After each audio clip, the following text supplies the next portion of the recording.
Golden Age Radio is starting now.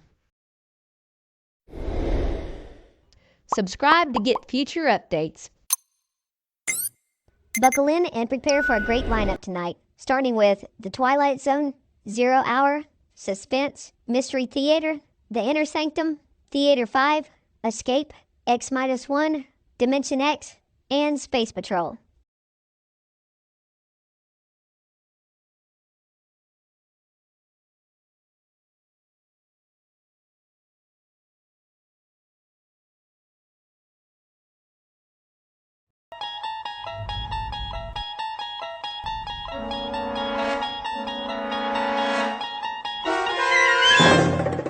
You unlock this door with the key of imagination.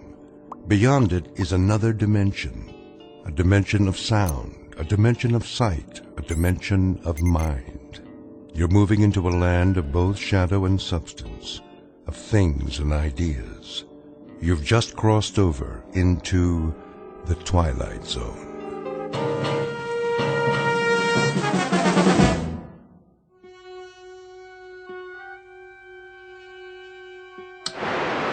See me, Harvey?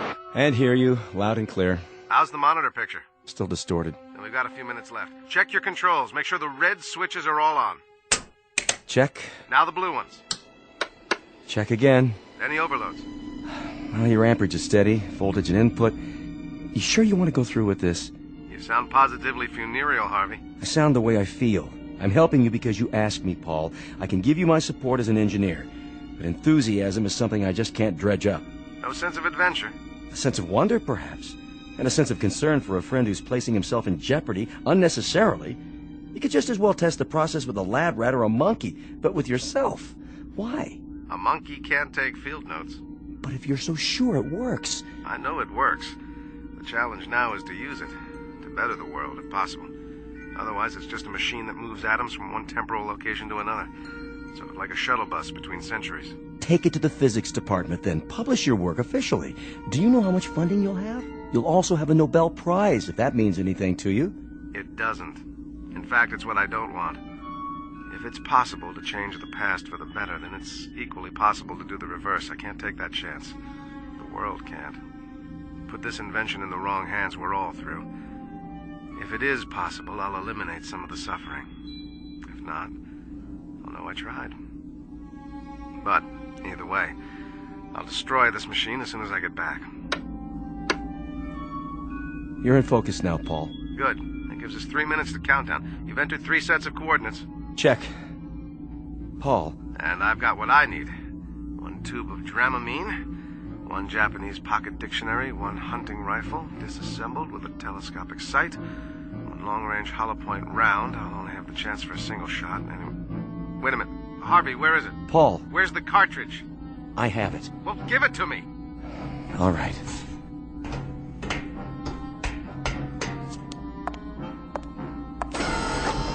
The cartridge, Harvey, now. I have a little over 2 minutes. Paul, this is crazy. It's too dangerous. Dangerous? Did you drink milk this morning, Harvey? What's that got to do with... What was the strontium-90 content in the glass? Did it occur to you that the things you've been eating and drinking might turn your bones to sawdust? Or guarantee that a child of yours might come into this world without arms or legs? The air you breathed today, what was in it? Harvey, old friend, you can talk to me about danger, but I don't have an exclusive franchise on risk. You know what I think? I think you just don't like the 21st century. I do not, Harvey.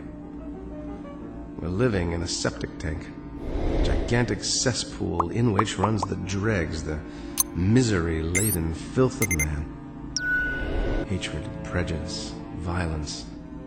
And man is the keeper of all this. He's also the scientifically advanced monkey who walks upright into an abyss of his own making. His bombs, his radioactivity, his fallout, his poisons, everything he designs is about dying. Harvey, we live in an exquisite bedlam, made even more grotesque by the fact that we don't recognize our own insanity. Did it ever occur to you that these scientifically advanced monkeys make bombs in order to survive? That across this planet there are other monkeys who would pulverize us into dust if they thought they could get away with it? I don't need a lesson in current events. The freedom-loving monkeys make bombs, the aggressors make bombs, and ultimately somebody pushes a button and just as ultimately the Earth disappears. There will of course be a few germs who rise up out of the rubble and wave microscopic flags of victory and shed microscopic tears for the human race. Are you content with that, Harvey? But what you propose to do about it, to change history, is incredible. There is a logic and a paradox about time travel, you know. Haven't you read any science fiction? Granted, there's no guarantee, but if I fail, you simply cross off one insignificant human. One frail, protesting member of the race. Look at it this way. If I fail, if I wind up in hell, or limbo, or a cemetery, the responsibility is exclusively mine. Now do me one last favor, Harvey. Get back to the console and start the countdown. I should know better than to argue with you, Paul. I hope you make it. You know that. See you soon. Time will tell, Harvey. Time will tell.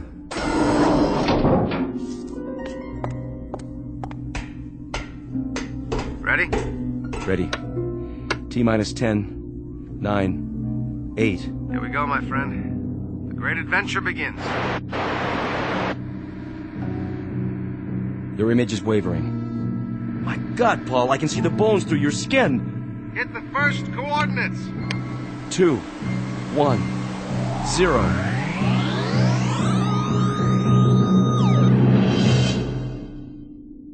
Godspeed, Paul. Godspeed.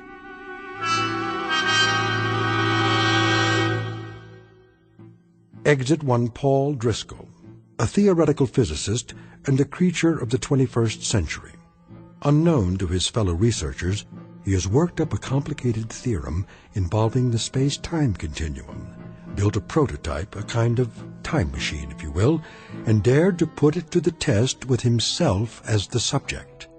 But he's attempting to use it for a purpose that doesn't include cheap thrills or personal gain. In a moment, he will seek out 3 history-changing events from the past in a desperate attempt to alter our less-than-perfect present.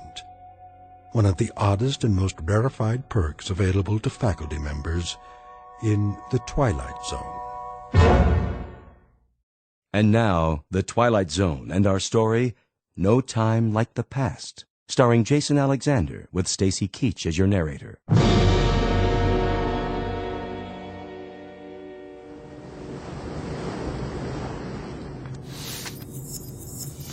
There, I've finished my captain's log for tonight. So, you said that this is a matter of some urgency, Mr. The name is Driscoll, but that's not important. Perhaps you will be good enough to tell me, sir, what this is about. I'm due on the bridge in a few minutes. Captain, is there any possible way you can alter your course? I beg your pardon? The course the ship is taking, can it be changed? Since my country is a belligerent, and these waters are a zone of combat, I would prefer to consult with higher authority before taking such a step. Suppose I were to tell you, sir, that if you hold your present course for 5 more minutes, this ship will go down. Just who are you, Mr. Driscoll? You won't find me on your passenger list, Captain. Oh? And you got on board how? That's not important. But I'm not sailing for my health this trip, Captain. You might say I'm sailing for your health, and that of the crew and all the passengers aboard. I happen to know that this ship is going to be torpedoed, right off the old head of Kinsale Island, May the 7th. That's today. How do you know this? If I were to tell you, you'd say I was a lunatic. I can't alter the course of the Lusitania simply on the word of one man. All right, Captain, say I am a lunatic. Say that everything I'm telling you is just the product of a deranged mind. What would you lose by altering course now? How many minutes? That's not the point. That is the point, Captain. There'll be over 1,100 people drowned. That will be enough, Mr. Driscoll. And if you should be one of the fortunate few, Captain, remember when that court of inquiry convenes. I must ask you to leave, sir. I'm not asking you to scuttle this ship. All I'm suggesting is if you change course 1 degree, just 1 single degree. Steward, come in here. Yes, Captain. Escort Mr. Driscoll from my quarters. Yes, sir. Come along if you would, sir. Captain, there's still time. And still time to confine you to your cabin. Take him away. Sailor, take a look at the water off the bow. What do you see? Sir? Something under the water coming this way. Do you see it? Captain! Sound the alarm! You! How did you know?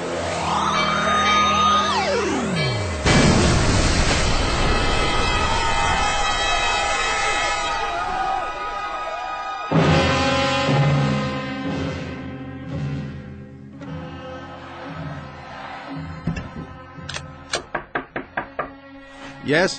I am here to prepare your room, mein Herr. That won't be necessary. But I have clean towels, sir, and soap. Just a moment.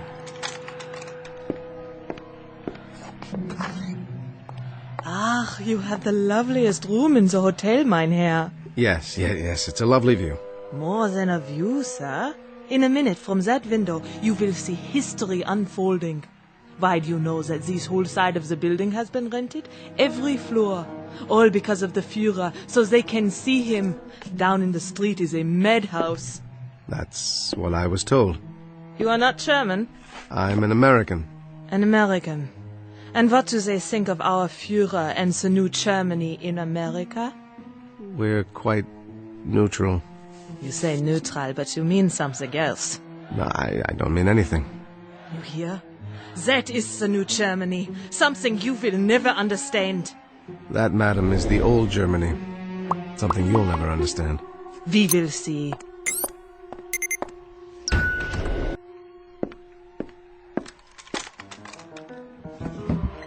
All right, just one shot. Not Goering, only Hitler, right through the forehead. Come on, buddy. Step into the crosshairs. No, it's jammed. Herr Driscoll! Open up, bitte! Mach schnell, Herr Driscoll! He will open up the door! But I tell you, he was in here. Maybe you were drinking schnapps. There's no way he could have gotten out, except head first through that window. Look! Was ist das? A rifle!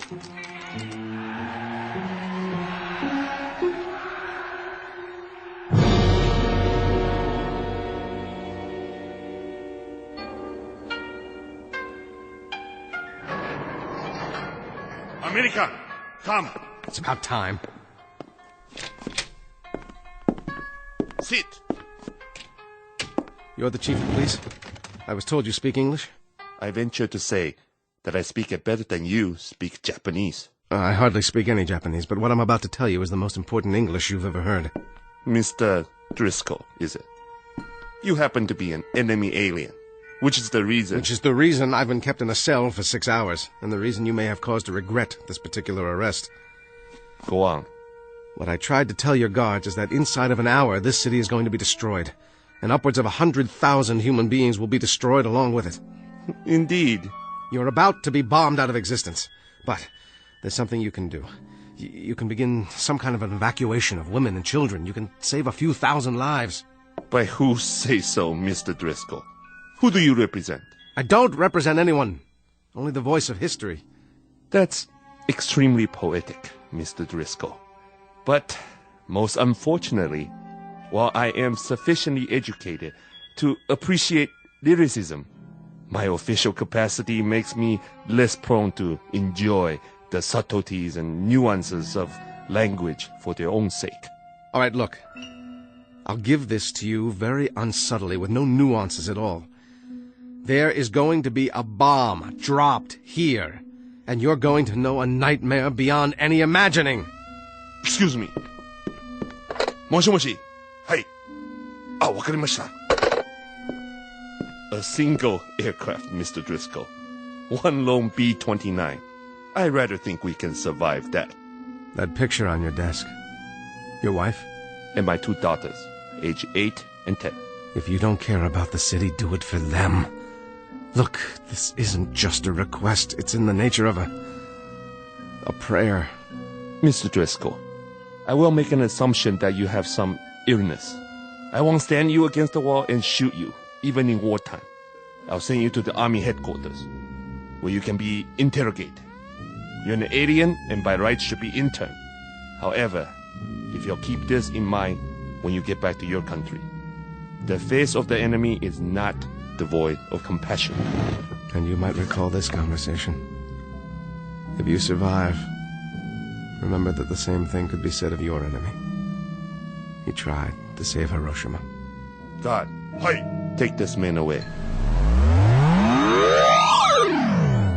Where? Where did he go? And what? What is the great flash of light outside?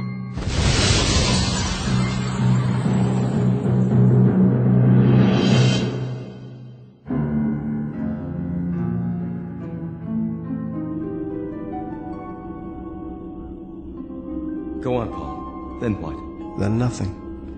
The SS Lusitania, 1915, one of the causes of the First World War. Attempt number 1. Failure number 1. Then August 1939, the Hotel Berlin. Another blow for law and order. Hitting nothing and accomplishing the same. Finally, Hiroshima, August 1945. 3 tries. 3 misses. Then you have to admit it now, Paul. The past is inviolate. What's happened must remain as it was. You can't change anything. Yes, I believe you. And so it follows that there isn't anything we can do about the present. See that small brown book on the shelf? Bring it over to me, Harv, would you? The study of 19th century Midwest America. This one of yours?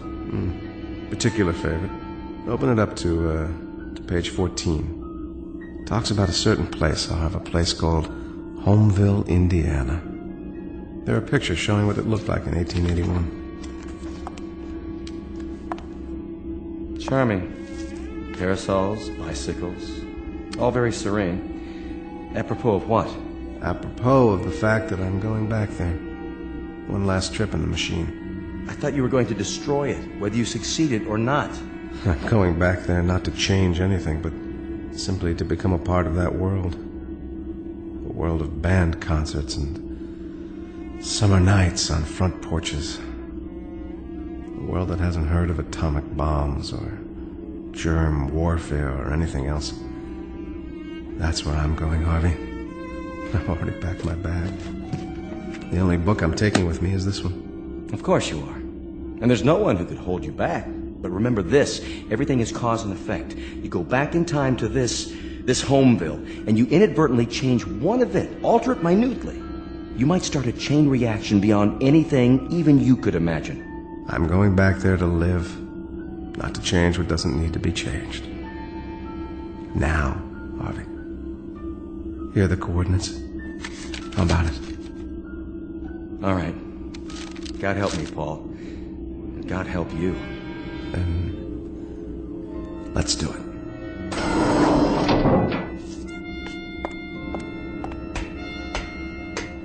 How is it with you, Harvey?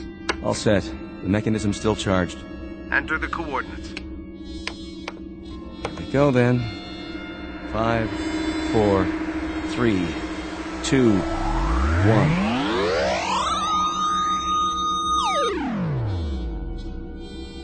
How is it with you, Paul Driscoll?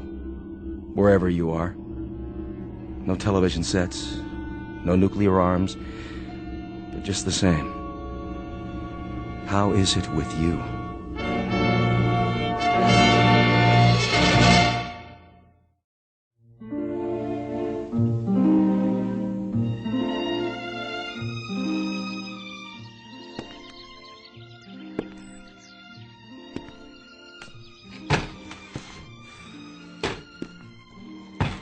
What's yours, sir?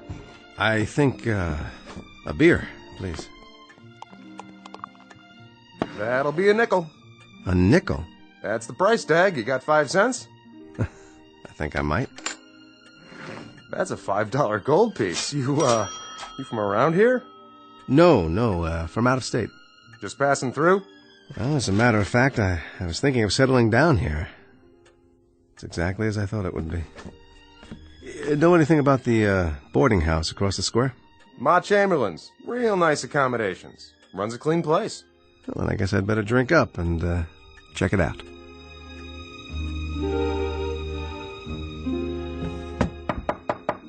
Come in. I brought you some clean linens. Room comfortable enough for you? Oh, very. Thank you. Should be. No mid-afternoon sun, Southern exposure and the best view I got. You a traveling man, Mr. Driscoll? No, Mrs. Chamberlain, I'm not. I don't hold with traveling men. What is your business? I'm a physicist. Someday when I got more time, you can explain that one to me. Now, I might as well tell you the rules of the house. No visitors after 8:30. Lady visitors in the drawing room downstairs. No gambling, no chewing. Breakfast at 7:30 sharp. Dinner at noon, supper at 6. If you're late, you're out of luck. Each week's bill paid in advance. I think I understand. Well, I'll be going now. Got plenty to do. Will you be joining us for supper, Mr. Driscoll? I'd love to. That'll be a chance to meet the other boarders. Mr. Hoffman, Mr. Hanford, he's from the bank, and Miss Sloane. She teaches school here in town. Lovely girl. And a moral one, too. Very moral. I see. Well, you'd better. I run a decent place. Did I mention no hard liquor in the rooms? I'll remember that, Mrs. Chamberlain. See that you do. Afternoon, then. Nuclear fallout, strategic wars in the Middle East. What happened to all that? It's summer. It's the 1st of July. There's going to be an evening band concert in a couple of days with lemonade and fireworks. It's 1881 in Homeville, Indiana. And by God, I'm home.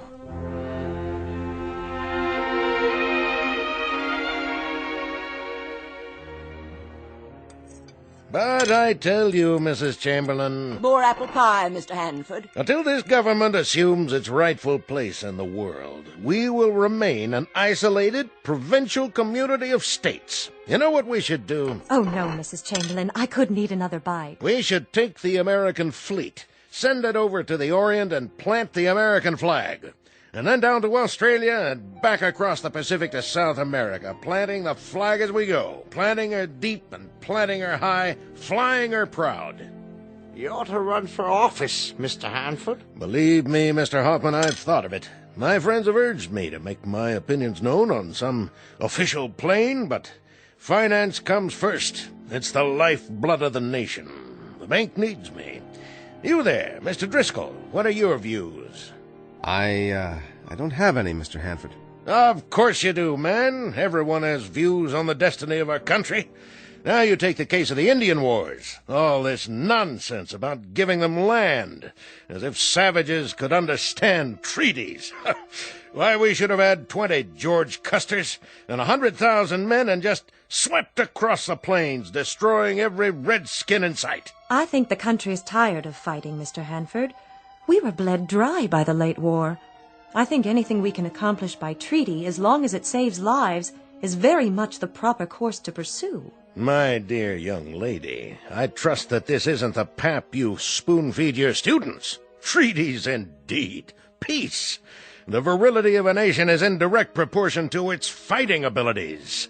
Why, we'll live to see the day when this country fields an army of 1,000,000 men who can sweep away anything in its path.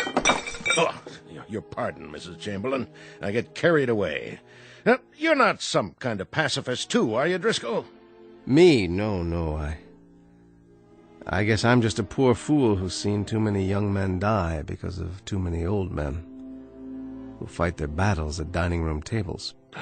Oh, my goodness. I take offense at that remark. And I take offense at armchair warriors who don't know what a shrapnel wound feels like, or how death smells after 3 days in the sun, or the look in a man's eyes when he knows he's minus one leg and the blood is seeping out of him.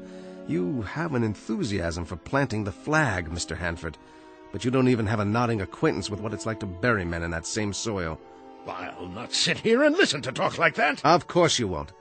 You'll go back to your bank, and it'll be business as usual until the next dinner time, when you'll give us another vacuous speech about a nation growing strong by filling up its graveyards. Well, you're in for some gratifying times, Mr. Hanford. There'll be a lot of graveyards to fill. In Cuba, then in France, then all over Europe and the Pacific. You can sit on the sidelines and wave pennants because by your definition this country is going to get virile as the devil. From San Juan to Inchon, we'll show how red our blood is because we'll spill it. And there are two very unfortunate aspects to all this. One is that you'll never have to spill any, and the other is that you won't live long enough to know how right I am. Oh, dear, such a violent man. Excuse me, please. Mr. Driscoll. Well, have I properly endeared myself to everyone inside? I've been here almost 2 years, Mr. Driscoll. 2 years of meal times with Mrs. Chamberlain's homemade pies and Mr. Hanford's rhetoric. I lost a father and 2 brothers in the war, all 3 on a single afternoon. I was just an infant at the time, but for the 12 years my mother lived, we had a funeral every day. She never stopped mourning.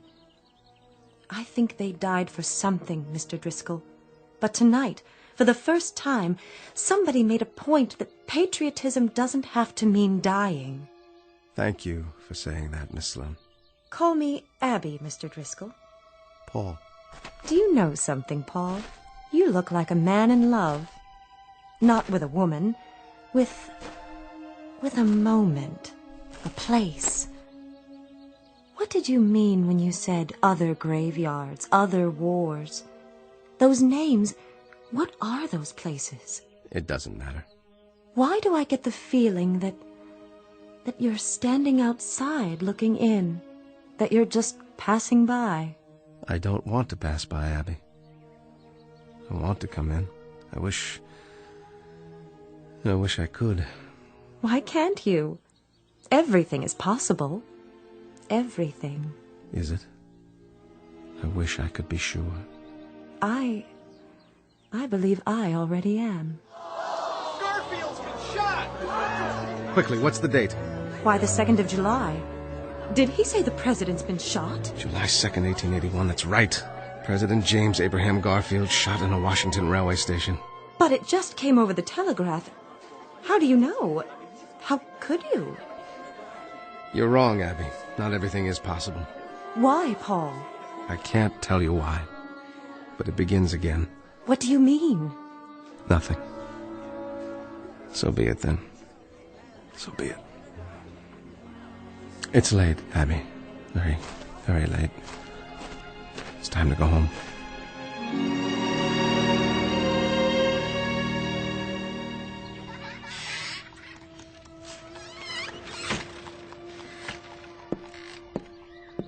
Oh.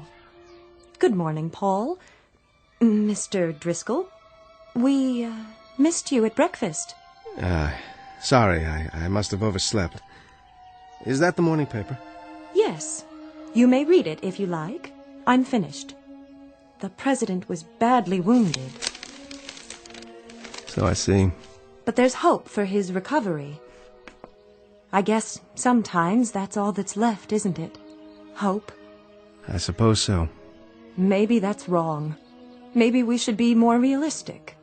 If we find something that we want and need but can't have, perhaps we shouldn't give in to hope. Abby, I'm sorry. I wish I could explain it to you, but I can't. I couldn't make you understand. It's perfectly all right. Really, it is. You've got to forgive school teachers. They're inclined to read too many things into a glance, a word, a touch. Well, I've got a busy day today. So much to do preparing for tomorrow.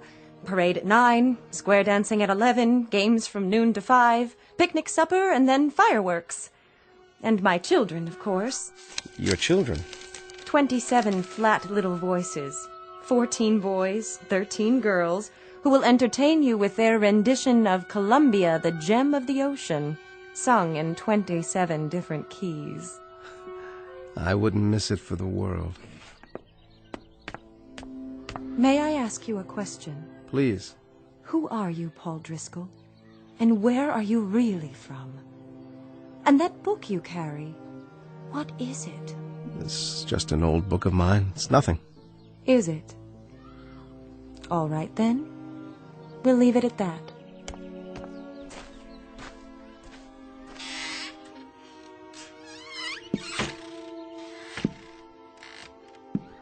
How do, Mr. Driscoll? Morning, Mr. Hoffman. She does an awful good job with those kids, Miss Sloane. So I've heard. Pretty, too, for a school mom. The ones I had when I was a kid, they looked like they came out of a pickle jar. Mine, too. You like this town? More than I can say. Well, you might make it here if you've got what it takes. And from what I've heard, I'd say you do. You want to be more careful with your words, though. Mostly Republicans. Still and all, a nice little town. Doesn't change. That schoolhouse, I'll bet she's 75 years old as she stands, and I expect she'll stand till somebody pulls her down.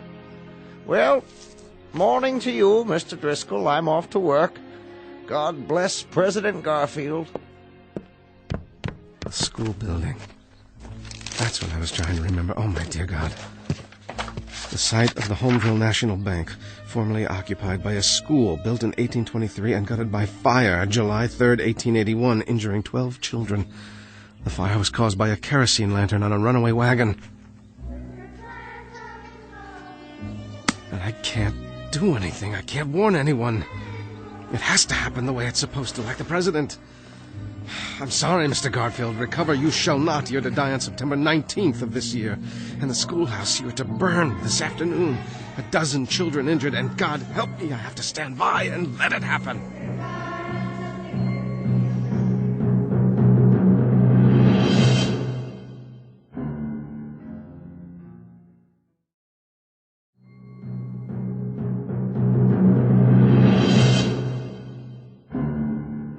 The site of the Homeville National Bank, formerly occupied by a school, built in 1823 and gutted by fire July 3rd, 1881, injuring 12 children. The fire was caused by a kerosene lantern on a runaway wagon. No! Everything is cause and effect. Go back in time to this Homeville. Change one event. Alter it minutely. You might start a chain reaction beyond anything even you can imagine.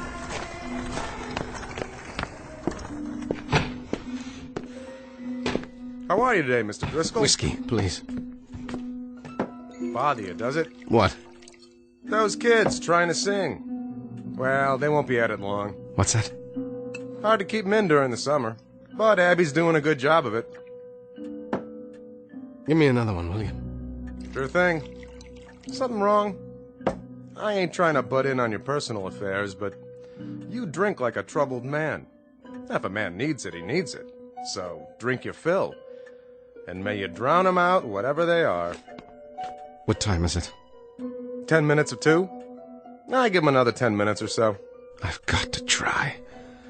How's that? Why the devil doesn't she let them out of there? How's that? Nothing. Just a runaway wagon with a kerosene lantern. That's all it takes.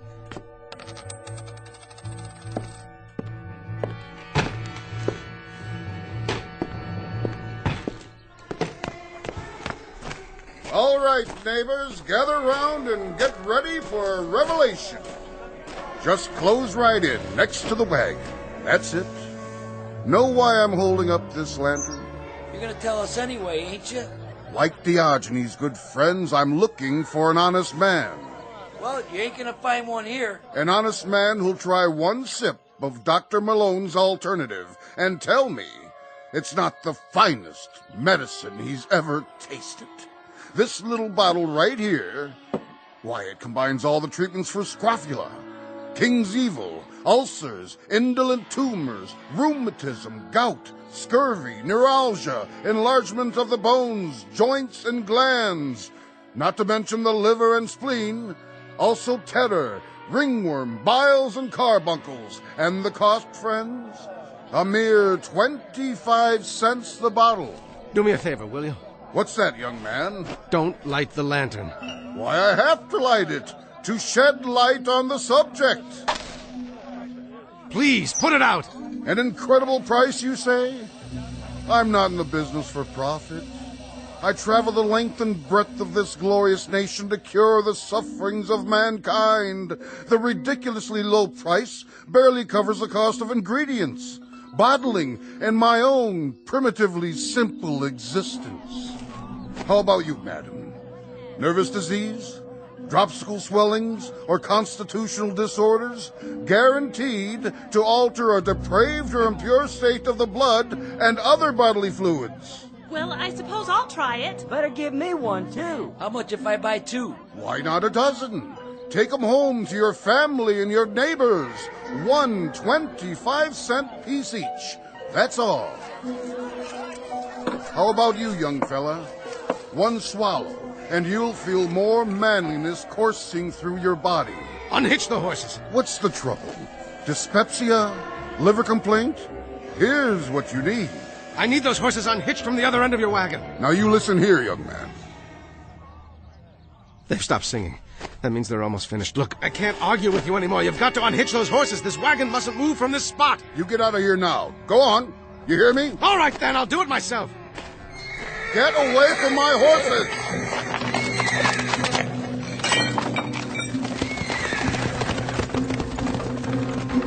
Abby! Abby, get the children out of the schoolhouse! There's going to be a fire, do you hear me? There's going to be a...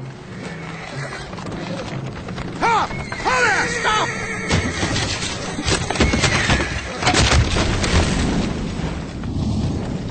Look, it's the whole schoolhouse. It's a fire wagon. Oh, my God, the children. Get out, children! Run! Run! The children! Stay back. But I've got to get them out! Stop them. Hold them down. It's too late, mister. It's too late.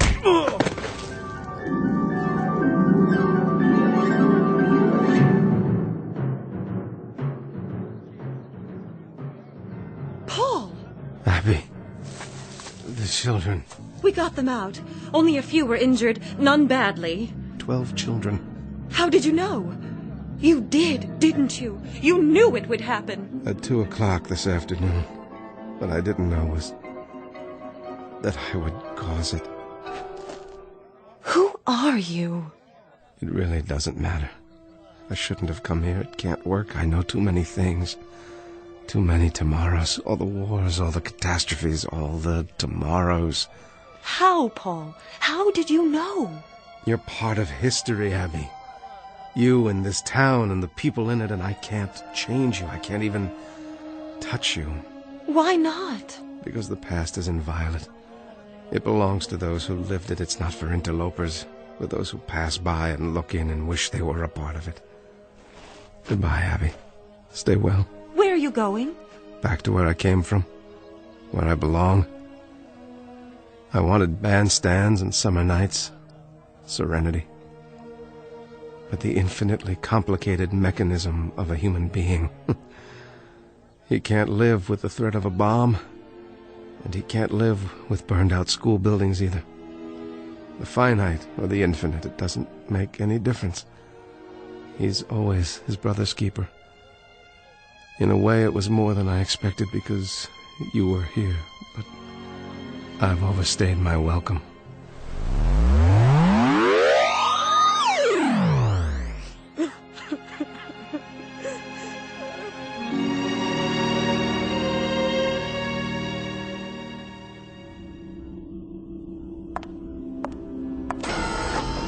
Hello, Harvey. Back so soon? As it happens, back a little late. You changed something? I tried to. And in doing that, I caused it. And now, where do you go, Paul? Here, where I belong. That's what I've learned, to leave the yesterdays alone. I'd rather do something about tomorrow. That's what counts. The tomorrows.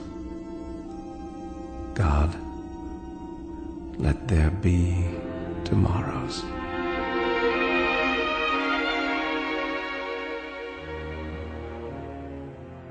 Incident on a July afternoon, 1881. A man named Driscoll who came and went, and in the process learned a simple lesson, perhaps best said by a poet named Lathbury, who wrote, "Children of yesterday, heirs of tomorrow, what are you weaving, labor and sorrow? Look to your looms again, faster and faster fly the great shuttles, prepared by the master. Life's in the loom, room for it, room." Our tale of clocks and calendars in the Twilight Zone. More from the Twilight Zone after this. You are about to enter another dimension, a dimension not only of sight and sound, but of mind, a journey into a wondrous land of imagination. Next stop, the Twilight Zone. Hi, this is Stacy Keach. I'd like to take a moment to tell you about our Twilight Zone website at twilightzoneradio.com. At twilightzoneradio.com, you'll find the latest information on these Twilight Zone radio dramas, including behind-the-scenes photographs, plus the newest product releases, trivia contests, ways to contact us, other Twilight Zone-related info and merchandise, plus links to other fascinating websites. So make your next stop twilightzoneradio.com. Visit TwilightZoneRadio.com to purchase these Twilight Zone radio dramas on cassette and CD, or call toll-free 1-866-989-ZONE. That's 1 You are listening to .com/C/GAR, brought to you by G3PL.com.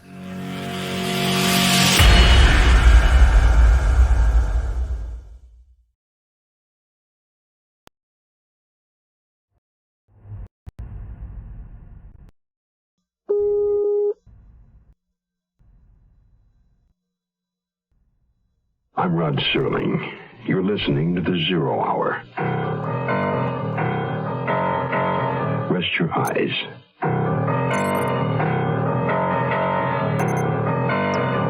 Exercise your imagination. This week, Adam Hall's chess match of continental intrigue. Queen in Danger. Starring Juliette Mills, Robert Brown,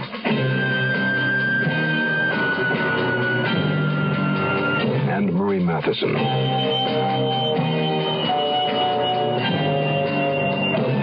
In Elliot Lewis's production of The Zero Hour.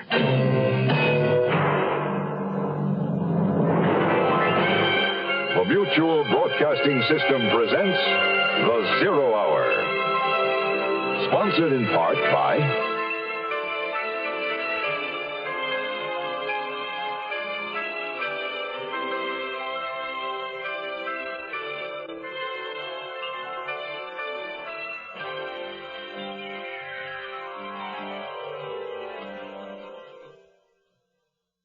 Rarely does one find a detective in the social register.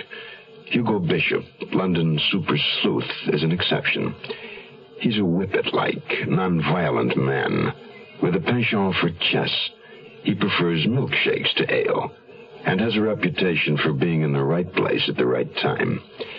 This should lend solace to the overwrought Thelma Tasman. Hugo Bishop is on her case.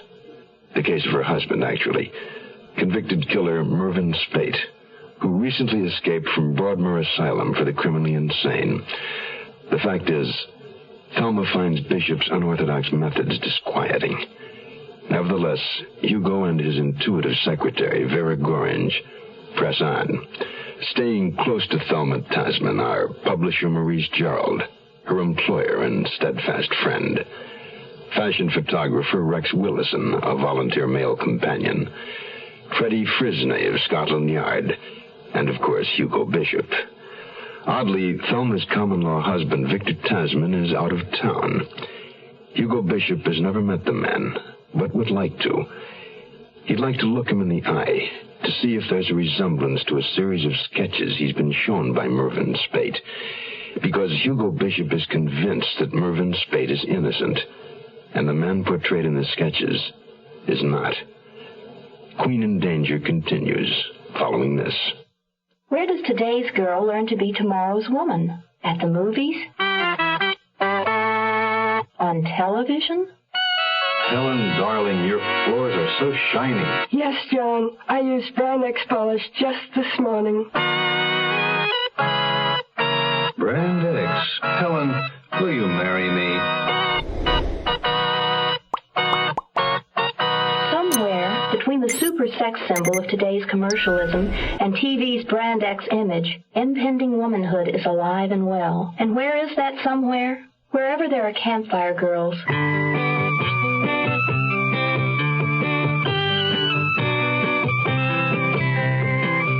Campfire reaches tomorrow and puts a promise before her, the promise of personal development, of friends and fun, the promise of womanhood.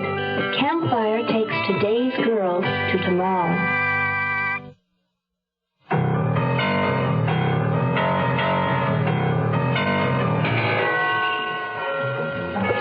What was Mervyn waiting for, I wondered. I knew he had learned of my identity as Gloria Del Rey and my address as Mrs. Victor Tasman. I was certain he meant to kill me as he had killed Joanna Martin. Was he waiting for Victor to return? Or waiting only to torture me? If that was his intention, it was working. The longer he waited, the more my terror grew.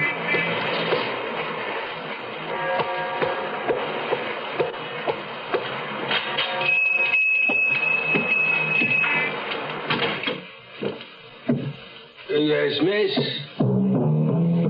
He was a small, thin man, bald as a billiard ball. His nose was hooked, as if years of sniffing at articles brought to him for sale had caused it to turn under. His shoulders were slightly humped, their blades visible beneath his old sweater, making him look like a bird of prey with its large wings folded. He leaned forward in the dim light, assuming the posture of a vulture among the littered display of cast-off clothing, kit bags, golf clubs, cameras, binoculars, violins and guitars, and guns. Can I do something for you? There's something in your window. There's many things. The little black gun. Oh, yes, I thought perhaps. In my business, you guess you can tell. I'll get it for you. There it is, miss. It's small, it's light. Just right for a young woman such as yourself. Have you suitable ammunition? Well, I may have. Yes, I may have. But, have you a license? No, It's not always easy to get a license, you know. One must have a reason for carrying a gun. They always ask. I shall be able to satisfy them. How much is the gun? Well, with the clips of ammunition I think I could find, the gun will be £12. I haven't that amount with me. I will accept your check, miss. I don't accept checks as a rule, but I will accept yours. I prefer to pay cash. I have about £10 with me. It's the perfect little weapon for you. I say, would it be possible for you to bring the additional £2 in later? No. I shan't be this way again. Well, then I suppose, very well, miss. I won't neglect my chance of doing you a service. And the ammunition? Oh, yes, here you are. Thank you. My shop is so dusty and dark. Few young ladies as beautiful as you come into it. You bring it life. You take away death. I paid the £10, dropped the gun into my handbag and walked briskly out of the dark little shop, away from the little vulture man. I stepped out onto the sidewalk, back into the bright afternoon sun, and ran straight into the ubiquitous Hugo Bishop. Well, hello. Did you follow me here, Mr. Bishop? I might ask you the same. Did you follow me? Sorry. I suppose that was an odd thing to think. Well, quite understandable. That is, as understandable as any coincidence can be. I'm merely waiting for the garage across the way to check the oil in my car, and you're simply doing some shopping. Yes, of course. The only coincidence is that my garage and your shop happen to be opposite. I was whiling away my time. In fact, staring into the extraordinary pawn shop window. Must contain everything in the world. I'm afraid you'll have to excuse me, Mr. Bishop. I have still another show to cover. Well, let me run you over there. You'll have finished my car by now. It actually isn't far. Ah, well then you'll be in good time. Come along. What is it, Mr. Bishop? You seem different now than last night when you came to help me. Different? How? Well, you were very kind. You offered just what I needed, a sort of quiet strength. That's me. I'm the archetype, strong and silent man. You would be, if you didn't try to be so facetious. Me facetious, Mrs. Tasman. Very well. I'll be serious, if you'd like. Who are you trying to shield? I don't understand. Are you trying to shield Victor Tasman? Or Maurice Gerald? Or Rex Willison? Or someone whose name I don't know? Someone called the Gent. Large car, little car, middle car, what car? Full size, small size, mid-size, what size? These are times that require each of us to take a good look at our car needs, to think out sensibly just what car in what size is right for us. For many people, a small Vega is right, but for many others, a larger, roomier car such as Impala makes just as much sense. Impala's leg room and comfortable ride make sense for families, carpools, and business travel. For those of us with car needs that a small car simply can't fulfill, Impala is still the great American value. Large car, little car, middle car, what car? Full size, small size, mid-size, what size? Chevrolet wants you to think sensibly about your car needs. When you do, we think you'll agree that small size, mid-size, or full size, Chevrolet makes sense for America. We'll return to our story in a moment. Ma'am, we're asking people what they know about different organizations. Oh, good. Ask me anything about that. All right. What's the ISAZP? It's the International Society of Austrian Zither Players. Right. Not many people know that one. Give me another. What does the Supreme Order of Federated Alliances do? Oh, the same stuff as the Benevolent American Daughters Associated Guild Society. I never heard of that group. I just made it up. Oh, all right. Now, here's a serious one. Name 2 things the American Cancer Society is involved in besides cancer research. Wow. They're into so many things, like educating the public to the warning signals of cancer and professional education for doctors and nurses and dentists and service for patients. Right, and lots more. And that's why the American Cancer Society needs financial support to continue its drive to wipe out cancer in our lifetime. Well, I certainly support them. Good. Now, here's one for you. What's the LLTA? I give up. The League of Lady Tattoo Artists. Oh, you made that up. No, remember. How'd you like a picture of Miller Fillmore tattooed on your elbow? It's taken already. Oh.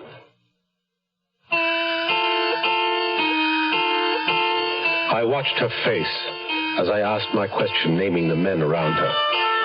But she only looked bewildered. That perhaps was my answer. Now she sat quietly beside me as I drove her to the next show. I've been trying to understand what you meant. What would I be trying to shield them from? Hanging? Hanging? Victor, Maurice, Rex. Thelma, there is the theory being considered now that your husband, Mervyn Spate, might truly be innocent. Mervyn innocent? But he's been proven mad. Yes, and that has become your obsession. I lived with Mervyn. I saw his terrible temper. That doesn't mean he's done murder. But if he didn't... Someone else did. Someone close to you, I should think. Someone you might be trying to protect because he means more to you than Mervyn Spate. But I believe Mervyn did it. I believe he's mad. Yes, I rather think you do. And perhaps you're right. But Mervyn believes he's innocent and sane, and that perhaps you're shielding the real murderer. Poor mad Mervyn. Before our marriage was a year old, we'd stopped loving each other. And I'd begun to be afraid. Afraid of his unreasonable rages. And now you fear his madness. Yes. Here we are. Park Court. Thank you again, Mr. Bishop. Where will you be going after this show you're covering? There's a cocktail bash at the Lotus Bowl. Are the gates crashable? Will you come? I just might. With a guest, if I may. Of course. Who is it? Lady Faversham. A dear old thing I picked up at the garden fete. You'd adore her. Though I should warn you of one thing. What's that? She's a bit nervous. So do be careful not to let anything go off in your handbag. I thought about Thelma buying the gun and wondered why. To defend herself if Spate showed up. Her obsession might have driven her to that point. I had no way of knowing if she bought the thing by plan or by impulse. I found Freddie Frisnay wrestling with the same knobby issue. What do you make of the Tasman woman, in light of a new role? You mean now that she's toting a rod? Precisely. Freddie. So your man was shopping with her, was he? Of course. He had more trouble keeping out of your way than hers. You shouldn't be so sensitive. I wouldn't bite him. Freddie, why do you think she's bought a gun? To shoot someone with. Couple of rare sleuths we are. By the by, Freddie, my man. I am not your man. Oh, Freddie, just a figure of speech, old boy. Have you any records at the yard on a bloke called the Gent? Several. It's not uncommon, you know. Any hoodlum who sports a Woolworth's tie pin gets the name. Well, check the lot. The one I'm interested in was described as a tough businessman sort. Had a car, middle-aged, a big man. That narrows it. We'll check. Is he someone who might have been involved with Joanna Martin? Yes. A lot of blokes were, apparently. And while you're at it, you might also check an Emerson, little man with glasses. Had a car, some money, and a Sydney, a flash type, smoked cigars, wore rings. Cocky little rat. Why didn't you put me onto these characters over our lunch?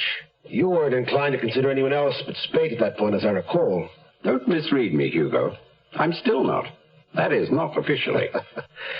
Good old cautious Freddie. I'll follow your leads and keep in touch. Now, don't push me. Cocktails at the Lotus Bowl. I'm agreeable, but what are we doing? Just keeping our fingers in the pie. Who am I supposed to be at this bash, did you say? Lady Verisham, the dear old baggage I picked up at a horse fair. The name is reasonable. I dislike the description. Well, how about a bit of fluff I picked up at a carpet sale? In any event, an English eccentric of some 60 summers who's a nut on fashion. That's the birdie. Lorgnette, jet locket, dodo feather fan, and tweed galoshes. Sounds like fun. I'll go to work on it. And of course, one thing to keep in mind this evening. What's that? The Queen is packing a gas. When Gory returned, she was dressed to the nines for her party role as Lady Verisham. Expensive basic black cultured pearls, and her blue rinse piled high in an elegant upsweep. The old baggage from the horse fair has arrived. Cotton out. Oh? Is this Bishop? It is. This is Mervyn Spate. I want them to know that I'm their family insurance man. I want them to know that I can take care of any insurance need that they have. Agent Bud Honorio of Tucson, Arizona, talks about saving on car insurance with State Farm Mutual. And I want them to know that hopefully I would be available for them to call me and say, hey, I'm thinking about buying a 1970 automobile. Can you give me an idea what it's going to cost me? And at that time, I can say to this young man, yeah, it's going to cost you X number of dollars, but, you know, that's a high-performance automobile, and you're paying a high premium to start with because you're under 25 and single and so on. Why don't you think about something that's not high performance? I'm not only giving him maybe confidence in me or instilling more confidence in him, but I'm maybe going to save this guy a buck, and he knows that I'm not just after his dollars. I'm actually there to try to help. Like a good neighbor,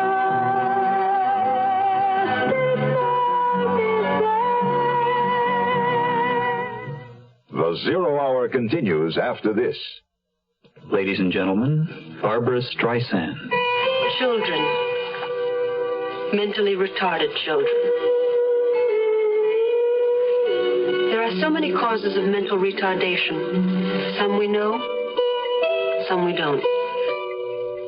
I can't say to you if you do this or if you do that, you won't have a retarded child.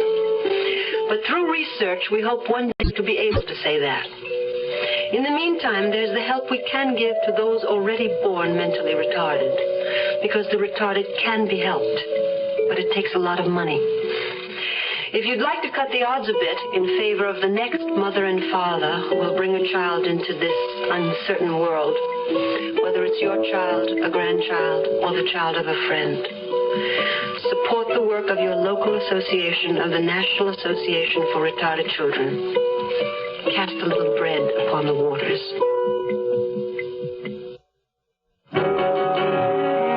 Spate wanted to talk to me. We arranged the meeting place. It meant we both would have to shinny our way through the police and Scotland Yard dragnet. It also meant that Gory and I would have to forego our cocktail date with Thelma Tasman and Company at the Lotus Bowl. My rendezvous with Spate seemed more important. And now I had something more urgent for Gory to do as well. I gave her a list of names. There were people I wanted to have on deck later tonight, if the plan I had in mind took shape. Lovely.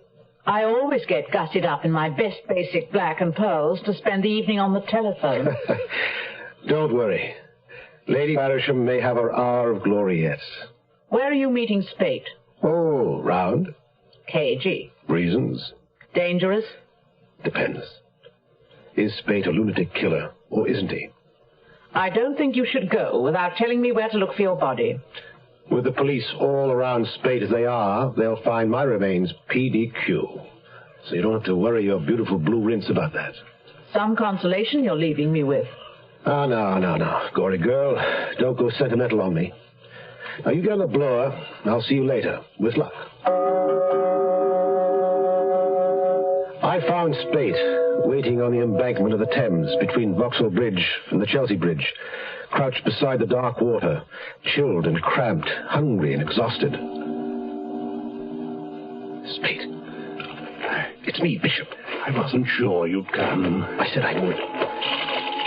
I brought you some food, but you better eat it slowly. Oh, thank you. The police are moving across this whole area. They'll be coming down here by land and by water. I know. They nearly had me twice. You said you wanted to talk. We don't have long. Last time we met, I got the feeling you might help me. I think I have been. Provided you didn't actually murder Joanna Martin. Dear God. I thought there was only one other man living who could consider I didn't do it. The man who did. And you didn't kill the girl, Spate? At my trial, I got tired of saying no. Sometimes at the asylum, I said I did. It never seemed to matter much which I said. You really want to know? I do. No, I did not kill her. You saw the man who did? I saw him. The man in your sketches? Yes. Can I see them again? Very well. I'll have to wait until we get close to where the light is better. We? I want you to come with me, Spate. Come with you? Where? Where we can get you some rest. If I stay here, they'll get me. I may as well come with you. But look here. You cross me, Bishop, and so help me. I'll kill you. Kill me? Well, everybody says I'm a murderer, don't they? There's something you should know, Spate. If the real murderer has gotten himself close to your wife for his own reasons, she doesn't know it. Are you sure of that? Quite sure. Come on. Better get out of here. Wait, Bishop. You're taking a chance doing this. Tell me why. Don't try to figure me out, Spade. There isn't time. Hugo Bishop had made such a point of planning to gate-crash the cocktail party at the Lotus Bowl. Why hadn't he shown up, I wondered? There'd been no sign of him, or Lady Verisham, whoever she might be. Again, as I lost the protection of the crowd around me and was faced with another night of lonely panic, I sought the comforting male companionship of Rex Willison. What is it, Thelma? You've been edgy all evening.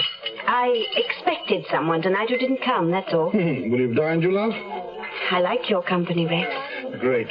I've always wanted a kid sister. Poor boy. When a woman doesn't want you for your rippling torso, you just get lost in the forest, don't you? That's Gloria Del Rey and her fashion talk. And you'd rather have fashion talk. Just because I asked you to my flat doesn't mean I wanted to show you my etchings. You said something about dreading another night alone. I said that? You did, love.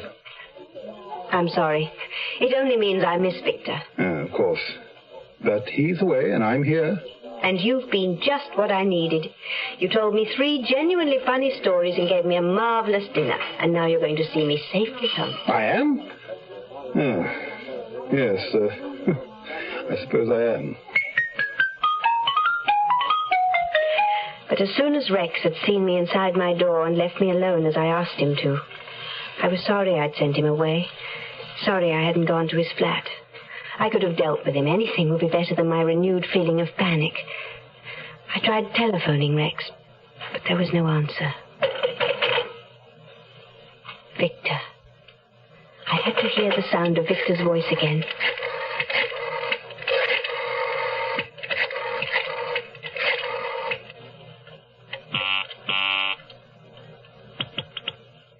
Bristol Motel. Mr. Victor Tasman, please. I'm sorry, Mr. Tasman is checked out. Checked out? Are you sure? Just a moment, I'll make certain. Yes, Mr. Tasman left at 8 o'clock, just over an hour ago. Did he say where he was going? No, I'm sorry, he did not. I see. Thank you.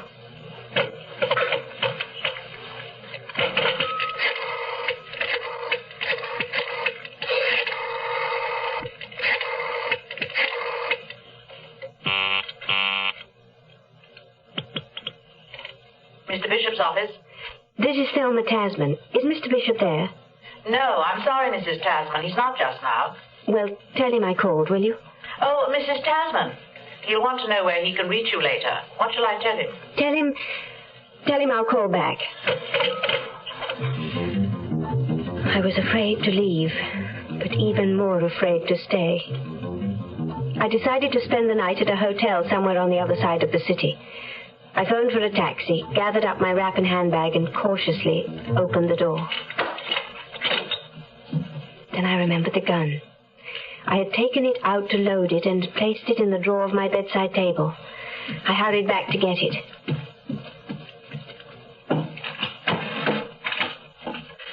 Then I remembered I had left the door to my apartment open. I heard the sound of the lift gates at the other end of the passage. Did I really hear it, or was it in my imagination?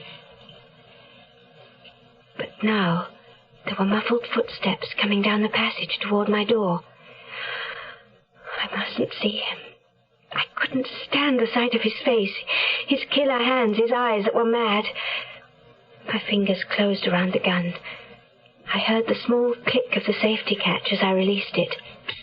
His footsteps drew closer. Slowly, quietly. Then, suddenly, the stream of light was broken by the dark shadow of his silhouette, and the gun in my hand went off.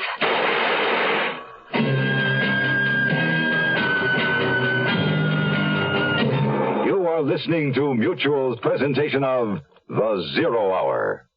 At 19, Jill Kinmont was one of America's top women skiers, till an accident on an icy slope left her paralyzed. Now, 17 years later, she's a teacher, a good teacher. I guess you can say I've overcome my handicap, but I couldn't have done it alone. I had family, friends, people who accepted me, believed in me, and helped me believe in myself. Yet there are millions of handicapped people in this country who aren't getting the acceptance they deserve, because some people think that a handicapped person can't hold down a job, can't pay the rent, can't learn, can't be a human being. Well, unless you recognize that we are human beings with feelings, with skills, with a sense of responsibility, then you're adding a handicap we can't overcome. This public service message brought to you on behalf of the Department of Health, Education, and Welfare and the Advertising Council. Hi, everybody. This is Tony Butala of the Letterman. Medical care for veterans. Who is eligible to receive it? If you're a veteran or related to a veteran, this information may help you look ahead to the day when you can use VA medical care. The VA hospital system is responsible for taking care of veterans who are injured or who became ill while in the service. Their needs always come first. Next are veterans who can't afford to pay for medical care on their own, and veterans over age 65 or receiving VA pensions. Today, there are 168 hospitals in the VA system. Some have live-in units, allowing veterans to come and go as they please. The VA sometimes makes arrangements with nursing homes for patient care outside the hospital. And VA outpatient clinics provide a full range of services from general medical treatment to dental care or to drug clinics.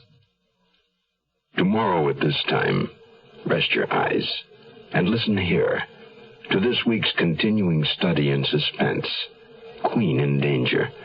I'm Rod Serling, and this is The Zero Hour.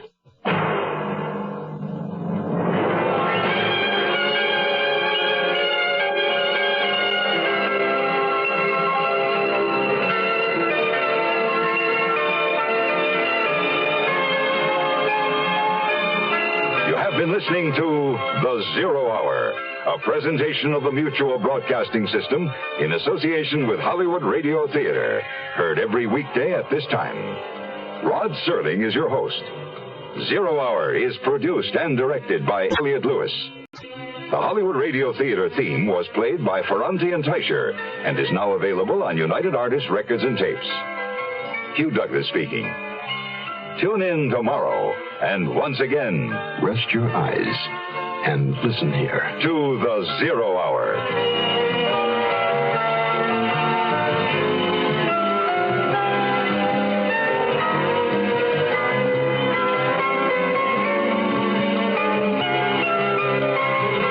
This is Mutual, your news and sports radio network. You are listening to Golden Age Radio, rumble.com/C/GAR. Brought to you by G3PL.com.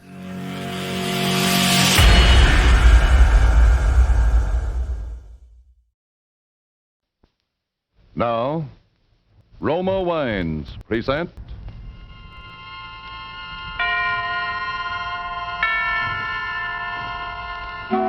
Suspense.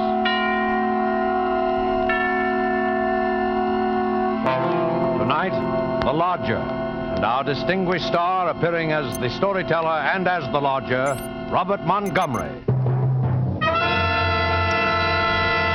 Suspense is presented for your enjoyment by Roma Wines. That's R-O-M-A, Roma Wines. Those excellent California wines that can add so much pleasantness to the way you live. Finding ways to make living more enjoyable is an art in which Miss Elsa Maxwell is an expert. This famous hostess and authority on hospitality gives you a good thought. Entertaining friends is one of life's finest pleasures. And I suggest to you, next time you have friends in to dinner, serve them either ruby red Roma Burgundy, so tartly rich and piquant, or pale golden Roma Sauterne, with its delicate, delicious flavor. If you choose Burgundy, serve it cool. Or if Sauterne, serve it well chilled. Use any glasses you have and serve whichever one you like best with any food. I happen to like Burgundy with the richer meat dishes, Sauterne with fowl, fish, or the like. But you follow your own tastes, and you'll be perfectly correct. The main point is, serving these wonderful Roma wines is a delightful compliment to your friends, and a great addition to the enjoyment of meals. Well, the only possible thought I can add is that Roma Burgundy and Sauterne, like all Roma wines, are the best that California's magnificent sun-ripened grapes can provide. In fine flavor, color, and fragrance, are always unvaryingly good and delicious, protected by all the ancient skill of Roma's noted wineries. Yet all this goodness is yours for only pennies a glass. Listen, more Americans enjoy Roma than any other wines. Roma, R-O-M-A, Roma wines. Yes, right now a glassful would be very pleasant, as Roma wines bring you Suspense. This is the Man in Black, with a few words concerning London in the year 1888. A London terrorized by the fifth in a succession of recent murders. Murders of young, attractive women. The unknown killer at large and little else absorbed the horrified imagination of the great city, of all those in fine quarters and all those in small, grimy houses. As, for example, Ellen Bunting. Ellen was no different from all the other middle-aged housewives dwelling in squalid Whitechapel. She knew all the known facts of the case.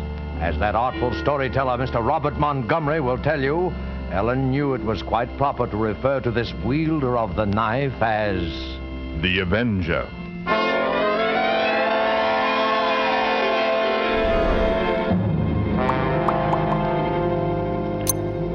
On Thursday night, the 16th of April, 1888 it was, Ellen Bunting and Robert, her husband, sat before their fireplace reading the newspaper account of the latest murder.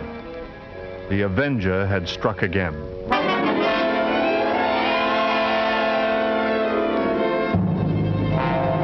As Ellen expressed it, he might be anybody. He might be the fellow you pass on the street. The fellow standing next to you. The man you bump into.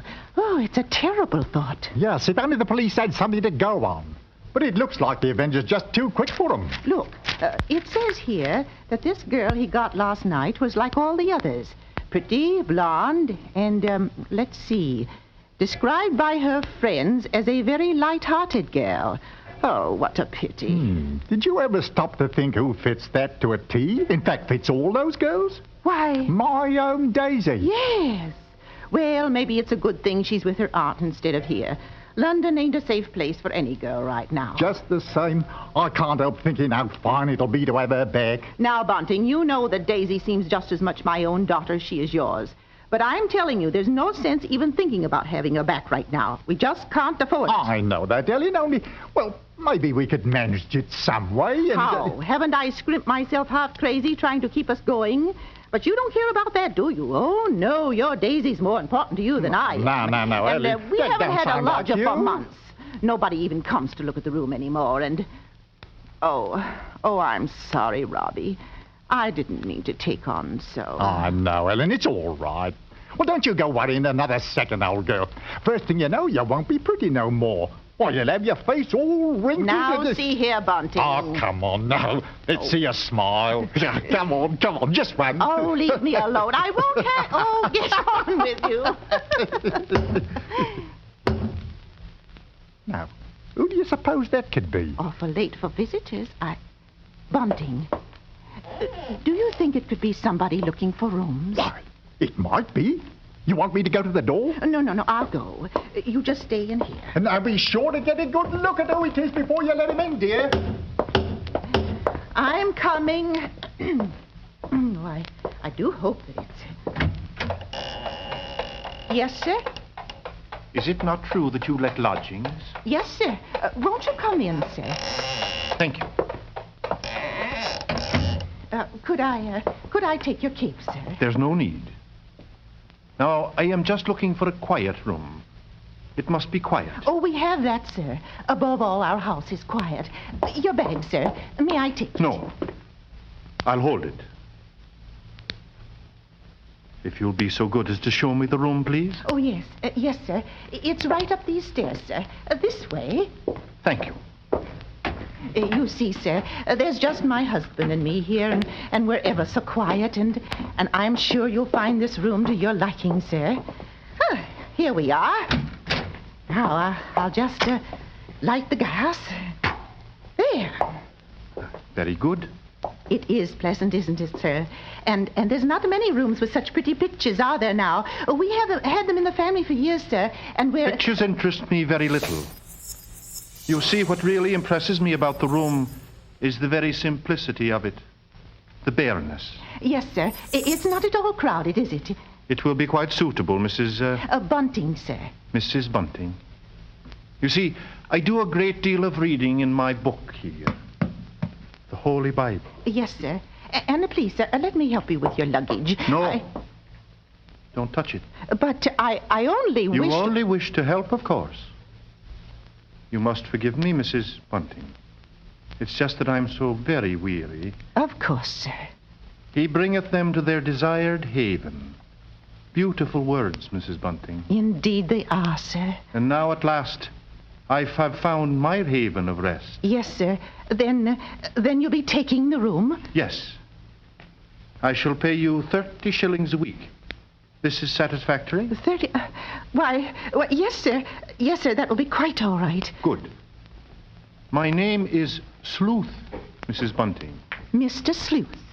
S-L-E-U-T-H. Think of a hound, Mrs. Bunting, and you'll never forget my name. 23, 4, 30. 30 shillings. Thank you, sir. And would you be wishing anything now? Supper, tea? Nothing, thank you. Good night, sir. Good night, Mrs. Bunting. You have... Stop it! Oh, yes, sir. What did I do? That song you were humming. That music. But Music, Mrs. Bunting, save that expressing the majesty of God, is an accompaniment for irreverent gaiety and an instrument of sin. Yes, sir. And you assured me your dwelling was quiet. But it is, sir. Believe me, sir, I didn't mean any harm. Of course. I'm sorry, Mrs. Bunting. I fear I spoke sharply. I don't wish you to think me rude. After all, you have been so kind, so considerate. I hope I know a gentleman when I see one. Thank you. Thank you very much. And on second thought, perhaps a bit of bread and butter would be pleasant. Bread and butter? Certainly, sir. I'll have it in an instant.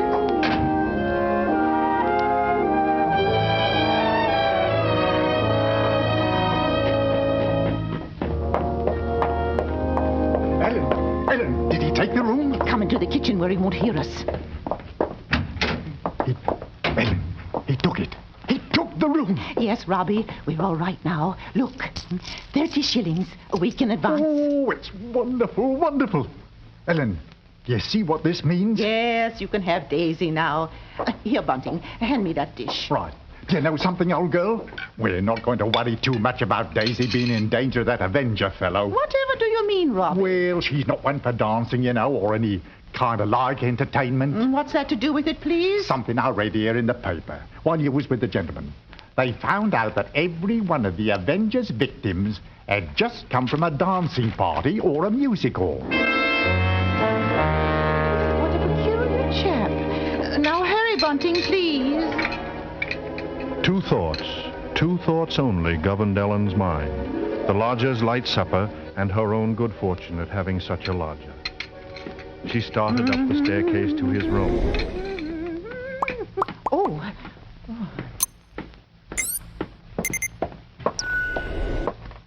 She hath cast down many wounded from her. Yea, many strong men have been slain by her. Come in, and to know the wickedness of folly. Why, mister. Yes, what is it? Those pictures, those pretty girls. You've turned all their faces to the wall.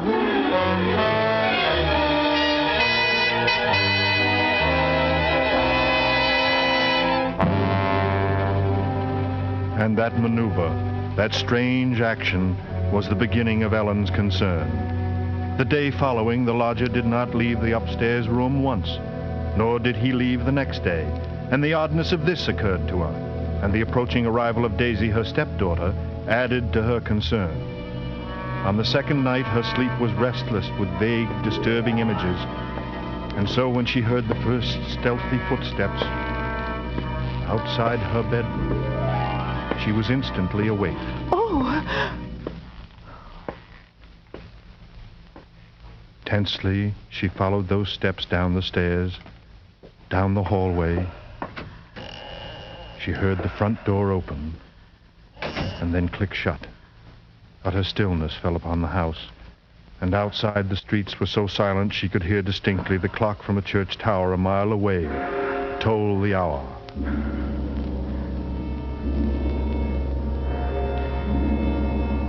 In her troubled fancy, she pictured a long figure plodding through the deep fog, moving quietly, stealthily, searching, stalking, finding. When, soon after, she heard the lodger return, she sought to quiet the horrible dread which had possessed her. But for Ellen there was no more sleep, merely a tormented state of half-consciousness, which suddenly dropped from her soon after dawn. Horrible murder! Horrible murder. That was the piercing scream of a newsboy far down the street. The Avengers strikes during the night! Ellen Bunting heard the boy cry out the Avengers' latest stroke, made during the night. No. Extra special horrible murder at King's Cross! Avengers take 6 victims special! Avengers at work again! Another blood victim of night! Avengers strikes again! Avenger! Victim of night! Horrible murder! Avenger!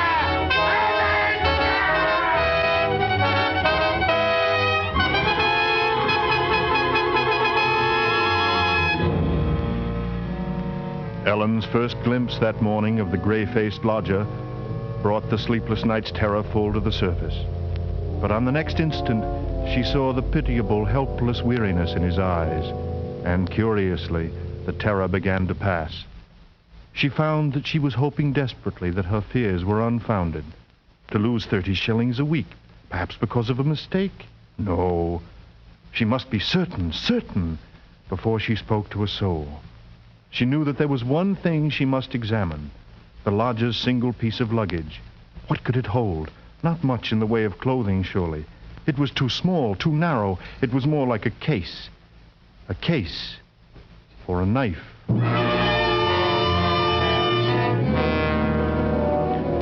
It was almost noon before Ellen found her opportunity to search the lodger's room.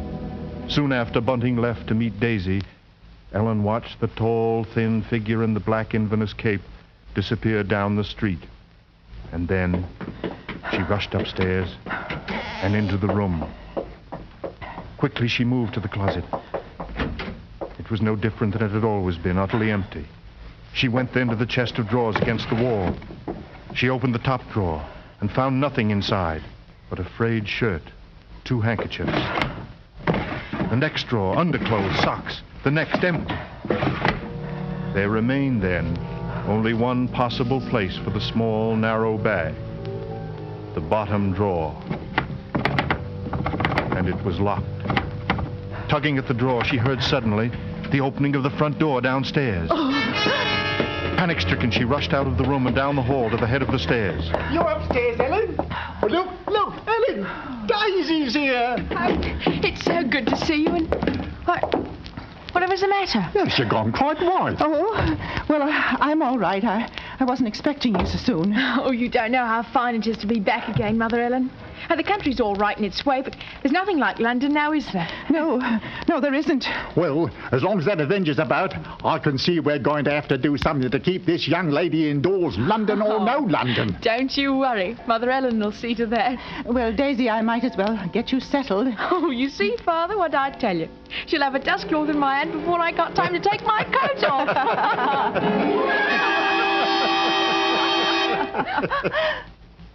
Mr. Sleuth. Mrs. Bunting? I see my door is open. We was just leaving, sir. Does this mean that all of you have been in my room? Oh, not all, sir. What must I do? Keep it locked? But you see, sir, I was just tidying up a bit, and Mr. Bunting, he brought his daughter up, sir. She's just arrived. This is Daisy, sir. Pleased to meet you, sir. She's been away for quite a long while, you see, Mr. Sleuth, and that's why we're a bit excited, you might say. Yes, you must have been surprised when you came in hearing us laughing and carrying on that way. Yes, I must say I was. However, Miss Daisy, there are all types of joy, are there not? Yes, I'm sure there are. The despicable evil joy of the abandoned and the divine happiness of the blessed. A vast difference, that. You do understand me, don't you? Why, yes, sir. Yes, Mr. Sleuth. I devoutly hope so, Miss Daisy. Nowadays, there are so very few young women like yourself who do. All women are placed on this earth filled with evil. They therefore must struggle constantly to find the paths of righteousness. Why, Mr. Sleuth, you mean a girl's not to enjoy life at all? Not to have fun? Frivolity, my child, is the devil's breeding ground. All his implements are there. Pleasure, impropriety, the temptation of music, dancing. Oh, that's crazy. Why, there's nothing I like better than an evening of dancing. You dance? She didn't know what she was saying, Mr. Sleuth. Just a child. And Daisy, you know you've never been one for dancing. You never even learned how to. I did learn, Mother Ellen, while I was away. And what's so wrong about it? What's the harm in just a nice dance? She lieth in wait as for a prey, and increaseth the transgressors among men. I don't know what you mean. I never heard such nonsense. You call Holy Scripture nonsense? So, what I prayed against is true. You are beyond salvation. That's not so. I'm a good girl, and I won't have you saying that. Daisy, go into the front room. It's quite all right, Mrs. Bunting. I must be going upstairs anyway. I'm used to being misunderstood, you know. People never realize that my efforts are simply for the greater good of humanity. Of course, sir. And that the power on high will direct my hand toward the expulsion of all evil. Beautiful words. Beautiful words.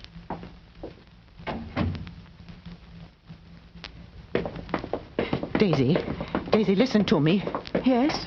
I've got to tell you about... About what, Mother Ellen? Nothing. I've got to go out for a while. I'll be back.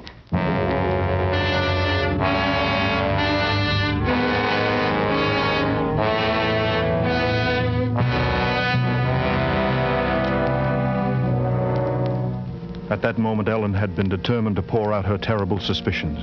But she paused on the very brink. After all, they were still only suspicions. A sudden inspiration had come to her. That very day, a coroner's inquest was being held into the last Avenger murder. She would go there now, this very instant, and perhaps she would hear evidence to disprove all her fears about the lodger. She must give him this last chance. If that chance should fail, then she would tell Bunting or the police. So with the knowledge that Bunting was left in the house to look after Daisy, she boarded the underground train bound for the coroner's court.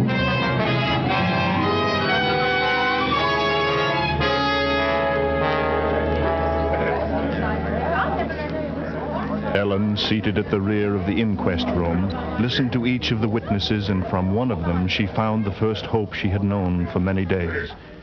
This witness claimed to have seen the Avenger from her window, and the man she described in no way resembled Ellen's lodger. But in another moment, Ellen's hope was swept away. It was pointed out that the fog had been so heavy that night that the witness could not possibly have seen the murderer from her window. The next witness was a Mr. Cannot. This elderly gentleman was certain that he had not only seen but talked with the Avenger. It was in Regent's Park, he testified. Only a few moments before the murder, Mr. Coroner, when I saw him. He was quite a tall man, very gaunt-looking, and carrying a handbag. A handbag, you say? Yes, a small, narrow one. Just such a bag, I might add, as might contain a knife. A knife? He had rather an hesitating voice, an educated man, I should judge, but quite mad. What do you mean by that? Well, as he emerged from the fog, he was talking aloud to himself. And believe me, sir, he was reciting scriptures from the Bible. Scriptures from the Bible. Horrified, Ellen rose from her seat, only half hearing the confusion about her. Are you asking us to believe that? I would say, Mr. Cannot, that the man we're looking for would be, least of all, a religious man. That's where you're in error, Mr. Coroner. The religious note is the very key to the case. Very interesting. That will be all, Mr. Cannot. Just a moment, sir. Don't you understand? The man you're after must be a religious maniac. That's the only explanation possible. You will please step down. The court was dismissing the very truth. Ellen knew that now. She could no longer keep silent. Her hand shot forth and she screamed. I want to say no.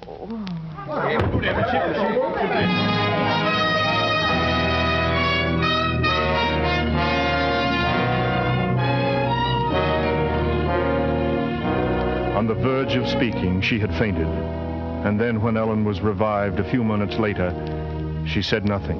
Her brain was in too great a turmoil, her nerves too shocked. Like one in a dream, she allowed herself to be led from the courtroom. And then she made her way toward the underground. A faint, distant rumble of thunder never even reached her consciousness.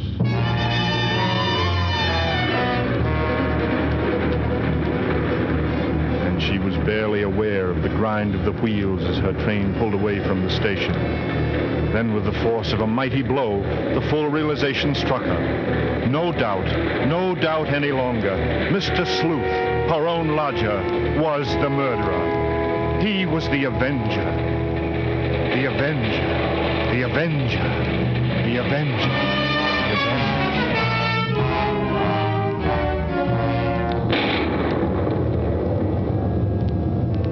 On the street again, Ellen knew she must go at once to her neighborhood police and there pour out her terrible knowledge.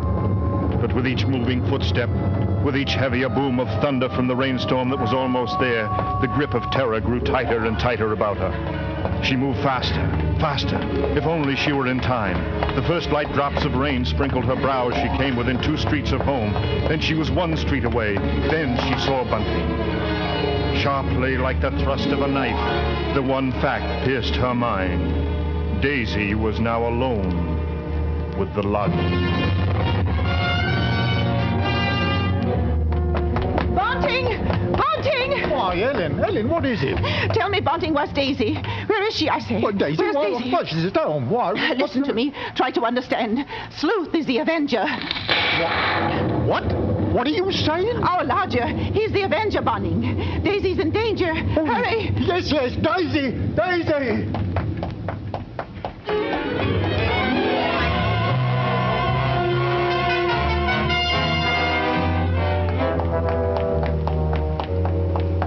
Here we are, Bunting. Daisy! Daisy! Daisy! Where are you? I'll look in the kitchen, Bunting. You try the sitting room.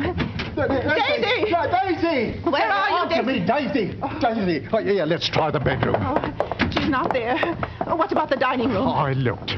She's not there. She's not downstairs. Then there's just his room.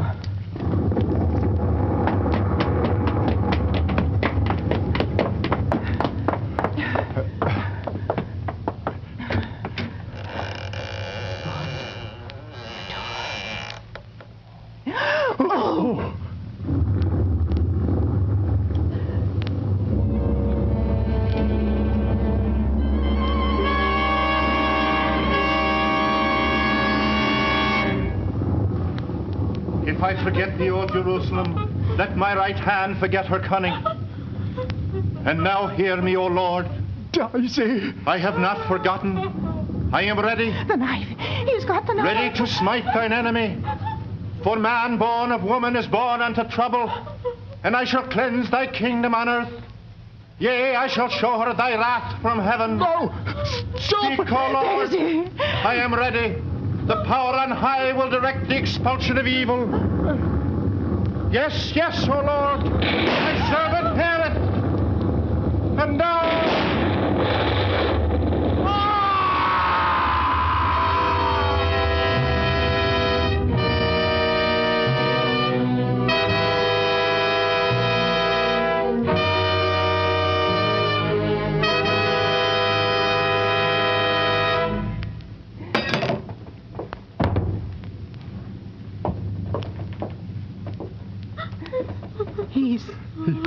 He's dead. Daisy! Come to me, Daisy! Oh, thank heaven. Yes, thank heaven. Vengeance is mine, saith the Lord. And his word burned like a pillar of fire.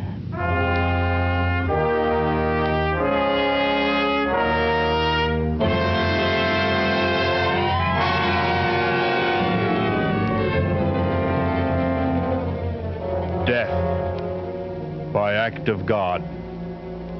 Thus the final entry in Scotland Yard's record of the famous Avenger case. Yet, curiously enough, there were those at the Yard who were never quite sure, never entirely convinced that Mr. Sleuth was indeed the Avenger, any more than Mrs. Belloc Lowndes, who novelized the case, was convinced. There are those who will tell you that the real Avenger, a tall man clad in black, a man almost exactly like Mr. Sleuth, left England and came to America to live in a town near yours. He would be quite old now, but it may be true. Yes, perhaps, as it is written in Holy Scripture, he did fly upon the wings of the wind to walk as a stranger in many lands. Hast thou found me, O mine enemy? Beautiful words, those. Beautiful words. Don't you think?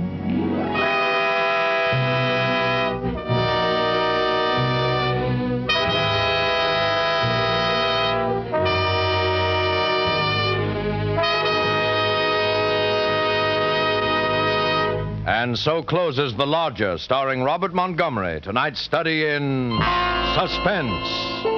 Suspense is produced, edited, and directed by William Spear. In everything she says about enjoying Roma wine when entertaining and with everyday meals, Miss Elsa Maxwell holds out for simplicity and common sense. I've often been a guest in great homes abroad, where enjoyment of good wines is as much a part of life as eating. And I tell you, the kind of glasses in which you serve your Roma wine is completely unimportant. Just use any glasses you have. Serve whatever Roma wine. You are listening to Golden Age Radio, rumble.com/C/GAR. Brought to you by G3PL.com.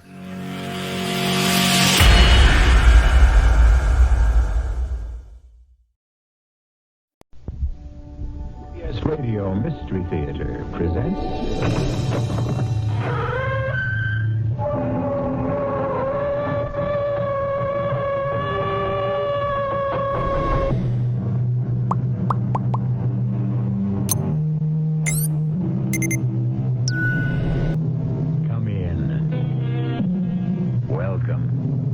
I'm E.G. Marshall. Welcome to a world we all inhabit too little. The world of imagination. Our own. Yours and mine. Have you ever wondered what it's like to be a ghost? Well, one of this earth's greatest writers did, Oscar Wilde.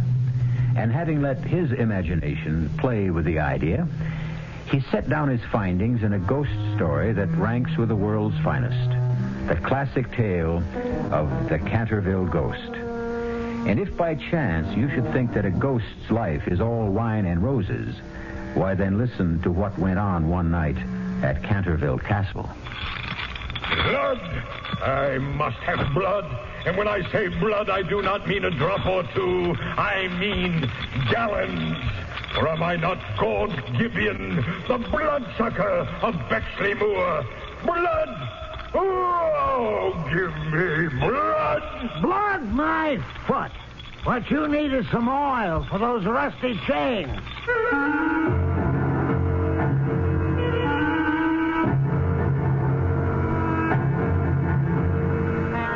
Our mystery drama, The Canterville Ghost, was especially adapted from the Oscar Wilde classic for the Mystery Theater by George Lothar and stars Arnold Moss.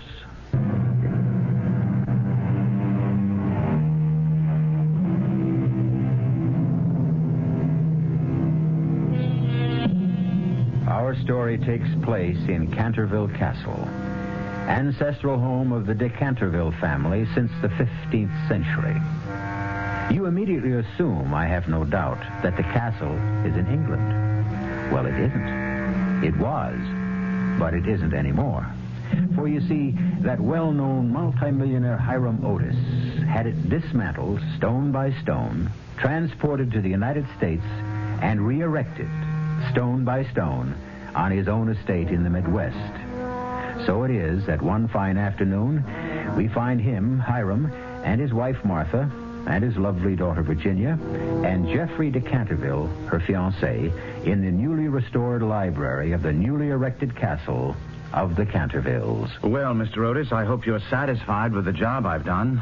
Canterville Castle re-erected, lock, stock, and barrel, even to the ancestral gardens which surround it. Well, the castle's okay, but I don't know about the gardens. The guy I hired to be the general manager when we opened the place as a tourist resort says the pool ought to be where you put the pine woods. But, Daddy, that's the exact area where the pine woods were. In England. Well, Ginny, dear, tourists won't know that. But that was part of the deal when Daddy bought the castle from Jeff and hired him to re-erect it here, that nothing would be changed. Well, business is business. If it'll be more convenient for tourists to have the pool where the pine woods are. Now, what's this? Well, you know what that is, Mr. Otis. It's the blood stain. That's the spot in front of the fireplace where Sir Simon de Canterville stabbed his wife to death way back in 1601. I told you I wanted it removed. And I told you it can't be removed. You got any Otis bathroom cleanser around, Jeff? Yes, of course, in the cleaning closets. You told me to stock it. Get a can of it. But, Mr. Otis, really... Otis bathroom cleanser is guaranteed to get rid of any stain, and it'll get rid of this one. Go on, get me a can of it. Oh, good heavens, that vase. Oh, dear, it fell off the mantelpiece. No, it didn't fall off, Mrs. Otis. It was knocked off, I'd say, by Sir Simon de Canterville. The ghost? Yes, I'm afraid he doesn't like the idea of removing that bloodstain. However, I'll get the cleanser. Him and his ghost. Do you think I was born yesterday? Jeff wouldn't lie to you, Daddy. and if he says the castle's haunted, then... Now, look, Ginny. Just because this fortune hunter fiancé of yours, Lord Geoffrey Canterville, believes in ghosts, doesn't mean I have to. Daddy, if you call Jeff a fortune hunter once more, just once more... Okay, honey. I'm sorry. All I want is your happiness, sweetie. And if he'll make you happy, fine. Here we are, Mr. Otis. A fresh can of Otis bathroom cleanser. All right, let me have it. Now watch. I spray it on the bloodstain.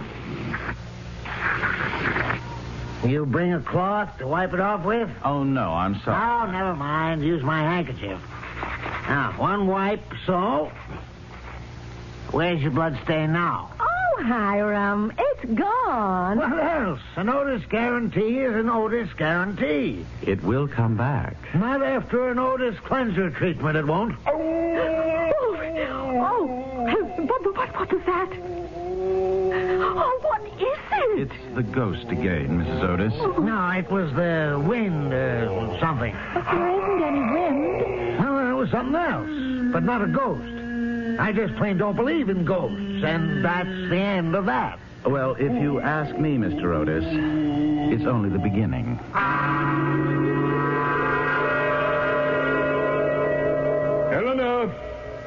Eleanor! Oh, blast the woman, where is she? Here, Simon, dear. Here I am. Get the paint bucket. We have to repaint the stain. Again? I promise you, however often Mr. Hiram Otis erases my bloodstain... My bloodstain, dear. Oh, all right, yours.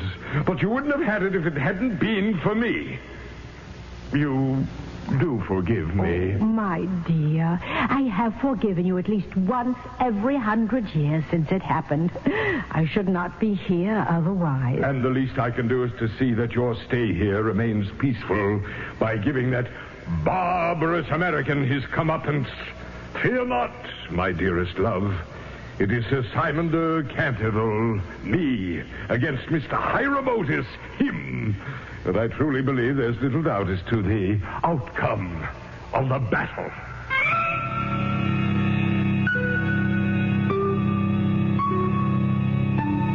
A blue bloodstain? What do you mean a blue bloodstain?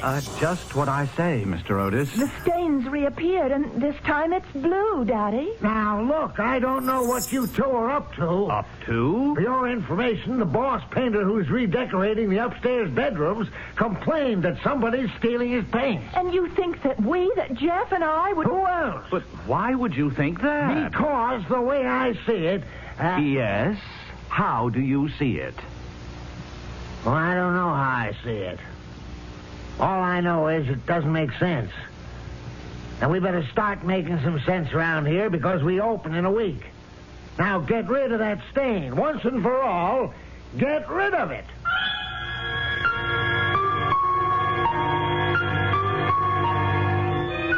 Do you realize that I have repainted that bloodstain by the fireplace 4 separate times, and each time that meddling American has had it removed? I should think you'd want to forget it.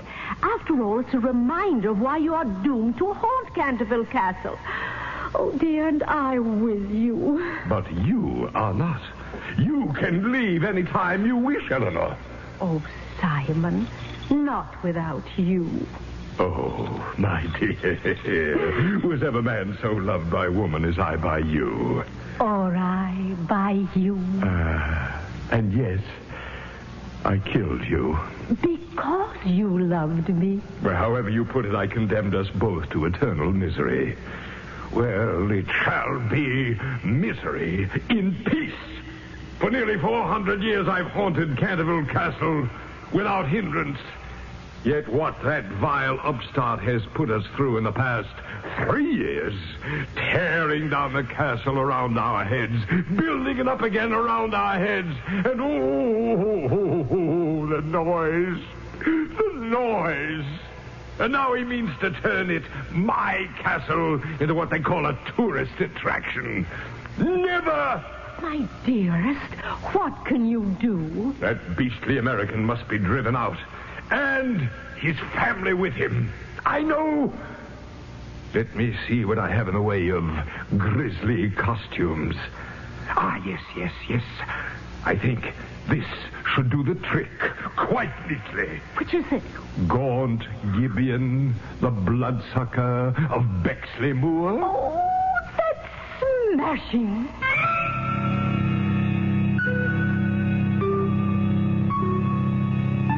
Jeff, I won't let you get married till you get a job. But, Daddy, Jeff doesn't need a job. He has all the money you paid him for Canterville Castle.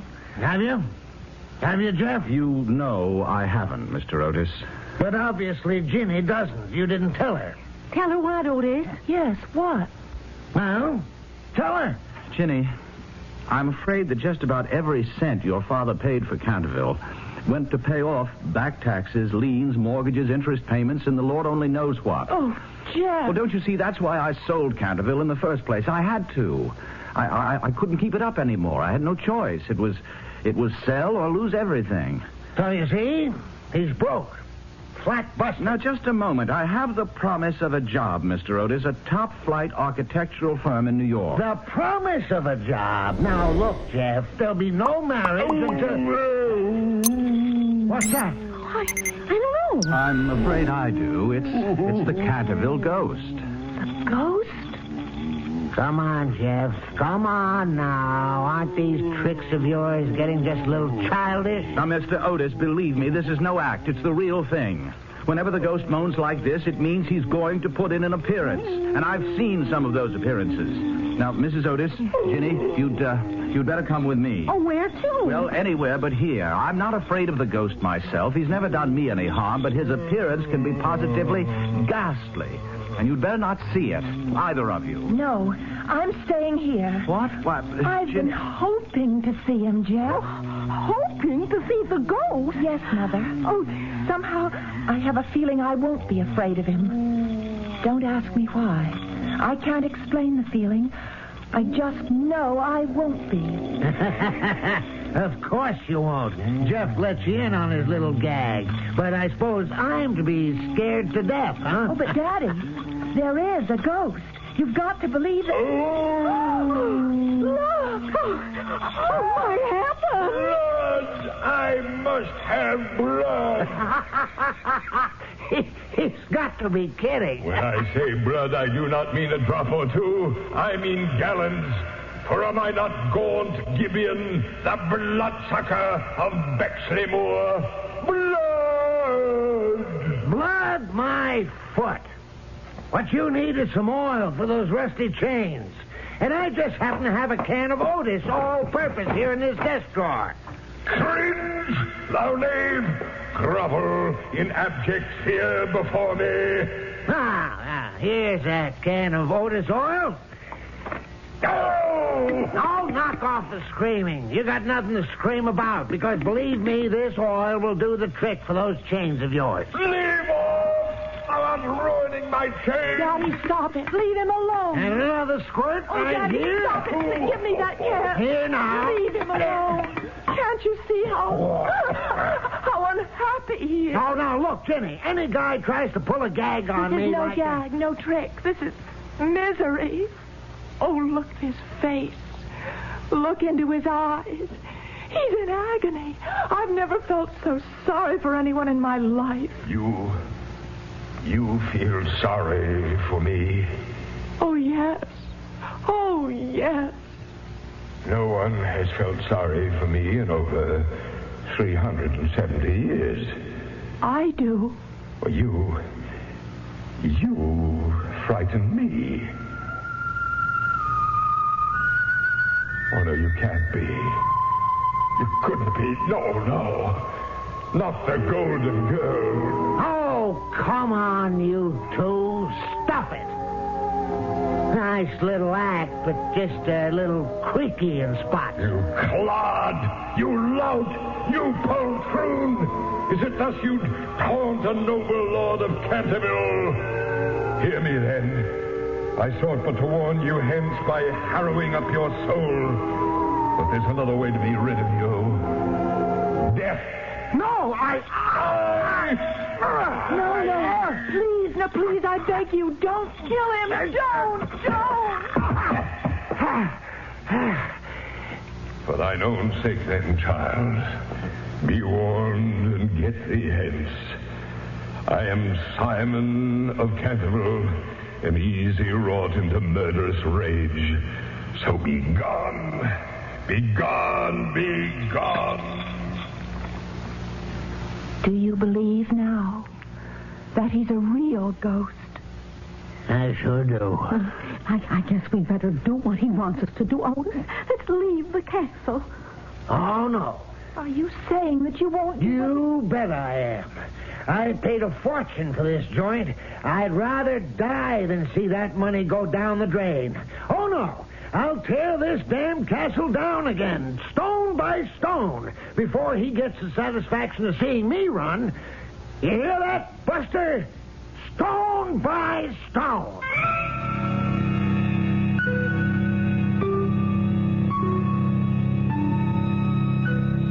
It certainly appears that for once, for the first time in nearly 400 years, the ghost of Sir Simon de Canterville has met his match. What happens, you may ask, when ancient English ghost meets eyeball to eyeball with modern American business tycoon? We'll learn more when I return shortly with Act 2.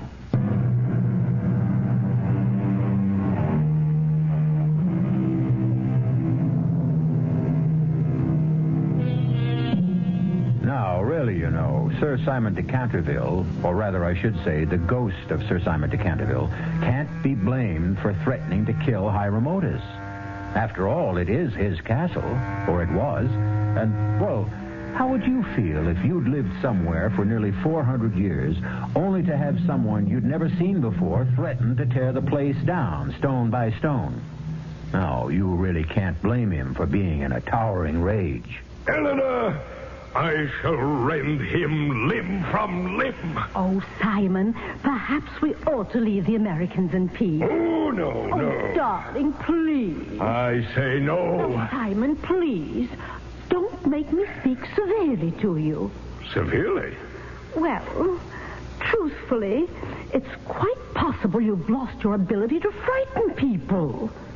Lost my ability to frighten people? Yes, dear. You are but a ghost of your former self. Just what do you mean? Well, I very much fear that you're growing stale. And in the parlance of the day, why, you simply can't hack it anymore. Hack it? Not able to hack it? Me? Oh, Simon, come now. Were you not reduced to using brute force? You, who through all these centuries have prided yourself on the artistry of your hideous disguises. Why, you failed to frighten a mere mortal. And Simon, an American at that. Well, he's a clod. Altogether too stupid to have even a semblance of nerves. Is that thunder? I think so. It just occurs to me. I've always been at my best during a thunderstorm. True enough. And tonight, to judge from that sky out there, will be a night of elemental fury. A perfect background for haunting. I shall outdo myself this night. I shall employ a disguise so horrible, so fiendish. Something guaranteed to drive the churl out of his skull. What? Yes. That is the question. What shall it... Oh, I have every confidence that you, my sweet, will create a costume that every ghost in England, in the world, would give his winding sheet to possess. Oh, you are too kind, altogether too kind. But let me think. Aha. Oh, you have it? Yes. You, my darling, have given me a thought. Winding sheets. That is the ticket. A winding sheet? Of course. I have an excellent one. Very old, very moldy. The one with the frilled cuffs and neck. But of course, do go on. I will wear that and take with me my rusty dagger. I shall approach the room moaning and groaning in a most gruesome fashion. When I enter it, I shall stand over them in the form of a green, icy, cold corpse till they're all but paralyzed with fear. And then I shall cast off the winding sheet and crawl around the room with white, bleached bones and one rolling eyeball. Oh, Simon, dear, you have outdone yourself. I dare say even you will agree I can still cut the mustard, my dear. Oh, you can, you have. What of the girl, the American's daughter? Oh, she must go in peace. I touch her not. Why so? Because...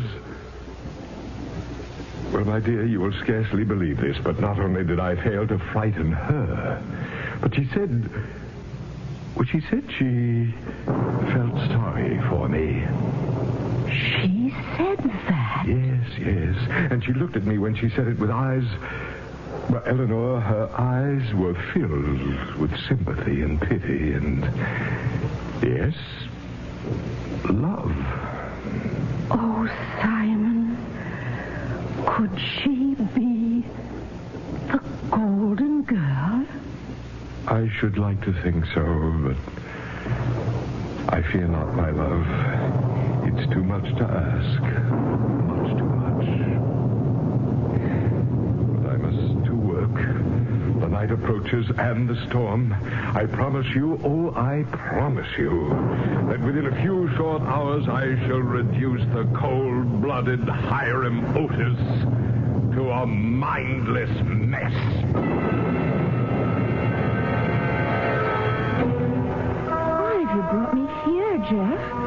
I've never seen this part of the castle before. It's a hidden passage, or it once was. As to why I brought you here, well, it seems to me every time I want to be alone with you, your father shows up, or your mother, and... Oh, Ginny, I do want to talk to you. Yes? Ginny, marry me.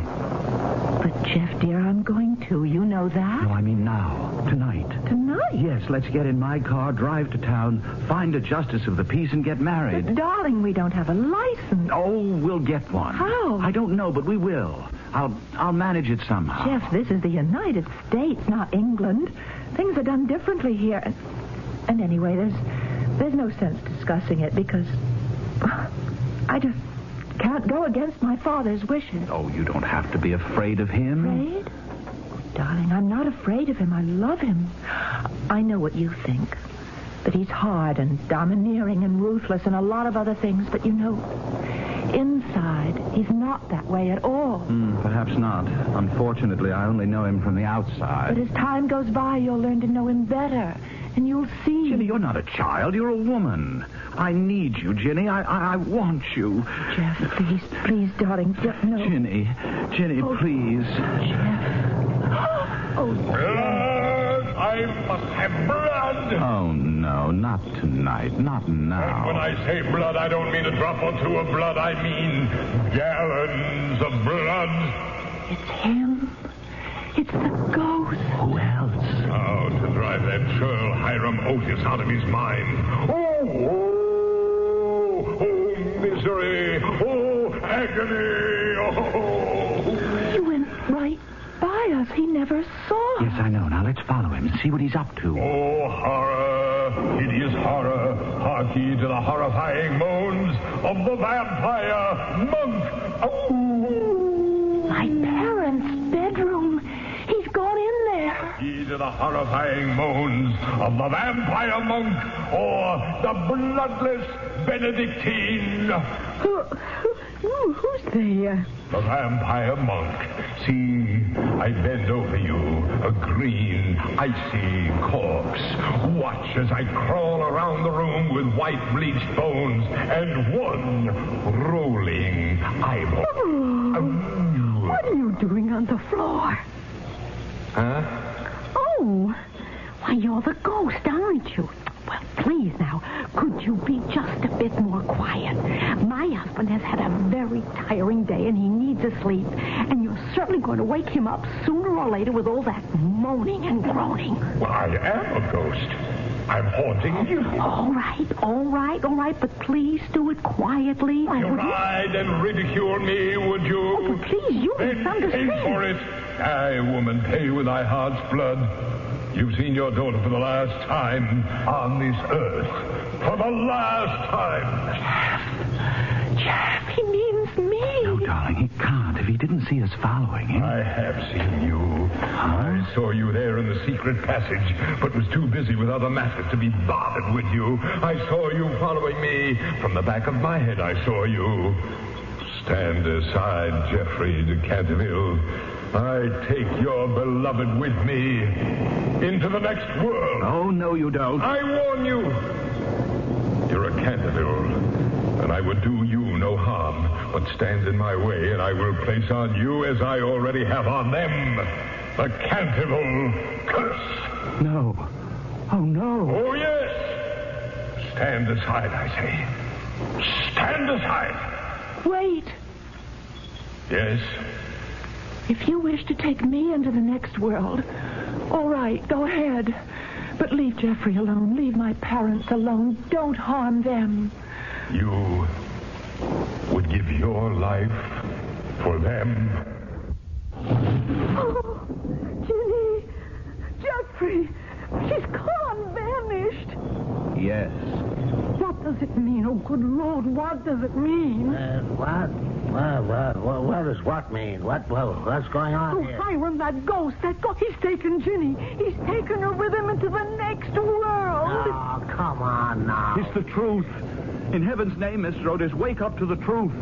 The ghost of Simon de Canterville has taken Ginny out of this world and into his own. And you'll never see her again. And I'll never see her again. What the devil are you talking about? It's the curse of the Cantervilles. The ghost placed the curse on you tonight. Oh, what lies ahead for you, Mr. Otis? Yeah? What does lie ahead for me? I can't even begin to tell you. And even if I could, I wouldn't dare.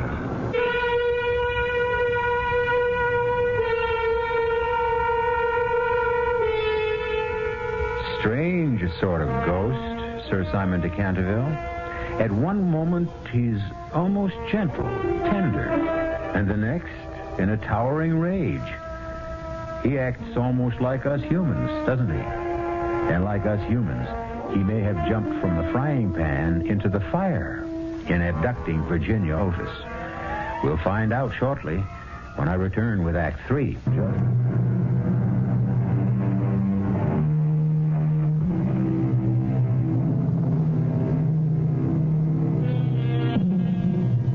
I take you now down a short flight of wide stone steps, somewhere in the nether regions of Canterville Castle. Steps stained by centuries of dampness. It is a place where rats and beetles might scuttle about, in and among the bleached bones of a skeleton which lies on the stone floor. Poor skeleton. One of its hands, manacled, claws towards the remains of a bowl which once held food. A door opens. A light appears on the steps, and Sir Simon de Canterville sweeps down the steps, dragging Virginia Otis after him. He flings her to the floor. Here lie my bones. Here soon shall lie yours. He whips a dagger from a case at his side, stoops, grabs her by the hair, and holding her head back, makes as if to plunge the blade into her throat. But he stops short. How can you look at me like that? Are you not afraid? No. You face death, yet you're not afraid. Do I face death? Will you kill me? What is to prevent me?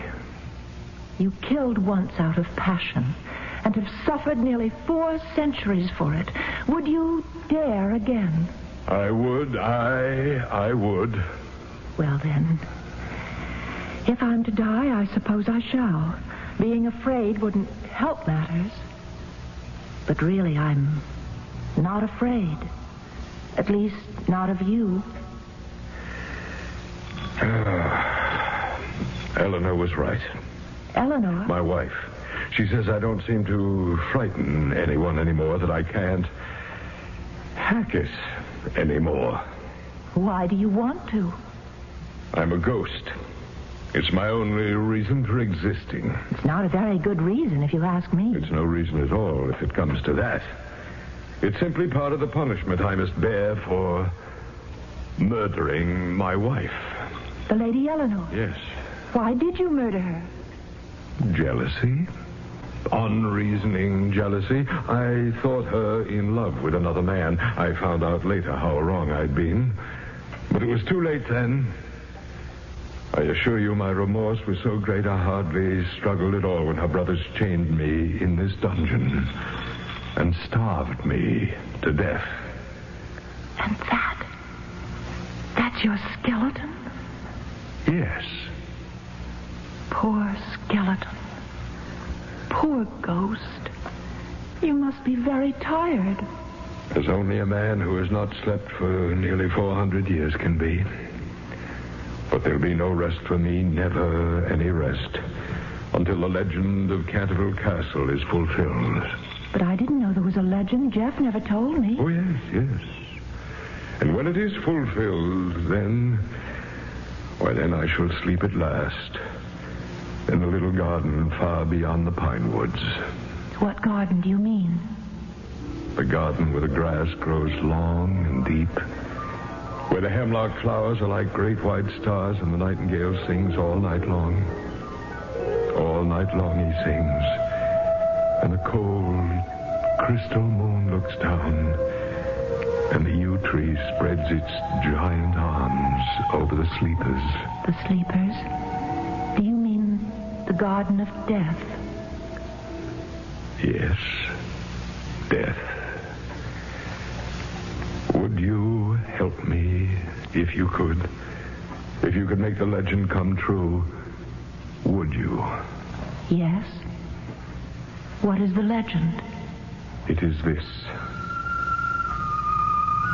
When a golden girl can win prayer from beyond the gates of sin, when the barren almond bears and the girl gives away her tears, then shall all the house be still, and peace come to Canterville. What does it mean? It means that you must weep with me for my sins, because I have no tears, and pray with me for my soul, because I have no faith. And then, if you have always been sweet and good and gentle, that withered almond tree you have perhaps seen outside the library window. The barren almond tree, yes. That tree will bloom again to show... Yes, to show? That the angel of death has had mercy on me. I should like to do that for you. I know. But you may fail. Yes. And if you fail, the torches of the damned will be yours through all eternity. You must dare to go beyond the gates of sin. You will see fearful shapes, hear wicked voices. If you are the golden girl of the legend, you will not be harmed. But if you're not the golden... I tremble for you. Well, what is your answer? I will do it. Think. Be sure. Oh, do be sure. I am sure. Then turn, and behold the gates of sin.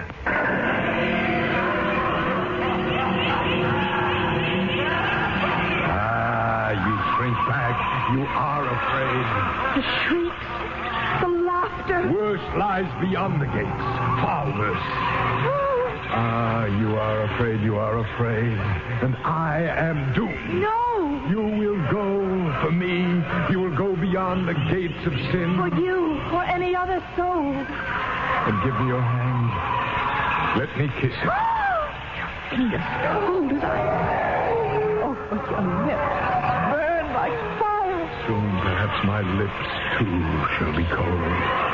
If you are the golden girl, I pray God you are, for your sake more than mine.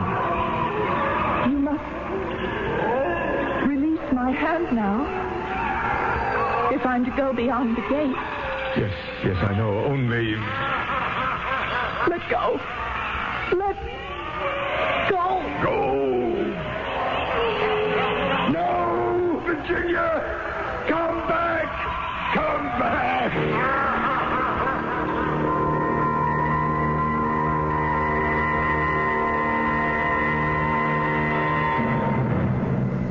Mr. Otis, there's nothing that can be done. Virginia's gone. Forever. Hiram, it's all your fault. If we hadn't ridiculed the ghost, if we had just taken him seriously, all this would have been avoided. I got to admit you're right, Martha.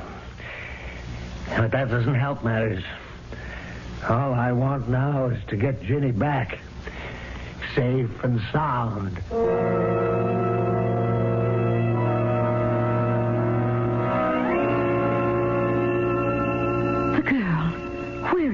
She's gone. I've been a fool. I thought she might be the golden girl, the girl of the legend, and I let her go beyond the gates of sin. Oh, no. If that be so, I am done with you, Simon. Oh, no, not you. Oh, don't touch me. Don't touch me. You're revolting enough to be human. I tried to stop her at the last moment. I tried. But it was too late. Too late. Simon. The nightingale. Eleanor. The nightingale. Oh. It sings. It sings in the garden of death. It sings. Oh, and the girl, Virginia. Oh, she succeeded. She must have. Simon, look.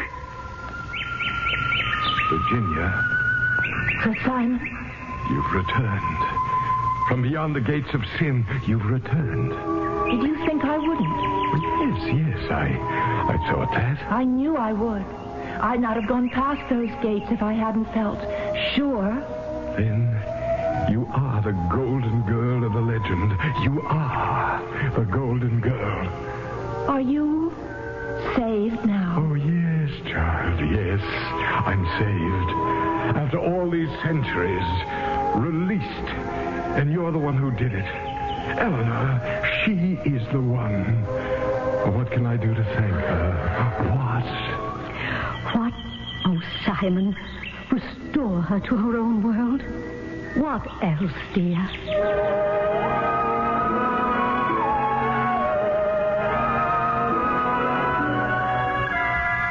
My watch is stopped. What time is it? It's nearly 3 in the morning. 3 in the morning? I've got a 9 o'clock committee breakfast. Oh, what am I saying? Business. It becomes a habit. My little girl is gone, but my first thought is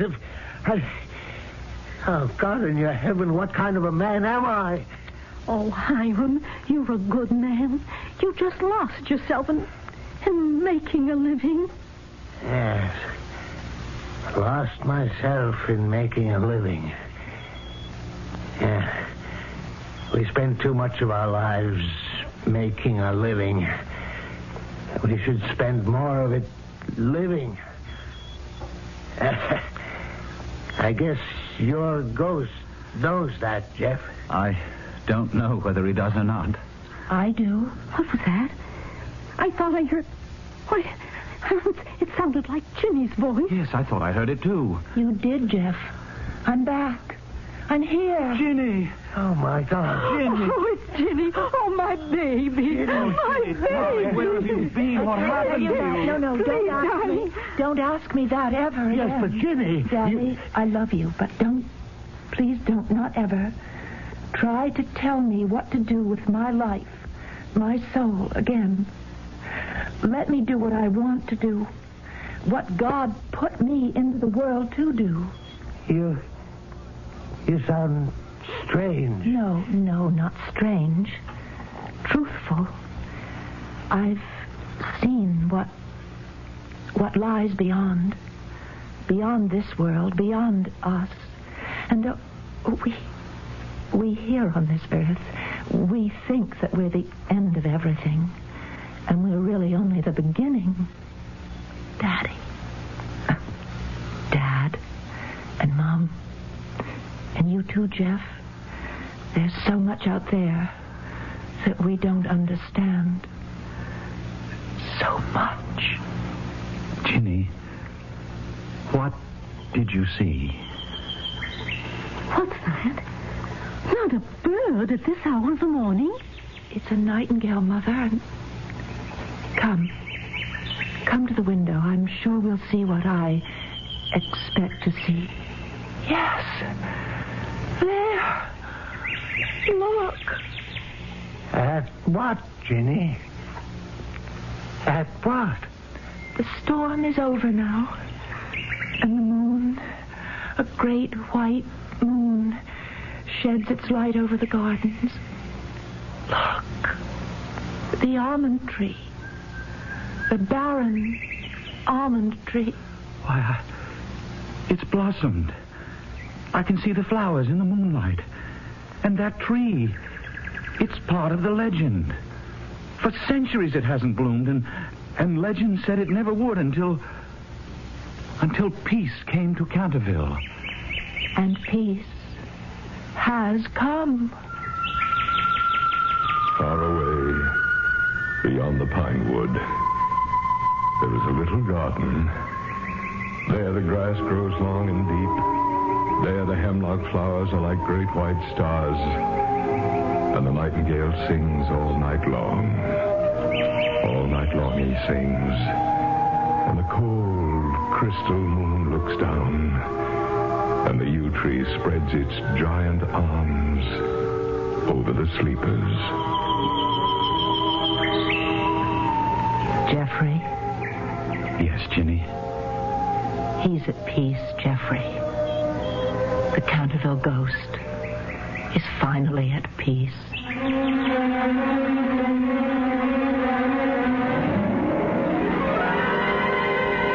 This story, this beautiful story, we owe to a man named Oscar Wilde. Perhaps some of you know the tragic details of the last years of his life. Well, no matter. What's important is what he wrote. Almost 100 years ago. Wrote what entertained you in this past hour. And perhaps enlightened you, too. It is better to live than to make a living. I'll be back shortly.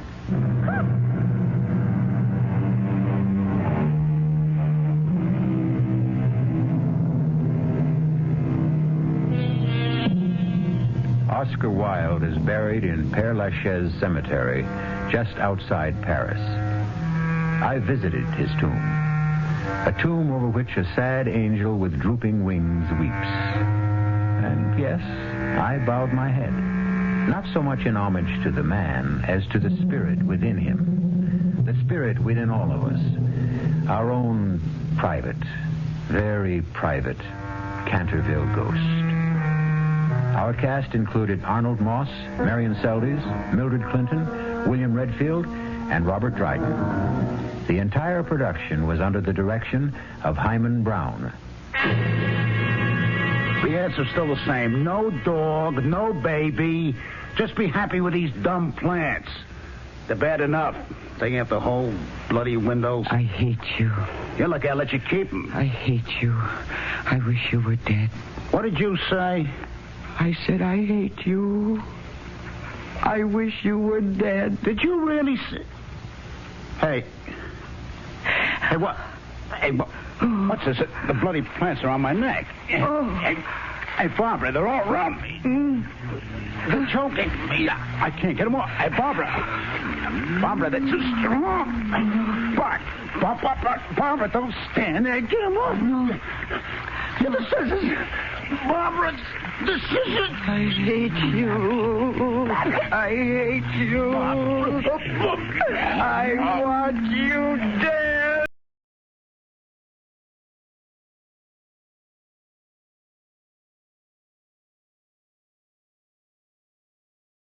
You are listening to Golden Age Radio, rumble.com/C/GAR.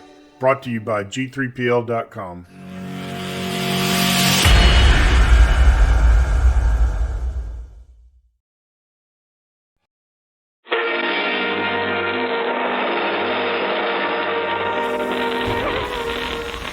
Good evening, Creep.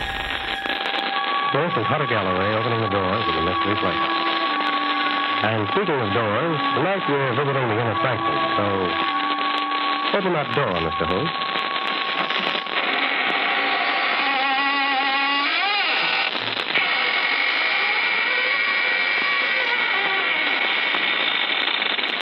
Good evening, friends of the inner sanctum. This is your host opening the squeaking door for another session of the AGGMS, the Association of Ghouls, Ghosts, and Midnight Spirits. Oh, may I see your membership card as you enter, please? But, oh, no, it's not a printed card. All you have to do is show me your wrist. If there's any blood pulsing in your arteries, then you don't belong here tonight. Better come back and try some other time. After you've passed your mortuary test.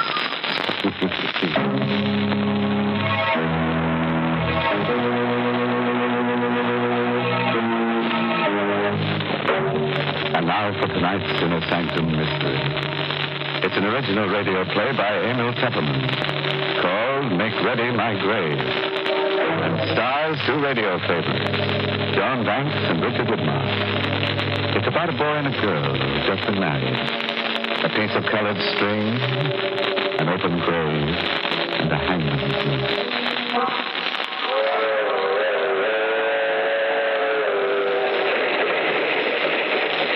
That train is the Southeast Limited. See it? Long, sleek, and powerful. Taking off for miles on a humming rail. A masterpiece of 20th century mechanical perfection. Nothing about it to suggest lurking hate, or fear, or superstition, or death. But let's take a look into compartment A, car 17. John and Betty Loomis, just married, are going for their honeymoon to John's ancestral estate. John, I'm so happy. How soon do we get to Lewisville? In about an hour, Betty. Just think, I'm married into one of the oldest families in the state. I hope you'll be very happy, darling. Oh, I will. You do love me, don't you, John? Of course I do, baby. I'll always love you. Always. No matter what happens. What do you mean, no matter what happens? What could happen? Sam, something's bothering you. No, it's nothing at all. You're hiding something. There's something you haven't told me. It's nothing, Betty. It's nothing to worry about. You don't want to tell me? No, not now. Maybe later.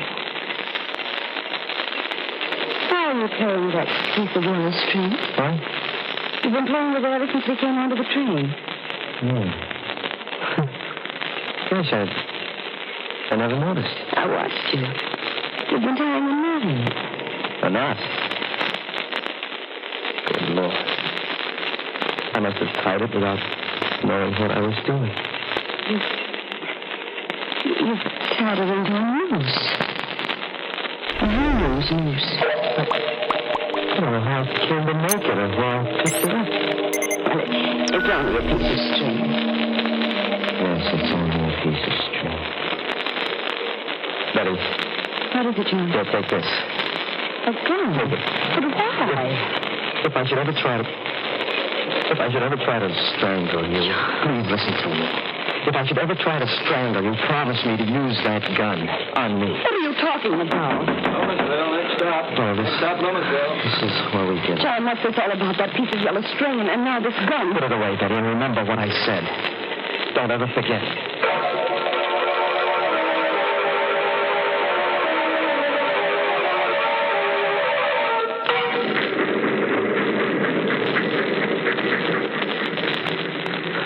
It's so dark here. This is just a way station. The train only stops here to let us off. Otherwise, it goes right through. Hmm?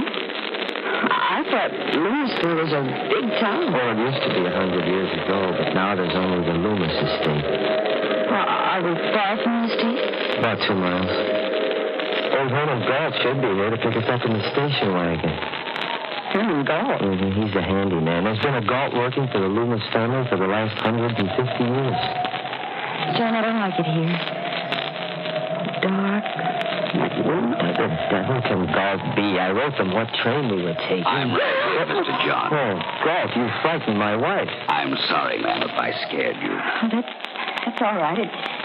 It was just the way you spoke so suddenly out of the darkness. If you'll follow me, I've got the station wagon back here. John, he doesn't like me. No, that's just his way. He's very devoted to the family. Where do you get to know him? I don't think I care to.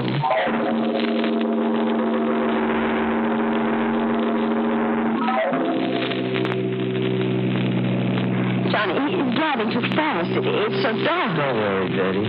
Galt knows this road like the back of his hand. We'll be there in a few minutes. I'm frightened.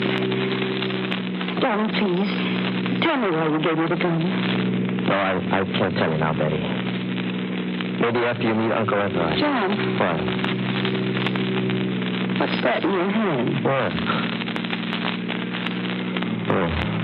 Another piece of string. A red one this time. What? I must have picked it up in here, off the seat. You've knotted it into another hangman's noose. Galt? Yes, Mr. John. This piece of red string, did you put it here? No, sir. Then how did it get here? You ought to know. Yes, I ought to know.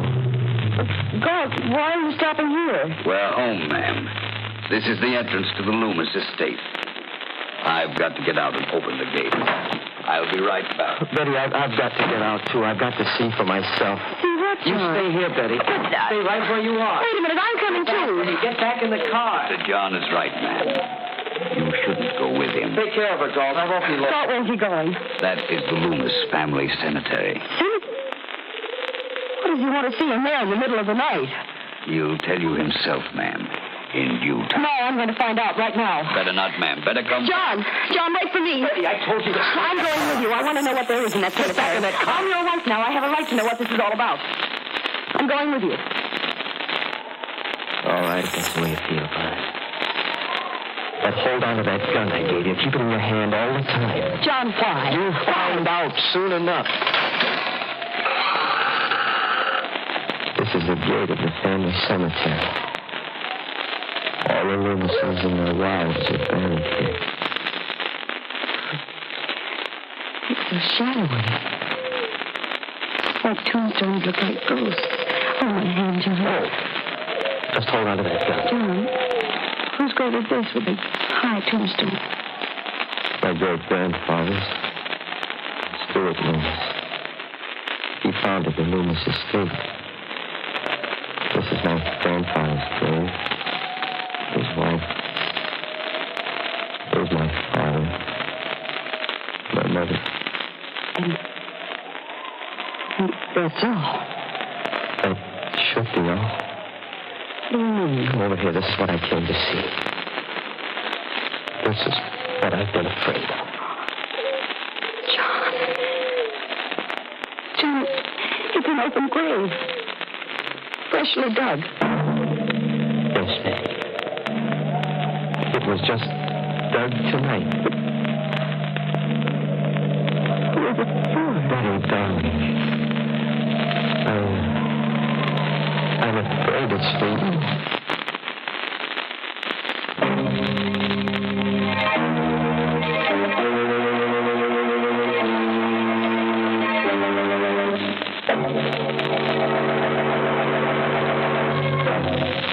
Now, let's hurry back to our date in the graveyard. Remember? With poor Betty, whose husband has just told her he's afraid the freshly dug grave is for her. John, what do you mean? Who dug this grave for me? Who? If I told you, you'd think I was crazy. No, you've got to tell me. If I'm in danger, I have a right to know. Was it gold? Your Uncle Everard? No, at least I don't think so. His wife, Christine. Betty, do you believe that a ghost could dig a grave? Ghost? Do you mean I'm in danger from a ghost? Oh, I told you you'd think I was crazy. John, what? Why are you looking at me like that? I don't know. Betty, you got that gun with you? No, I left it in the car. What good would a gun be against a ghost?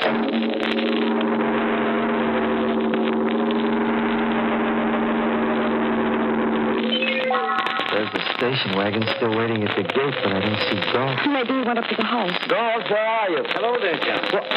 What's up? Uncle Everard. What happened to Dolph? He came up to the house. Said he'd gone into the cemetery. I thought I'd better come down. Oh. Is it there? Yes, it's there.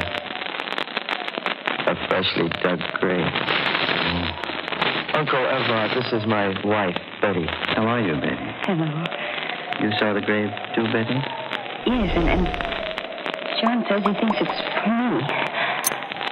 I'm afraid I don't understand him. You haven't told her anything yet, John? Well, just a little. I couldn't bring myself to. I think it's time you did.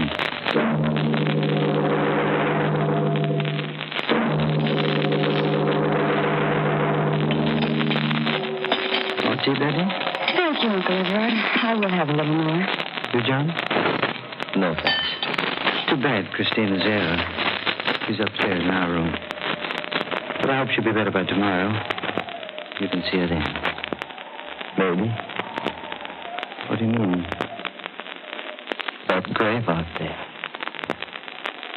Maybe it'll be filled tomorrow. John, don't you think it's time you kept your promise to tell me what this is all about? You tell her, Uncle Everard. Well, Betty, there's a ghost in the Loomis family. That's it in a nutshell. Oh, I see. And it was a ghost who dug that grave. I know it sounds mad. But after 150 years, we Loomises have come to the conviction that it can't be anything but a ghost. 150 years? John's great-grandfather, Stuart Loomis, settled this strip of seacoast under a patent from the colonial governor. There's his picture over the fireplace. He doesn't look much like you, John.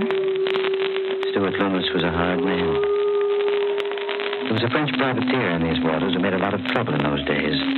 Gaston Leroux, who sailed the seas with his wife, Antoinette. But what has a French pirate and his wife to do with that grave? Stuart Loomis captured Leroux and his wife, and under the authority conferred upon him by the governor, had the power to hang them.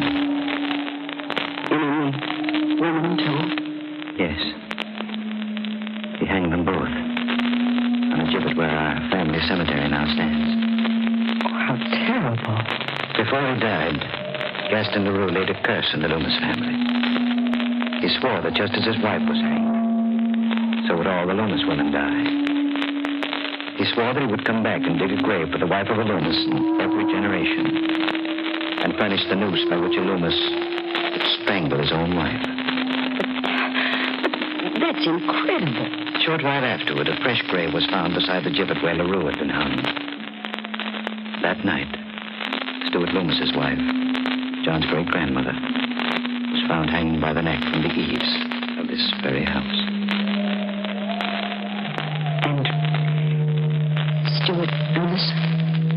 Major Stuart Loomis was a hard man and had made many enemies.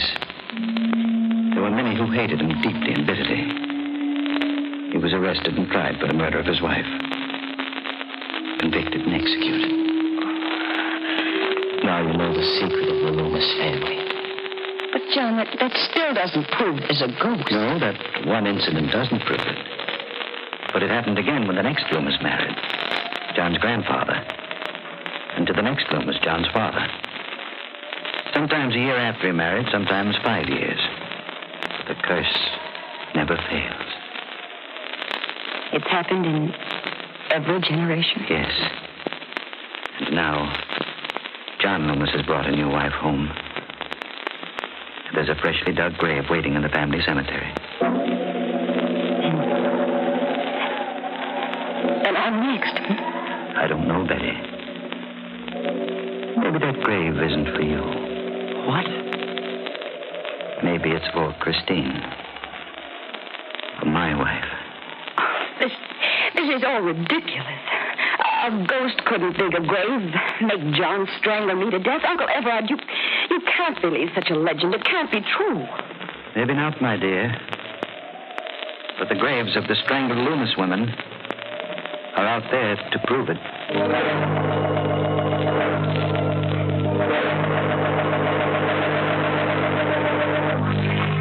Well, this is your room, Betty. I'd have call you at 8 tomorrow morning. Good night. Good night, Uncle Everard. Good night, John. Good night, Uncle Everard. This is such a big room. It's so gloomy. The whole house is like that. It lies gloomy and sullen under the Loomis curse. Oh, Betty, I love you so much. We'll beat the curse together. Let me go, darling. I want to change my clothes and wash. All right. There's the bathroom over there. I'll only be a minute. All right, darling. Oh, it's a lovely bath. Betty, what is... John, quick! What? Look. Hanging from the shower bar. What? A hangman's noose. It's a real one this time. A rope. Ready to hang someone. Who put it there? It's the Loomis curse. We can't get away from it. No ghost could have hung that rope there. Let's call Uncle Everard. All right. Have you got the gun with you? No, it's in my handbag. Get it. But Get it, I say. All right, John. Here, I've got it. All right, now keep it with you all the time. And don't be afraid to use it on me if necessary. All right, let's get your uncle. This is his room. I wonder if I ought to wake him. It might upset Aunt Christine. She's sick. We've got to wake him. Better knock harder. Well, it wasn't locked. Call him. Uncle Everard. Uncle Everard? It doesn't answer. But there's a light in the room. Push the door further open. All right. Well, there's nobody in the room. The bed's empty. Uncle Everard? Aunt Christine? Maybe in the bathroom. The door is open. Betty! What? Aunt Christine. She's hanging by the neck. She's dead. The same kind of a noose is in my bathroom. Uncle Everard hanged her. It's the Loomis curse catching up with us.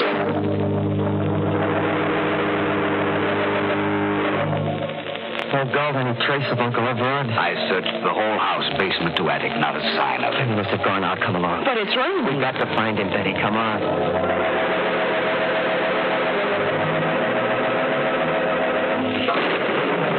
It's dark out here. How will we ever find you? I have a flashlight, ma'am. You look. What? Fresh footprints in the slush. Oh, they must be Uncle Everard's. They lead down toward the cemetery. Come along, Galt. Here, Mr. John, you can see for yourself the footprints lead right to this new grave. But why did we come here? There's the answer, Betty.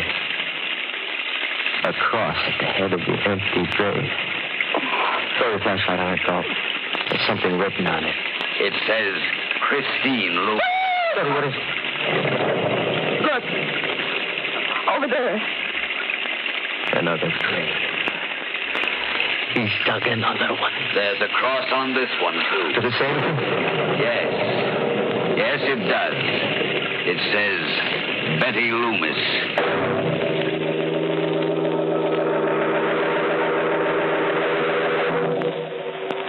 John, sit close to me.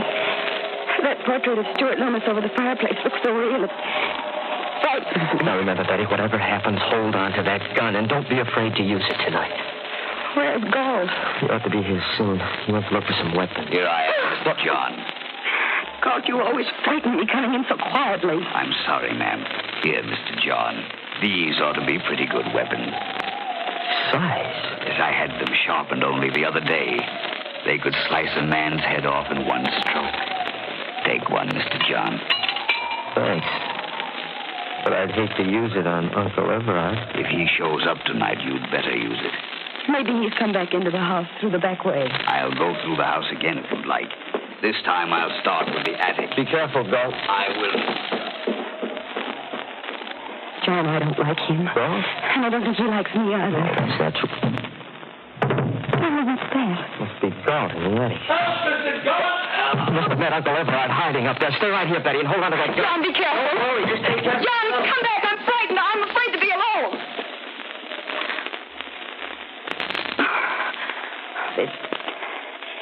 There's nothing to be afraid of. I have this gun. And if anybody comes, the lights. The lights went out. Who's there? Who's in this room? Don't come any closer. I'll have a gun and I'll shoot. I can't see you, but I'll shoot at the sound. John!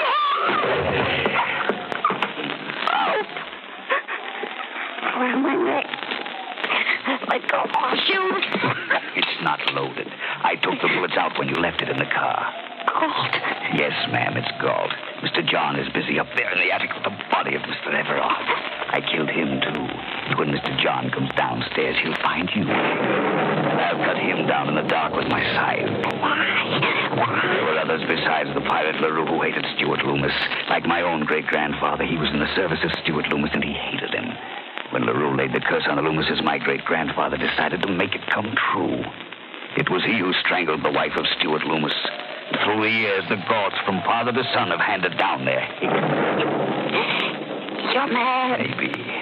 I'll tighten the noose and finish Betty, you. where are you? Why is it dark in here? Betty! John, look out, it's Galt. He has a fire. And so will I. John! John! Oh.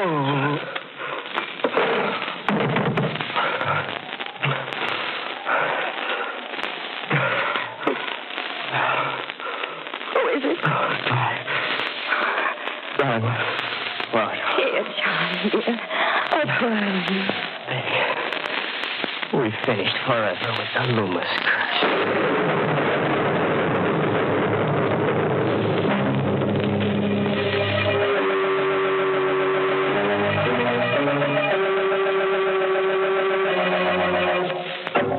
Well, that was a pretty rough honeymoon for Betty. But, you know, there's a lesson in her story for forgetful wives.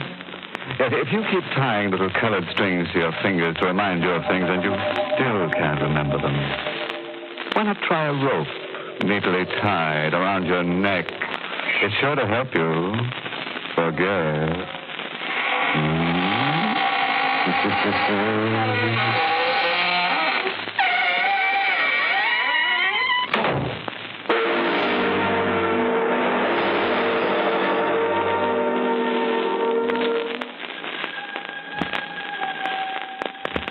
Thank you, Mr. Holt, for a very enjoyable performance in our mystery theater.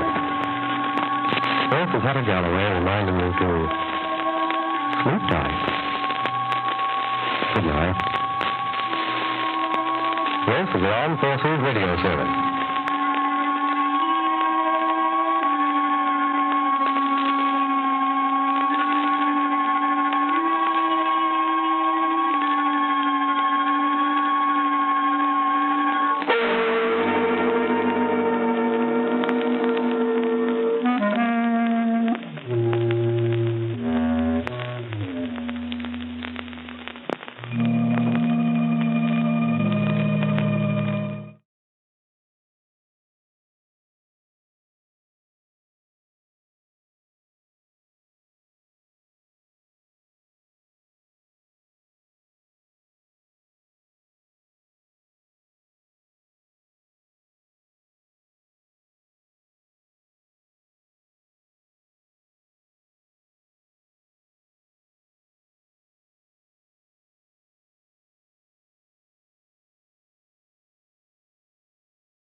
You are listening to Golden Age Radio, rumble.com/C/GAR. Brought to you by G3PL.com.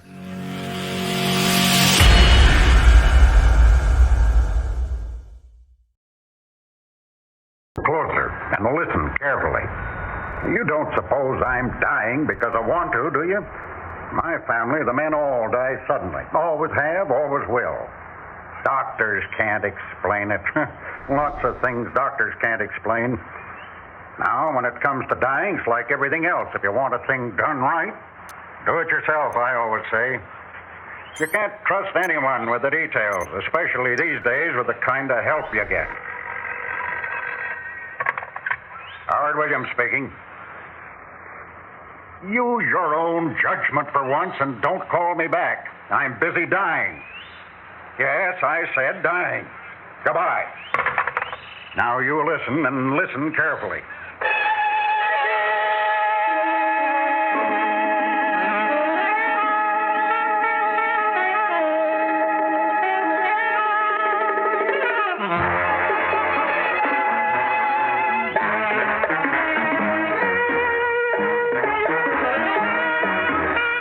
Theater 5 presents a very private phone call.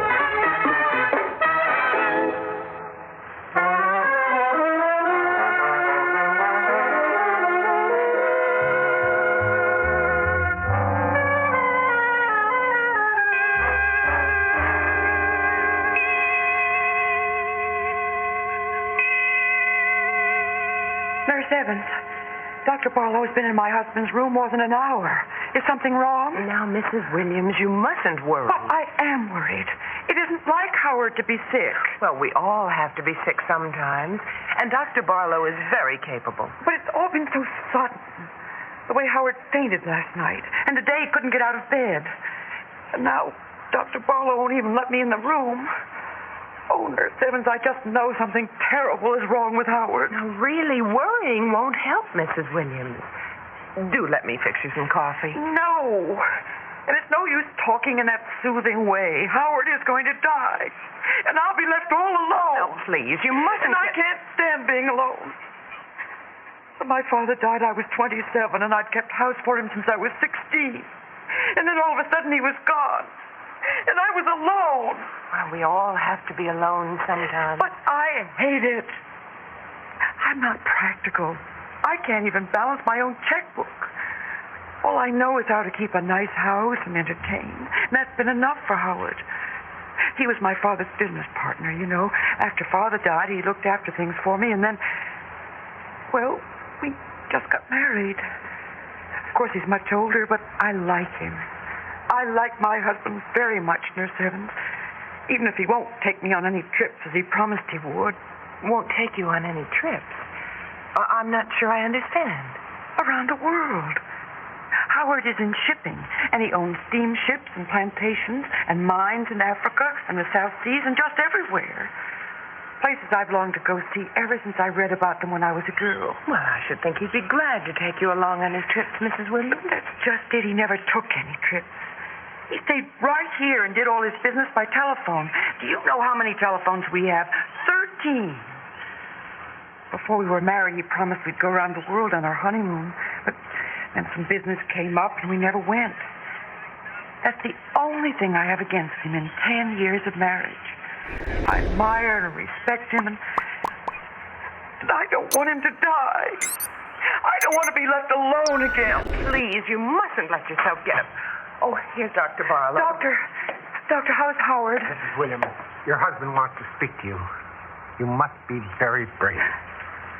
You mean he's going to... I'm sorry to say it's only a matter of time, perhaps of minutes. No. He wants some last words with you.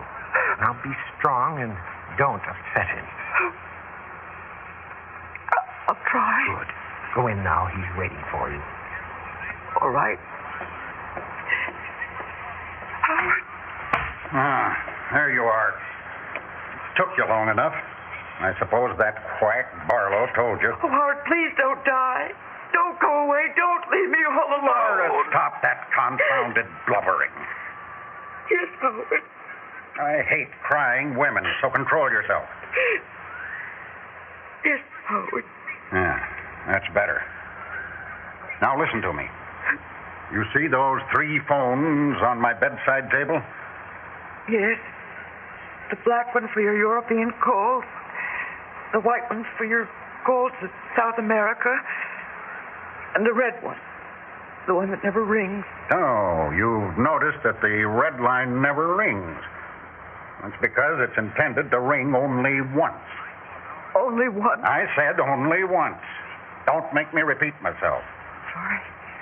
When that red line rings, you must be here to answer it. When the time comes, you must not fail me. Promise, Laura? I do, Howard, I do. I won't fail you. Well, I'll give you credit for that. You're reliable. I've tried to be a good wife. Have you been satisfied with me? Yes, of course. You run the house very nicely. Well, then don't die. Don't go away and leave me all alone. Stop sniffling. I told you I detest crying women. I'll try. You don't suppose I'm dying because I want to, do you? In my family, the men all die suddenly. Always have, always will. Doctors can't explain it. Lots of things doctors can't explain. Now listen, Laura, and listen carefully. It's the phone. Now, which phone is it? White one. South America. Well, see who it is. Not at a time like this. It's business. Answer it. Hello? What? Oh, well, just a moment, please. It's Rio de Janeiro. Shall I send your freighter Woodbine on to Tahiti and then Bali Bali, or direct to Australia? Let me have it. Here. Hello, Howard Williams speaking. Use your own judgment and don't call me back. I'm busy dying. Yes, I said dying. That ought to give him something to think about. Howard? Well? Are they really so romantic? Is who so romantic? You know, Rio de Janeiro, Tahiti, Bali Bali. They're all Americanized with neon lights and soda pop machines. Well, just the same, I'd like to see them. I'd like so much to see them. Now we'll never go. You're dying. We'll never go anywhere. Howard? Howard! Doctor! Doctor! What is it, Mrs. Williams? Oh, nurse, my kit. Yes, sir. Hurry.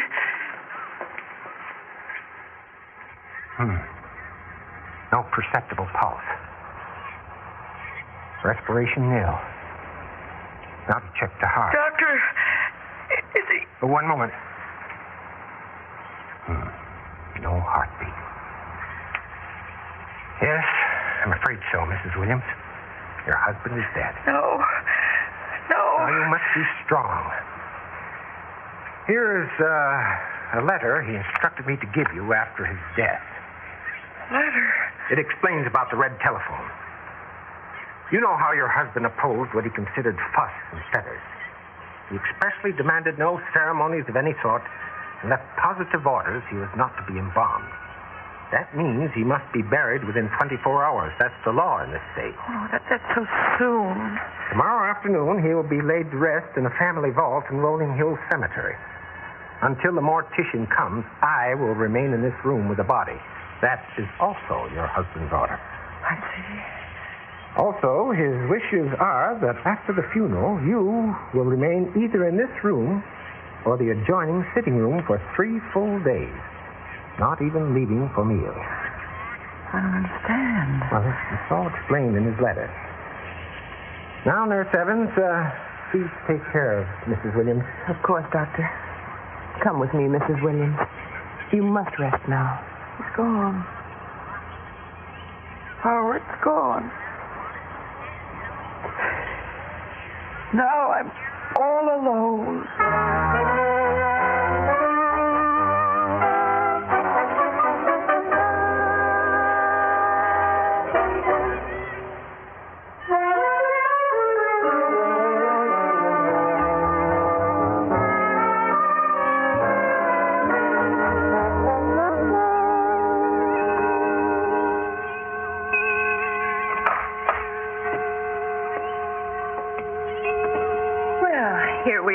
back again, Mrs. Williams. You were very brave. I couldn't cry because it didn't seem real. Those men put Howard in a box. Put the box on a stone shelf in the mausoleum. And they put a slab in front of the box. We all went away and left him there. Now, it was a very nice funeral. Dignified and simple. You understand that I'll be here to look after you for the next 3 days. I'll be in the room down the hall anytime you need me. Yes. Thank you. And no one will bother you. The telephones won't ring because the secretary is taking all calls downstairs. In the red phone? The red phone? He said I must be here to answer it, that I mustn't fail him. Well, I don't know anything about a red telephone, I'm afraid. A letter. The doctor gave me a letter from Howard about it. If I've lost it, Howard will be furious. He'll shout and swear and... He's dead, isn't he? Yes, Mrs. Williams. Is this the letter here on the bedside table? Oh, yes. I must have put it there yesterday. Well, I'll leave you to read it. Oh, excuse me, Mr. Reedy. It's all right, nurse. I just wanted to speak to Mrs. Williams. Yes, of course. It's Mr. Reedy, your husband's lawyer, Mrs. Williams. Now, be sure to ring if you need me. My dear, you have been very brave. It just doesn't seem real. I understand. And I've been thinking, why don't you plan a sea voyage, a trip around the world? New sights, new faces to help you forget. No, I don't want to do that. You hear? I won't do it. But I always understood You it. don't understand. Those cruises are full of women traveling all alone trying to find a man and never finding one. Well, I won't be one of those awful women traveling every place all alone. But my now dear... go away and leave me alone. Perhaps I haven't explained my idea correctly. I'm sure our Mr. Roberts can do it better. I'll send up Mr. No, I just want to be left alone. Oh, Howard, why did you have to die? Why? Letter. I haven't read the letter. You'll be angry at me. I'll read it right away, Howard. Right away. Dear Laura, you must stay in this room or the adjoining sitting room for 3 full days. That's because if the red telephone rings, you must be there to answer it.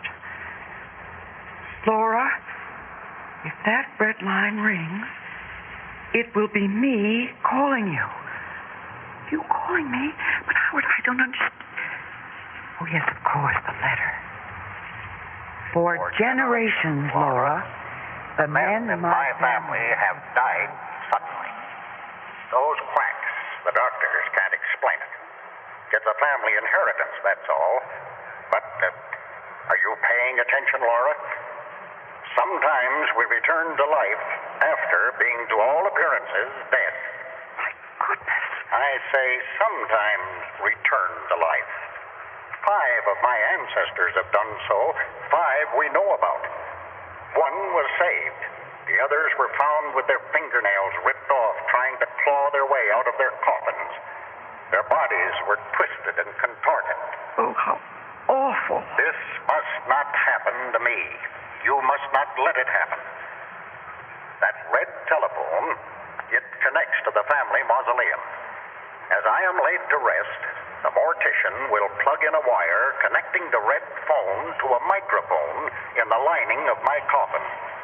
If I so much as whisper, the red telephone will ring like a fire alarm, and you will answer it. Do you understand, Laura? Yes. Yes, I do understand. Oh, if you hear the phone ring, I will be calling. Answer at once. Then contact Dr. Barlow and the mortician. All 3 of you will rush to the family vault to rescue me. So, Laura, stay close to the red phone. It may ring. I may return to you. For the last time, are you sure you understand? Yes, I do. Oh, please come back, Howard, please. Maybe you're there now, trying to speak. Howard, can you hear me? Howard, are you there? Howard, please speak to me. He doesn't answer. It's too soon. I'll wait. Hello? Mrs. Williams? May I come in? Who is it? Well, Mrs. Williams, I hope you'll forgive me for barging in like this, but Mr. Reedy feels it's important. I'm Lawrence Roberts. Lawrence Roberts? Yes. You see, I've handled most of Mr. Williams' legal business this last year. I'm one of the junior partners. You're one of the junior partners of the law firm? That's right. They gave me a partnership as a present for my 40th birthday. I'm the firm's foreign expert. Could we talk, Mrs. Williams, in the next room, perhaps? Well, I suppose we could. Good. I have some papers to show you. Well, I don't really feel like talking about business now, Mr. Roberts. Oh, of course not. I do understand.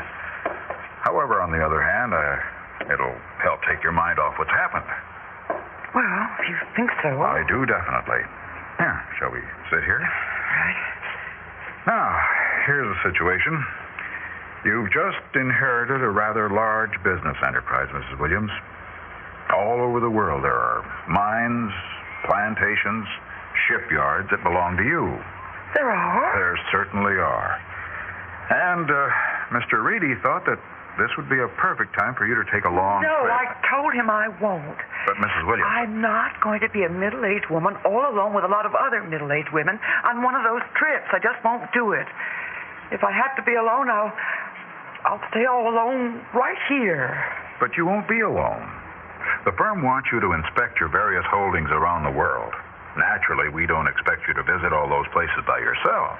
I'll be your guide. You'll go with me? All around the world. And you couldn't find a better guide.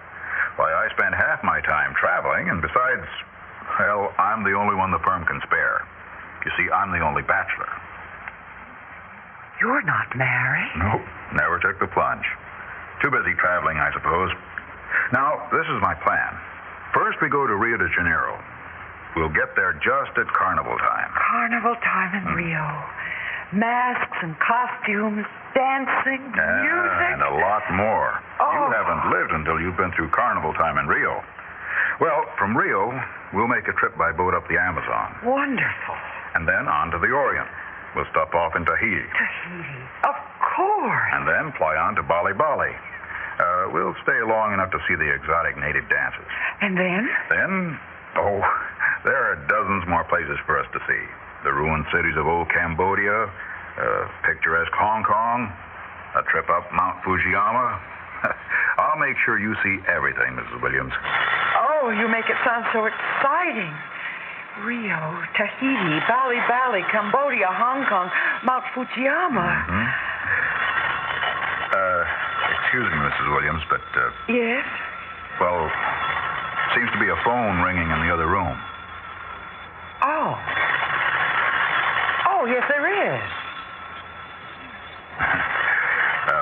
Most unusual sort of ring.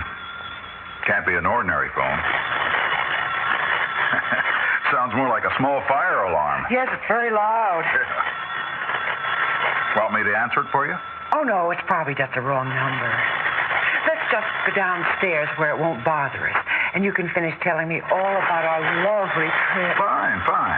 Well, first we have to get you a passport, and then your shots. Oh, well, you'll have to go with me, but I'll be brave. And I suppose you'll have to get some clothes. Yes. What colors do you like, Mr. Roberts? Call me Larry, won't you, Mrs. Williams?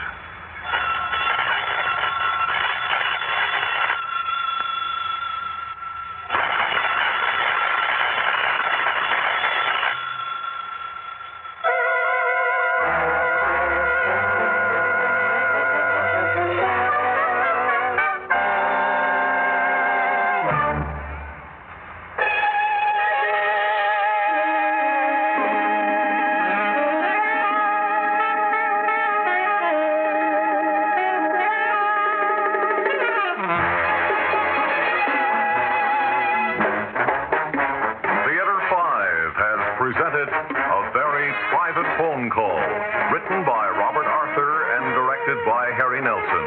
In the cast, Joyce Gordon, Ben Yaffe, Gertrude Warner, Hal Burdick, and Ralph Camargo. Audio engineer Marty Folgia. sound technician. You are listening to Golden Age Radio, rumble.com/C/GAR. Brought to you by G3PL.com.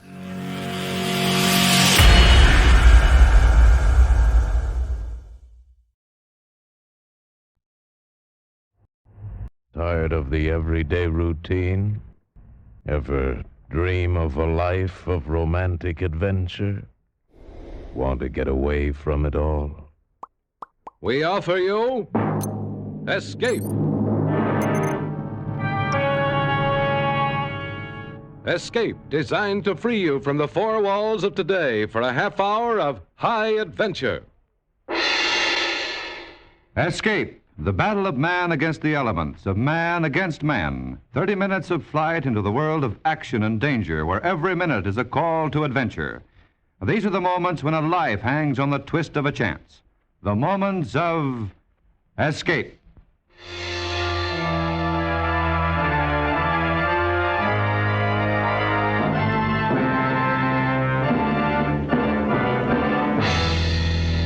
Tonight, we escape to the wildest mountains of Idaho, and the story of love and murder in the midst of a raging forest fire, as Anthony Ellis tells it in The Red Forest.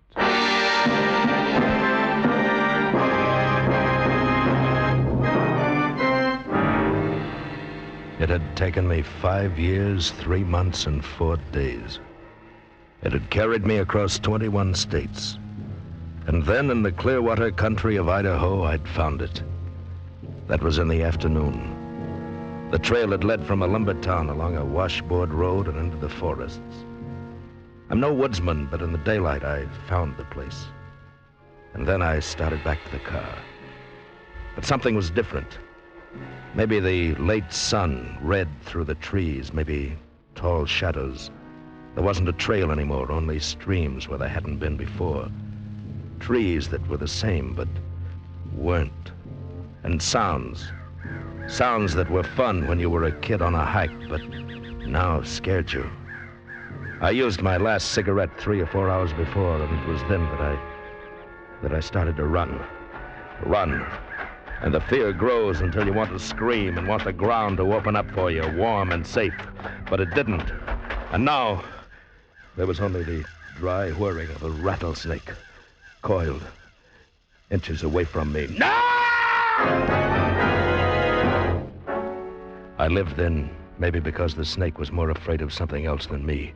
It didn't strike, just slithered away and became the pattern of the leaves. It was nearly dark when I found the road. I'd come to it about a half a mile below where I'd parked the car. A half hour later, on the outskirts of a little town, my headlights picked up a girl standing on the side of the road. She carried a cheap paper suitcase, and she was thumbing a ride. I stopped. Can I get a ride, mister? Why, sure. Here, I'll put your case in the back. There we go.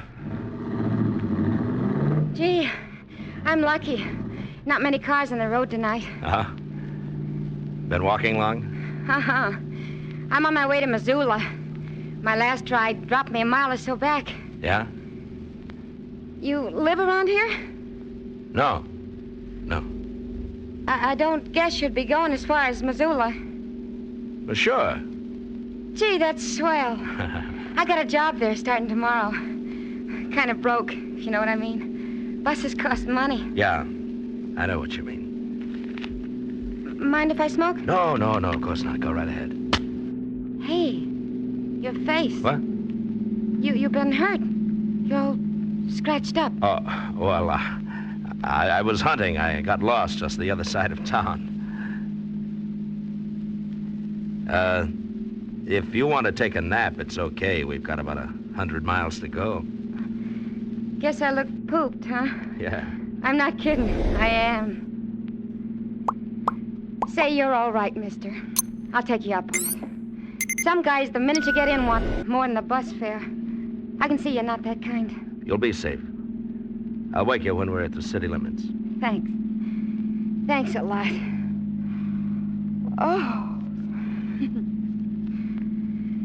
Gee, it's nice out here. It's kind of lonely, but it smells good. I wonder what that is, over there. What? The sky. Bright like, see? I don't know. Gee, could almost be Seattle from a long way off. I had a boyfriend. He used to take me driving at night. When we came back, you could see a glow. Just like that. Oh. I saw that glow in the sky. It was on our right. And as the road twisted through the trees, it fell behind us, then to our left, and circled until it was straight ahead. The girl had fallen asleep very quickly. I saw her face in the light from the dash. Thin, pretty, peaceful. And it was about 15 minutes after I'd picked her up that I saw the lights on the road. And then closer, the figures waving. Hey, there already? I just got to sleep. No, there's something wrong. There's a cop coming this way.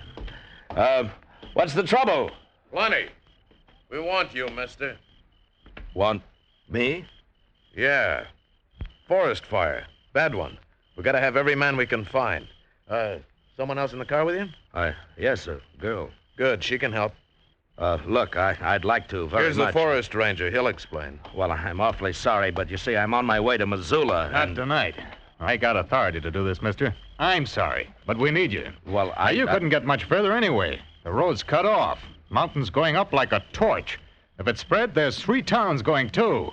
Come on, I got some clothes and boots for you. Hey, what about me? I gotta get to Missoula. I got a job in the morning. Sorry, sister. You got a job serving coffee here. You cops. $5 a day. A day? Or longer, it depends. Come on, let's go. There was nothing else to do, so I got into the clothes the ranger gave me, then stood around and waited. I wasn't tired anymore, just scared. Scared of going into that forest again. The wind came up a bit, and with it, the smell. Smell of burning. Smell of death.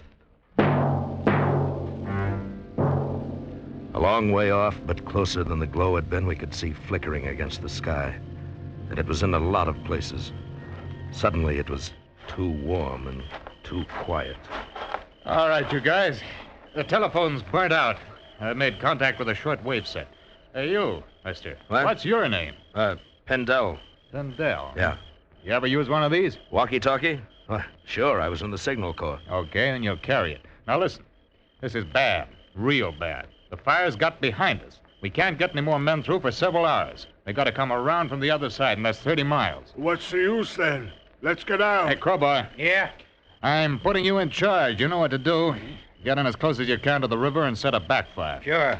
I got to stick here with the transmitter. You take the walkie-talkie, and I'll let you know what's happening. Sure, you stay here with the pretty girl. We go and get fried. Shut up, Pat. Hey, Hanson, you'll have to go with them. 3's not enough. Sure. Well, the cop's going to do some work for a change. You better take along some food and a thermos. Come on, step on it. Too bad we haven't got the A track. couple of sandwiches I made up. Here. Thank you. This sure is something, isn't it? Yeah. You scared? Scared? Why? Your face is white. You scared? I'm from the city. I know what you mean. Those trees give me the willies, too. It's dark. Sure. That's it. You'll be all right. Listen, kid. If anything happens, you take my car. Here are the keys. What do you mean? If I don't come back, keep the car. You kidding? You're coming back. Yeah, sure. So long. Hey, my name's Jan. What's yours? Wally. You be careful, Wally. We went into the forest. Men with spades. Men against fire and terror. There was the man they called Fat, 300 pounds of ungainly body, topped by a tiny and almost disgustingly childlike face. There was Crowbar, a big, dark man, quiet and filled with a knowledge of the woods. Hanson, the state trooper, thin and wiry, his natty khaki shirt stained with sweat and dirt. And me. We'd gone about a mile when we first heard it. It came in gusts with the wind high above us. Wait a minute. Holy... Shut up. Let's get out of here. About 3 miles away. I figure coming fast. We're about that far from the river, aren't we? Yeah. Listen, you guys, if it's crossed the river, we're sunk. Let's get out. Hey, Wally. Yeah. Get the ranger. Tell him it's coming this way pretty fast. All right. Look, Sparks up there, see? Sure, Pat. Sparks, fire. You Hello. chicken? Oh, lay off. Hello. Pendel calling Row. Pendel calling Row. Over. Row. This is Row. Over. We're still about 3 miles from the river. We can hear it. Over. You can't set a backfire now. Winds change. You better come back. Over. Right. Well, he says go back. That's okay with me, boy. Come on. Gee, listen to that. I wanted to run again, that same feeling I'd known before, the fear all around us, closing in and down. There was no sky above, only blackness tinged with red, pressing. And behind, the living forest, running, overtaking, and passing us. When we reached the road again, the sound was steady. I had a strange feeling of relief when I saw the forest ranger and the girl, Jan. It was like coming home. I think it was then that I stopped being afraid. Come on, Row. We can't do no good now. Yeah, you're not kidding. We gotta try and join up with the others. What do you mean? Well, the fire's on 3 sides of us. That means we head southeast. Well, can't we take the road back? Nope. There's 200 men trying to keep a path open for us. We gotta make 5 miles in a hurry. Bad as that. Yeah, worse. If we don't get there in time and they can't make a fire break, we're gonna be smack in the middle, and there's not going to be any way out.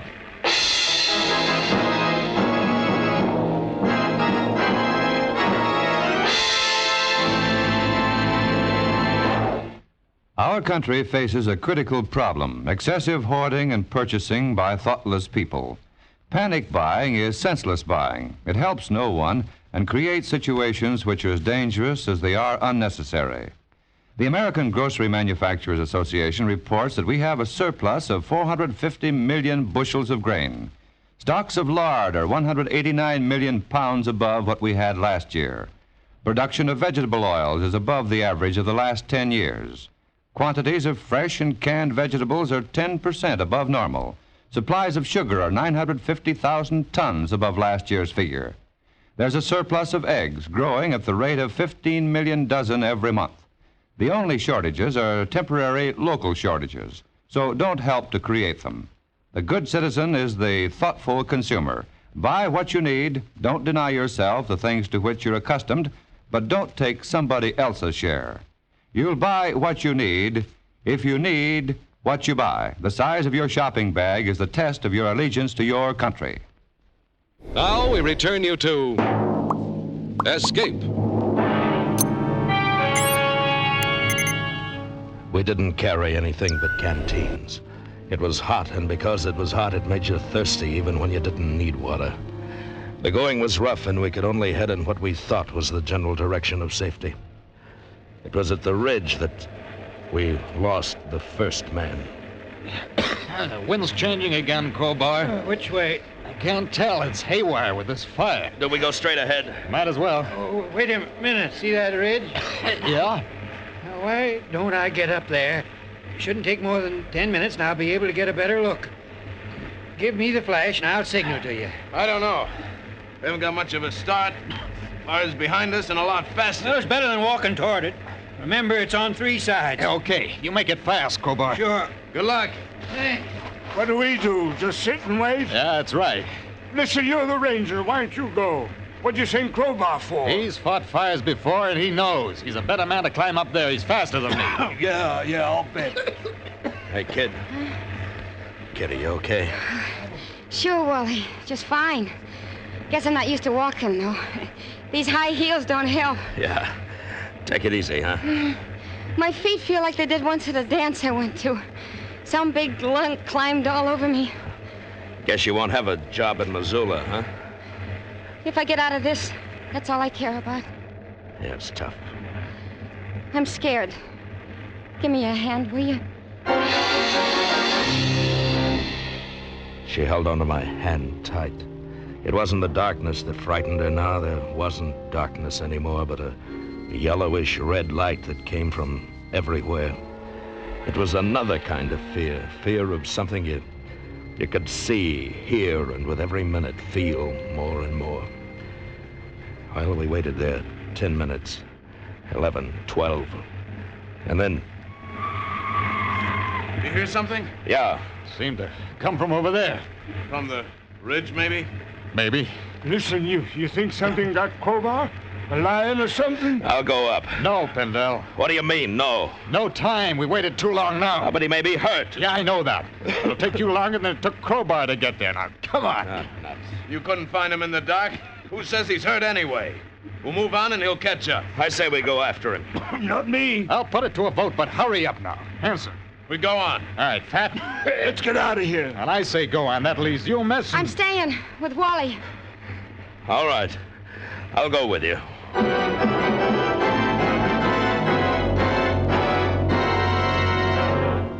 We never saw Crowbar again. Maybe a lion got him. Maybe he got lost. We never saw him again. The ranger went ahead, finding trails somehow, keeping us moving. We began to climb, and after a while we were on another ridge. For the first time we could see the fire. It stretched out for miles like a huge red sea. It was all around us. Oh, gee, Wally. Yeah, I know, kid. I know. Will it hurt much? I don't know. All right, take a breather. I'm going to try the walkie-talkie again. He's not scared, is he? I guess not. Is that because he's a ranger? Or because he's very brave? You're a funny girl. No, I'm not. Hey, give me a kiss, will you? Sure. Why did you want me to do that? I don't know. You're a nice fella. I miss you. Listen, Jana, I want to tell you something. What? If we get out, maybe... Yeah? Look, I'm all right. I mean, we could have fun together. I know. I did something wrong once. I killed a man. Why? He framed me. Got me put away for something I didn't do. We were driving in the east and ran over a woman. He was at the wheel, but he took a powder and left me. But you didn't do it. That's what I say, but I'd been drinking and went to sleep.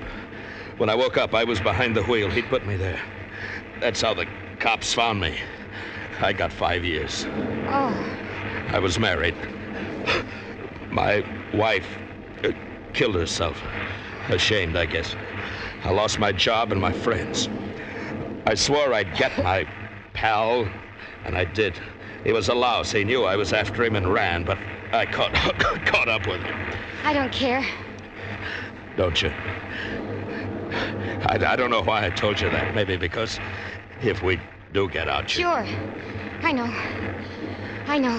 It's okay. Come on, Pendel. The ranger's moving off. It was the state trooper, Hanson.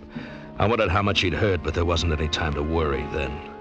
Rowe thought he'd seen a break in the fire, and we headed for it. When we got down in the trees again, I began to get a feeling that I'd been there before. It was nothing I could recognize, just a feeling. And then a couple of 100 yards along, I knew why. Hey, hold up. There's a shack. Looks like someone's living there. Better have a look. Door's open. Hey. It's a man. All right, give me a hand. Sure. Hey, he's being shot. Yeah. A few hours ago, from the looks of it. You think the man who did this might have started it? What do you mean? The fire. It started a few miles north of here. We figured somebody got careless with a match. Maybe the killer running away. I'd like to get the fella that did that. Maybe I will. Yeah, me too. Well, we can't do anything here. Come on. From there on, nobody talked. It was hard enough to lift your feet. Jan was nearly through, and I half carried her. If Rowe knew where he was leading us, he didn't say. We followed and knew that sooner or later we'd stop because we were too tired to go on. Fat was the first. Listen, fellas. Wait a minute. Oh, you gotta go on. There's still a chance. No, rest. Just for a minute. No, get up. Please, 1 minute, that's all. Get up. No, I can't. I can't. Okay, you stay. No. Well, then, come on. But I tell you, I can't. I'm sorry. You catch up to us and stay on the trail. No. All right, come on, Jane. We're gonna leave him. No, we have to. No, please don't leave me. I'm coming. Fellas, please listen, wait. Can we help him? Oh, we're almost dead ourselves. Fellas, please wait.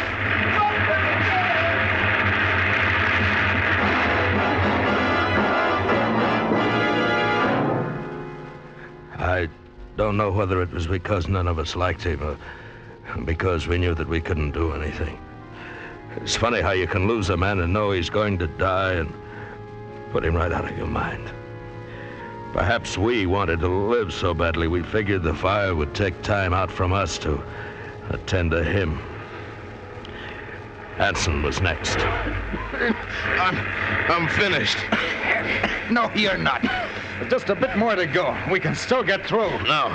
No, you go ahead. Save the girl. I'm sorry. Go on. Maybe I can catch up. I gotta rest. You, Wally, do me a favor. What? I lost my gun somewhere. You know what I mean? It'll be quicker that way. You got one? Yeah. Here. Thanks. One bullet fired, huh? That's all I wanted to know. Okay, Pindell. I've had enough rest. I can keep up with you now. Feel a little safer with this on me. Go ahead. So he knew. I didn't care now. I was too tired to care. If he wanted to play cop, that was his business. Sure, the man in the shack was Lenny Gillen. Sure, I'd kill him. It was my match on that last cigarette when I was lost that must have started this fire, but it wasn't important anymore. Right now, I wanted to get Jan out of it. Get myself out. What was that? It's behind us. It sounded like Hanson. All right, come on. Watch the ravine. No, he must have fallen. We gotta help him. No time. Got to. We didn't help Fat. Why him? I don't know. Please. All right, stay here. Hanson! Hanson! Keep calling, Hanson! Over this way! This way! Over here!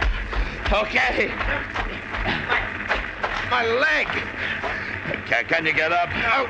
My leg. Broken, I guess. You know about me, don't you? Yeah, I know. Girl knows, too. I heard you telling her.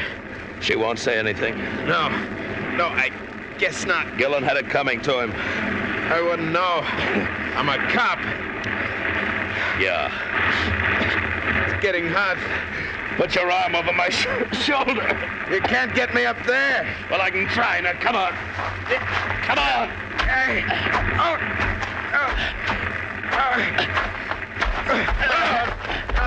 No, it's no good. You can't make it. I'll get the ranger and come back. No time. Go on. No, get out of here. No, I can't. Go on. I've got your gun. Nobody will ever know. You can get away with murder. Hanson, I'm sorry. Go on, get out of here!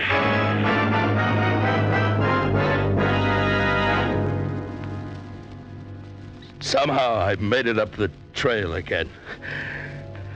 I thought I heard a shot. Maybe it was a burning tree going down. Jan was waiting for me, and we went on until the trees began to thin out, and we heard the shots of men.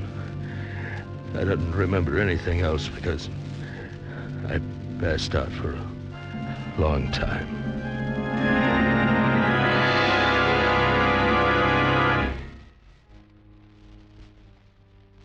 When I woke up, Jan was sitting by my bed. And it was cool again.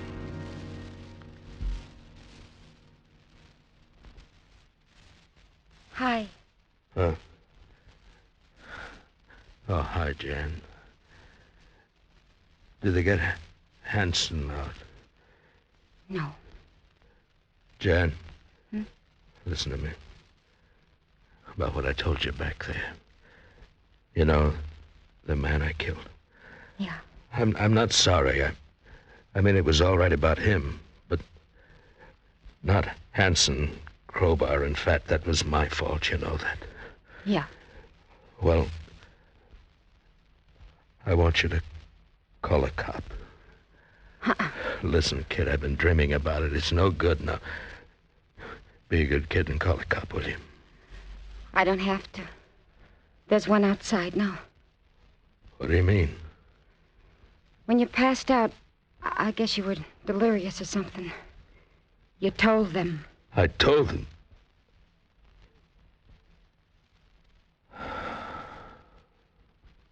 Oh, that's good. That's good. Oh, I'm glad. You want me to hang around? Well, that's up to you, I guess. I guess it is. I'll hang around.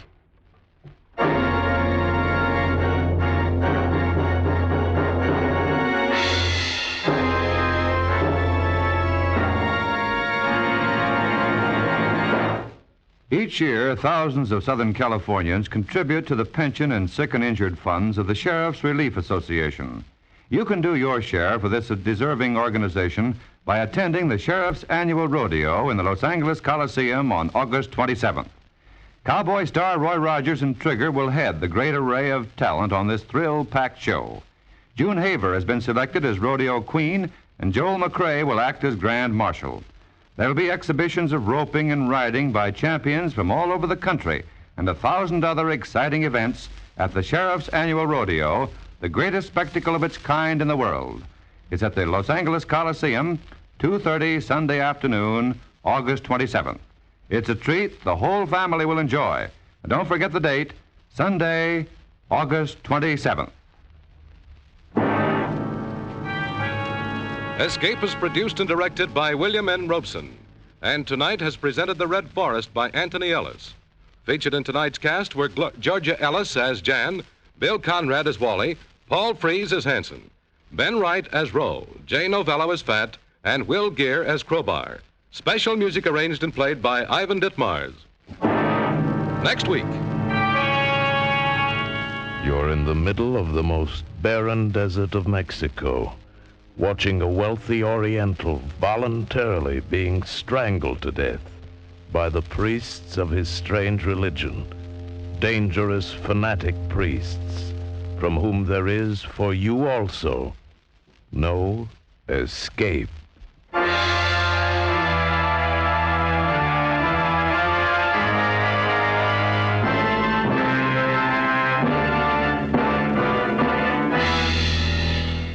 Next week at this time, CBS invites you to escape with an exciting story of a man trapped by the priests of a weird cult in the desert wastes of Mexico, as Gouverneur Morris tells it in The Footprint.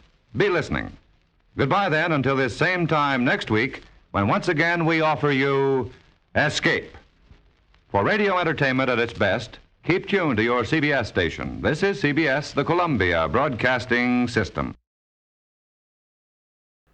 You are listening to Golden Age Radio, rumble.com/C/GAR, brought to you by G3PL.com.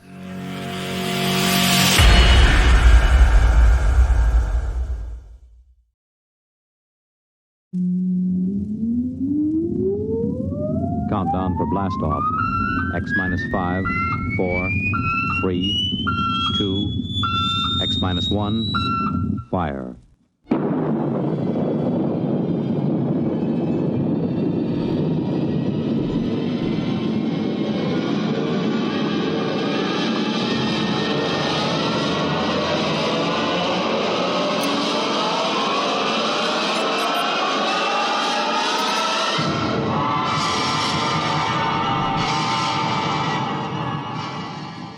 From the far horizons of the unknown come transcribed tales of new dimensions in time and space. These are stories of the future, adventures in which you'll live in a million could-be years on 1,000 maybe worlds. The National Broadcasting Company, in cooperation with Street and Smith, publishers of astounding science fiction, presents X minus 1.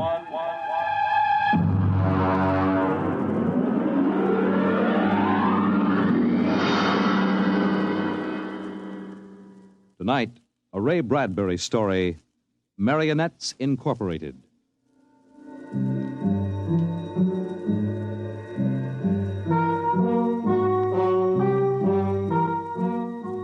By the year 1990, we should see many amazing technological advances. And yet, in many ways, life will be very much the same. A husband will stop off at a bar on his way home and perhaps unburden himself a little to a friendly bartender. Well, that's good. Almost feel as if I could go home and face Nettie now. Wife trouble, Mr. Smith? Wife trouble, Sam. If only she'd relax a little bit. Look, you see this bruise on my lip? She kisses me. For an hour every night when I come home. Can you do anything for it? Well, I try, Sam. You can't figure them out. Well, I guess I'll go home and feed myself to the lioness. I tell you, Sam, when Nettie gets finished demonstrating how much she's missed me, I feel like a man who's been stuffed into an electronic washing machine with the dial set at rinse dry. How much do I owe you? Well, if it isn't Henry Smith. Huh?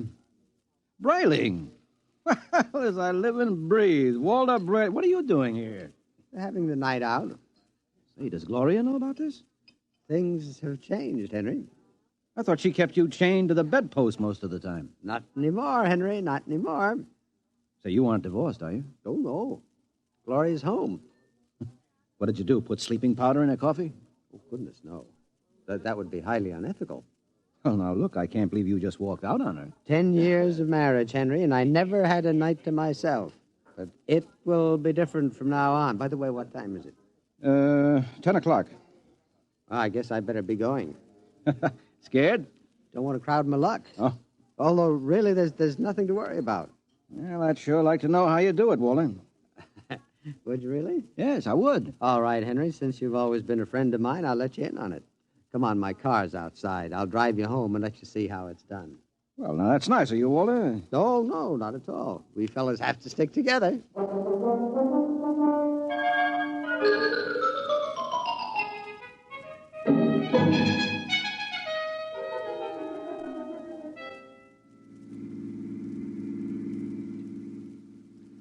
I don't suppose you know how Gloria and I came to be married in the first place.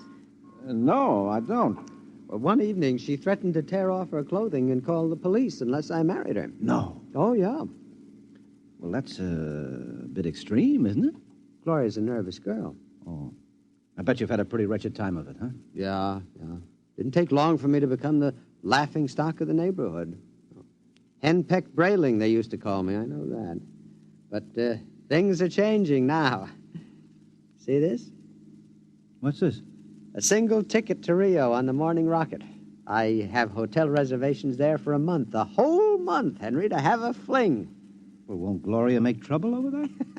Well, that's the amazing part of it, Henry. She won't even know that I'm gone. Huh? And I'll be back in a month and no one the wiser. You don't believe it, do you? Well, frankly, no. Just how are you going to swing it, Walter? That's the secret, Henry. I tell you, it is the most wonderful thing ever invented. Worth every cent I paid for it. Well, what is it? I'm going to show you. Now, here's my house. You notice the lights are all out? Uh-huh.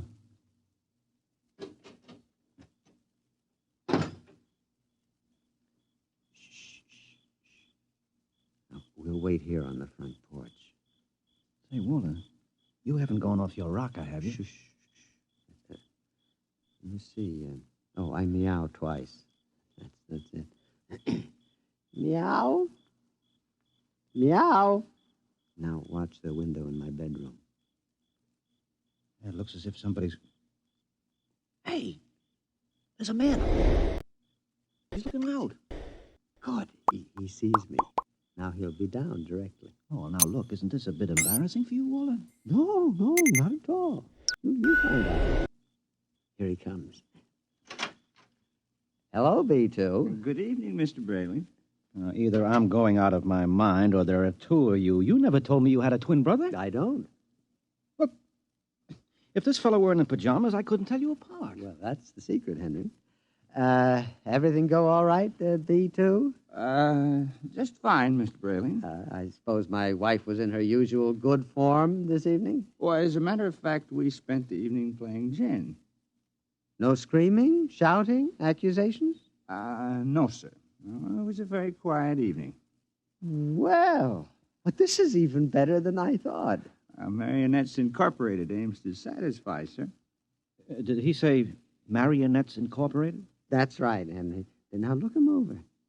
Isn't he excellently fashioned? You wouldn't dream he was a robot, a marionette. No, I don't believe it.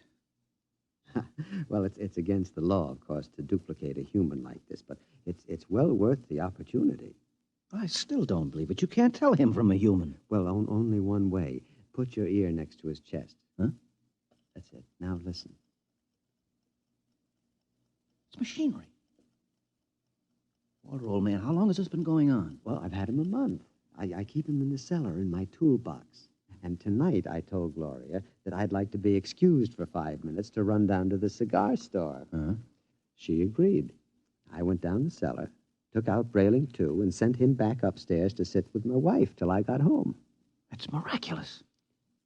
Of course, Walter, it doesn't seem quite ethical somehow. Oh, nonsense.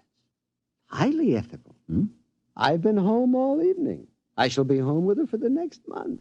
In the meantime, another gentleman named Walter Brayling will be in Rio having the time of his life.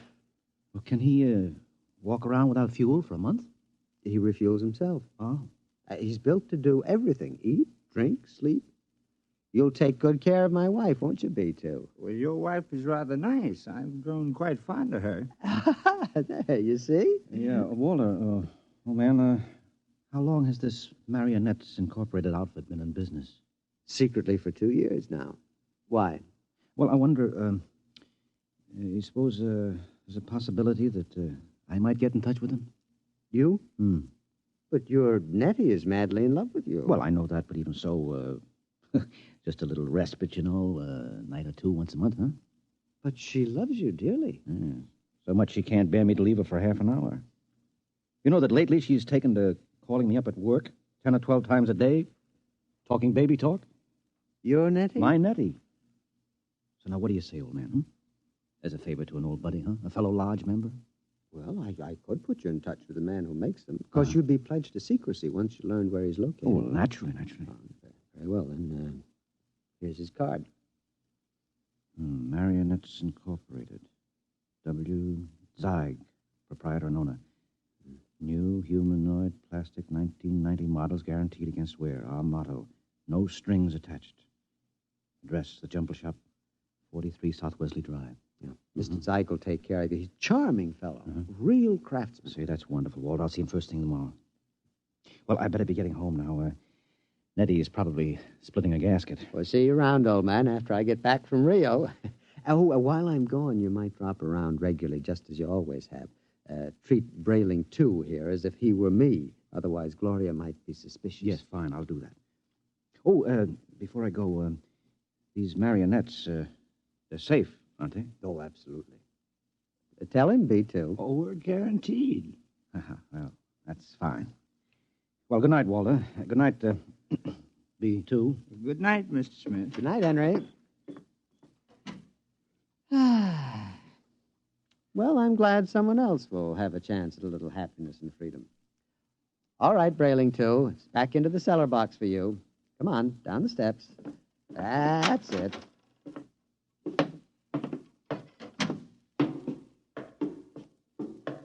It's very damp down here, Mr. Brayling. Bad plumbing. Here we are. Brayling. Yeah? Before you put me back into the toolbox, could we have a word? Certainly, old man. Now, this toolbox. Yes, what about it? Well, I don't like it, Mr. Brayling. Why not? Well, it's cramped. Oh. Well, I'll try to fix up something more comfortable when I get back from Rio. All right, now, before Gloria gets worried. Back into the... Marionettes are made to move, not keep still. Now, how would you like to lie in a stuffy old box most of the time? Well, I didn't realize you fellas were that sensitive. Well, you wouldn't like it at all. I keep running. There's no way to shut me off. Now, I have my feelings, you know. Well, a day after tomorrow, I'll be off to Rio, and you won't have to stay in the box for a whole month. You can move upstairs. But when you come back from Rio, I'll go back into the box. Mr. Zeig didn't tell me at Marionettes Incorporated that it was possible to get a difficult specimen. Oh, well, there's a lot he doesn't know about us. Look here, B2. This has gone far enough. I'll never get to Now, Rio. come on now, into the box. And another thing. Well? Your wife. Yes, what about my wife? I've grown quite fond of her. I'm glad that you enjoy your employment. You'll have the whole month. I'm afraid you don't quite understand, Brayling. I've fallen in love with her. Yes, well, all... You what? Well, you see, you just don't appreciate it. Maybe if you hadn't acted so meek and apologetic about everything, well, she'd have a little more respect for you as a man. You aren't supposed to behave like this, you know. I think I could be very happy if I were married to Gloria. Aren't you forgetting that you are nothing but a big, overgrown puppet? Now, careful, Brayling. I'm sensitive. I'm sorry. Look, you wouldn't mind waiting here a moment, would you? I have to go upstairs and make a phone call. To whom? Nobody important. I have to call Henry Smith about something. You're lying. Now, you're going to call Marionettes Incorporated and tell Mr. Zeig to come and get me. No, really, I'm not. I was... B2, stay away. Now, stand where you are, Brayling. No, B2, take your hand off my arm. No, Brayling. What are you going to do? Nothing much. I'm just going to put you in the toolbox, lock it, and lose the key. Then I'll buy another ticket to Rio, and Gloria and I can have a wonderful vacation. You're insane. Oh, am I? Now, wait a minute. Hold on, B2. Don't be rash. Now, let's talk this over. Goodbye, Brayling. Now, B2, stop it. Don't. Let go. Into the box, Brayling. There. Let me out. Let me out. Walter! Yes, Gloria? Well, what in the world are you doing down there at this time of night? Well, nothing, lover. The pipes were knocking, and I'm just making sure the boiler hasn't exploded. Now, you go to bed, and I'll be up soon. Hurry, won't you? We had such a nice evening. I'm lonesome for you. You won't ever be lonesome again, darling. Never again.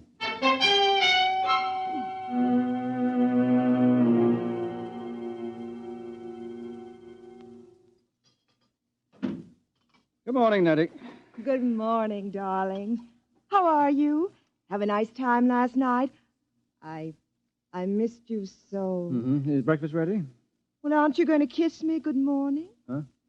Oh, yes, I suppose so. Mm. You're so wonderful, Henry. I guess I'm the luckiest person in the world. Mm-hmm. Now, here's your coffee.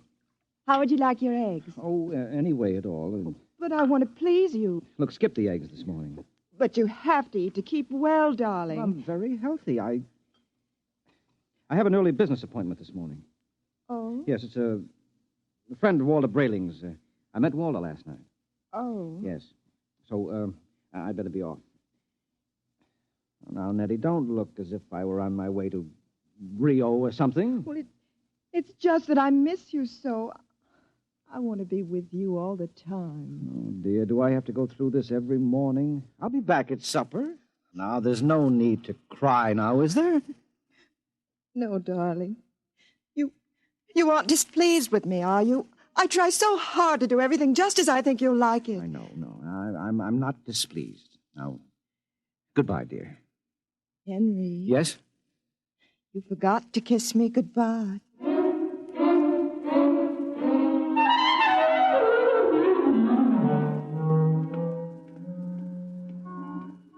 No strings attached, no strings attached. The very last puppet with no strings attached. Let's see now. Jumble Shop.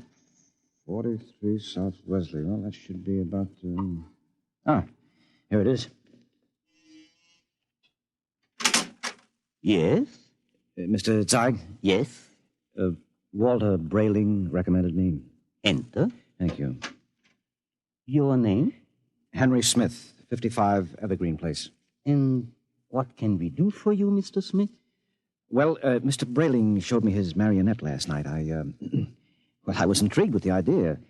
Not that my wife is anything like that female meat grinder he's married to, you understand, but, well, I'm a man who enjoys an occasional evening with the boys, you know, without complications. Naturally. Yes, so I thought... that I could duplicate you? Exactly. Oh, I think it might be arranged. Oh, yes, how much? $9,000. I have an inferior model at 75. No. If I go through with this, nothing is too good for Nettie. Nettie's my wife. We've been putting money aside to buy a summer home in Westport, but... sometimes we must choose. Yes. Well, perhaps I could just slip out $9,000. It's a joint account. How soon could I have it? Oh, I could construct a mannequin in about 2 months' time. Good. Shall I consider the order placed? At once. Of course, you'll have to report here for a body mold, color index of your hair, lips, skin, etc. And I'll have to do a complete electro-emotional calibration. Now, you guarantee that these models are foolproof? As foolproof as I can make them, Mr. Smith. And I've had years of training. And there's no chance of detection? None whatever. I've never had a complaint. Very well, Mr. Zeig. I'll get the money from the bank and send it to you. I'm sure you won't be sorry, Mr. Smith. You will be just as satisfied as Walter Brayling.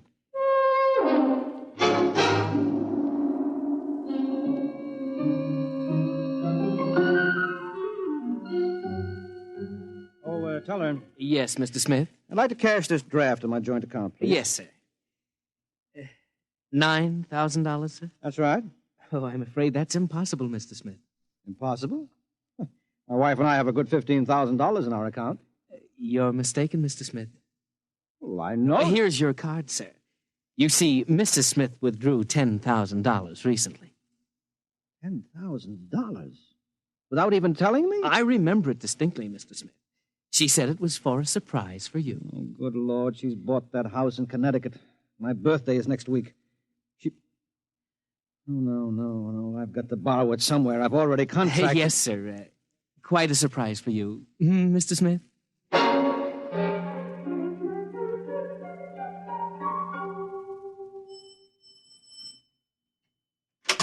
Yes? Oh, hello, Henry. Hello, Gloria. Is Walter home? I'd like to speak to him. He should be back soon. Will you wait? Yes, I'd better. Oh, say, Henry, as long as you're here, maybe you can help me with something. What? I went downstairs to get an old suitcase a little while ago, and I heard the strangest noises near that old tool chest of Walter's. He mentioned that the boiler was acting up, and, well, I'm afraid to go down there again. I wonder if you'd take a look. What kind of noises? Like a thumping sound. Well, maybe I'd better go down, Gloria. You stay up here. Should I call a plumber, do you think? No. I'll take care of it. Well, it's right down those stairs. All right, I'll have a look.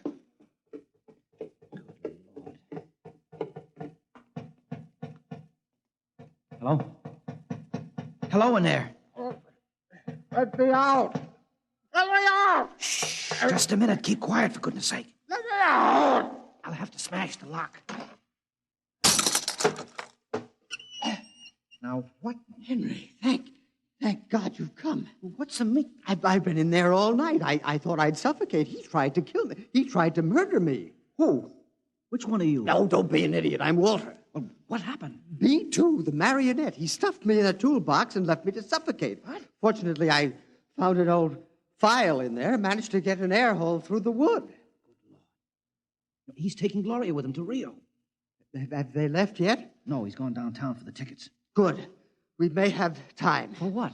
To get down to Marionettes Incorporated and tell Mr. Zeig to stop him. You're in no condition. Don't worry about me. We can't waste any time. Now, come on. Yes, but what about Gloria? I'll sneak out. Tell her that you fixed the plumbing. Tell her anything. I'll meet you outside. All right. What a fool I've been. Oh, what a fool I almost was. I went down and ordered one of those things today.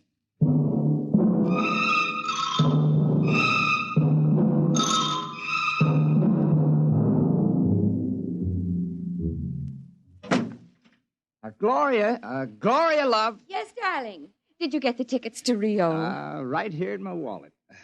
A honeymoon for two under the Pampas moon. Oh, Walter, it's so nice to have you like this. Oh, you like the change? I don't know what did it, but whatever it is, I'm in favor of it. I hope it's permanent. Well, I intend to see that it is. By the way, darling, do you happen to remember where that old pistol of mine is? Pistol? Yeah, I just thought, since we're going to be traveling in strange countries, well, it wouldn't hurt to bring it along. Well, I think it's here in the sideboard. There.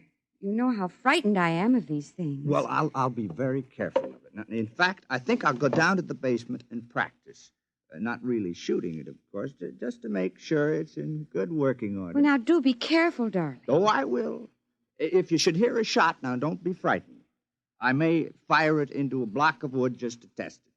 Perhaps I'll fire it into that old tool chest of mine. That should absorb it. Oh, speaking of that tool chest... What about it? It reminds me that Henry Smith was here. Oh? Yes, I heard some noises downstairs, and he went to fix the plumbing. Oh, is he still down there? No, he left.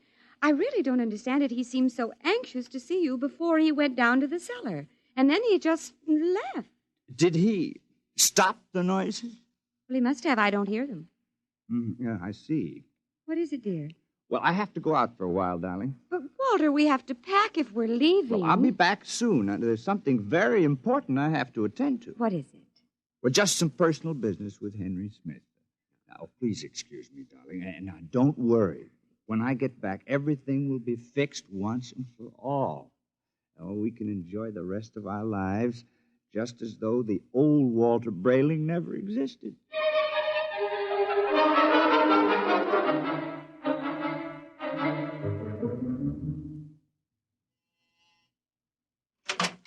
Oh, Mr. Brayling and Mr. Smith. Come in, gentlemen, come in.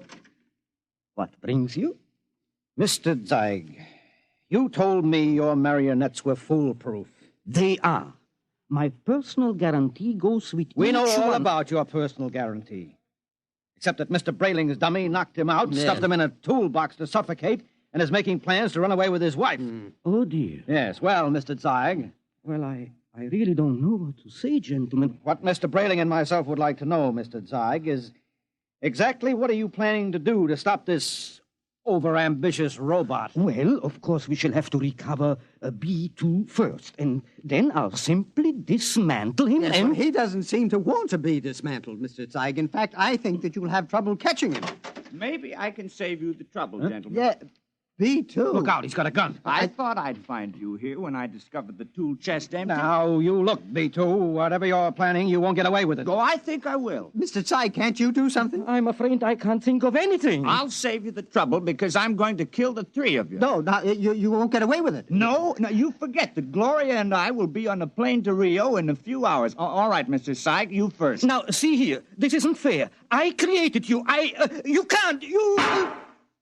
You grab him. I've got him. Quick, that hammer. Look out! Oh, well, that's the end of Brayling, too. But he got Zeig, though. Yeah. Right through the... Holy jumping catfish, and look at him. Look at Zeig.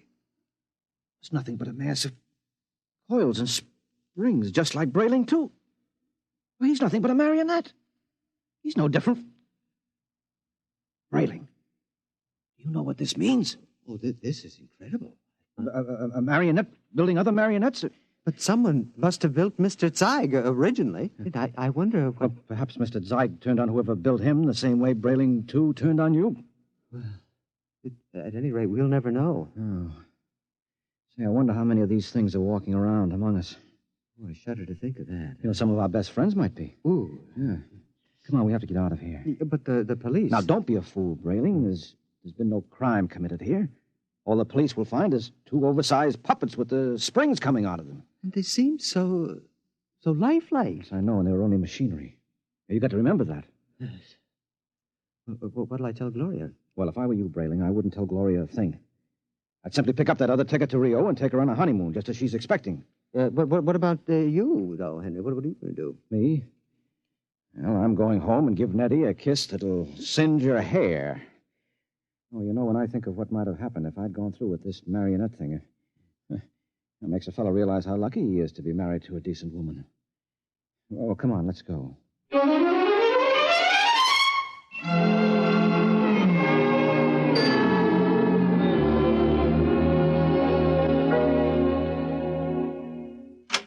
Eddie? Eddie? Where are you, sweetheart? In here, darling. Oh, I've missed you today. Come here. Oh, Henry. Oh, you look tired, darling. Can I do something for you? Just tell me I'm yours to command. Oh, man's a fool to jeopardize a nice home and a loving wife like you. Oh, you do love me, don't you, Nettie? Oh, you know I do. Here, let me get your slippers on. No. Oh, it feels good to sit back on the sofa and relax. Oh, you don't know what a trying day I've had. Oh, I can see you're all upset. It isn't anything I've done, is it, dearest? Oh, no. Well, in a way, something you've done is connected with it, yes. What's that, darling? The money. Money? Now, I know you wanted to surprise me with the house, darling, but really you shouldn't have taken that money out of the bank without consulting me. Henry, I don't even know what you're talking about. Now, Nettie. But I don't. Nettie. Oh, you're so upset, darling. If it's anything important, let's talk about it later. Meanwhile, why don't you just put your head on my shoulder and rest? Well, I must admit that sounds enticing. Here, let me make you comfortable. There. Now, you just close your eyes. That's it.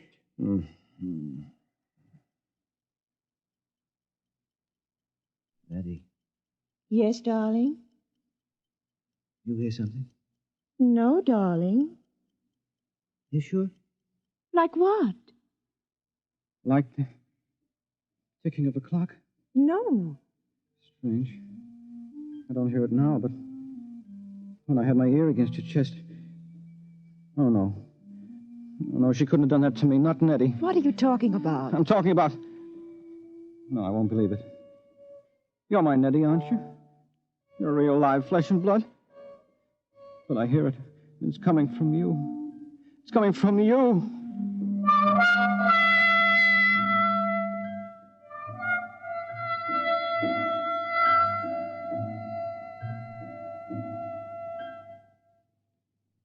You have just heard X-1, presented by the National Broadcasting Company in cooperation with Street and Smith, publishers of astounding science fiction. Tonight, by transcription, X-1 has brought you Marionettes Incorporated, written by Ray Bradbury and adapted for radio by George Lefferts. Featured in the cast were Les Damon, Dick Hamilton, Carl Swenson, Theo Getz, Arthur Cole, Bob Hastings, Freddie Chandler, and Ginger Jones. Your announcer, Fred Collins. X-1 was directed by Daniel Sutter and is an NBC Radio Network production.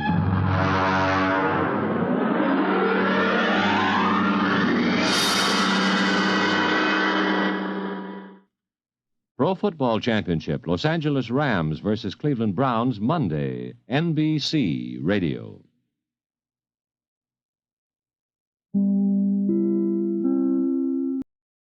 You are listening to Golden Age Radio, rumble.com/C/GAR. Brought to you by G3PL.com.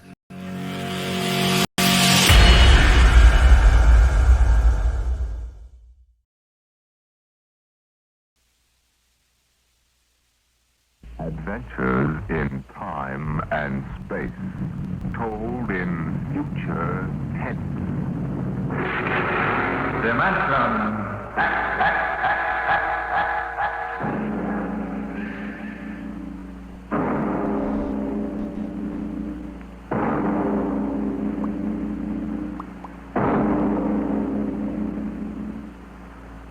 Man has always dreamed of conquering the barrier of the atmosphere. The problem is on the drawing boards of aeronautical engineers and atomic physicists. They can calculate the power needed, the trajectories, and the equipment. On the sound stages of Hollywood, the engineers and special effects men have combined to bring that day to life. The day when the first rocket leaves Earth for outer space. Now, a radio play taken from the advanced screenplay of the George Pal Technicolor production, Destination Moon. On the vast concrete strip at Dry Wells, Texas. The form of the rocket towers above the cranes, the loading machinery, and the scuttling trucks and jeeps. The fuel lines snake across the concrete to the rocket. Its destination, Moon. A small pursuit plane circles in for a landing on the runway, turns and taxis toward the prefab buildings at the edge of the strip. Here comes General Fair. Got those reports, Dr. Cargrave? Already, Barnes. Oh, you made good time. Hi there, General. Over here. Barnes, I've got to talk to you. Hey, you just made it, General. Everything's running smooth as a clock. We ground test in 20 minutes. Come on over to the office. What's the matter? Come on, Barnes. Something happened in Washington? Something always happens in Washington. Let's have it straight, General. Our application for a test license was denied. Denied? I'll quote. In the opinion of the commission, should the engine fail structurally, the dispersal of radioactive material would mean danger to the surrounding area. But we've evacuated the blast area. No use, Barnes. The commission is pretty sensitive about public opinion. The Galavan newspaper chain has been after our scalp. They got mine anyway. What do you mean? I've been retired. Fair. You got a job for next general? Pretty handy with a lug wrench. I can't do that. Where would the Air Force be if you hadn't kicked them into using the Jet-Fuel jet engine on pursuits? It's not as simple as all that. One-star generals can't go into the Department of Defense and pound desks. I did. Some of those old mossbacks would still be using horse cavalry if they could get away with it. Now, this ship will work. I know. I built it. I don't suppose we'll ever know. The commission won't reverse itself. Wait a minute. Cargraves, ship's all ready, isn't it? Except for minor installations, yes. General, I've been building and flying ships by the seat of my pants since they had piano wire between the wings. Now, this baby either works the first time or she doesn't. What do you mean, Bond? The commission refused permission to ground test, right? Yeah? All right. We won't ground test. Cargraves, what's the next astronomical optimum? 3:47 tomorrow morning. We'd better get busy then. We've got just 17 hours to get that ship ready. And then we take off for the moon.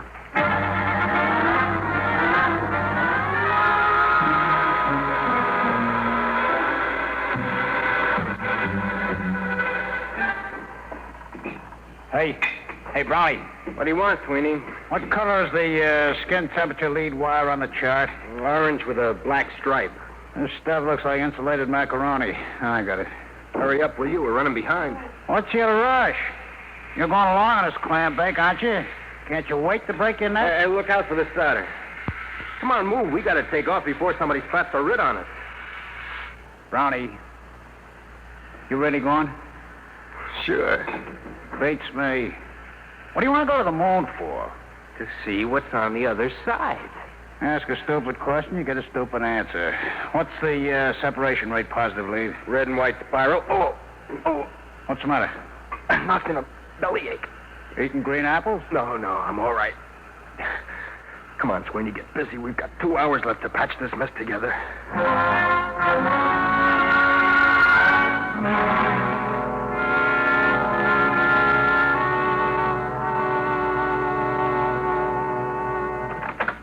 Mr. Barnes.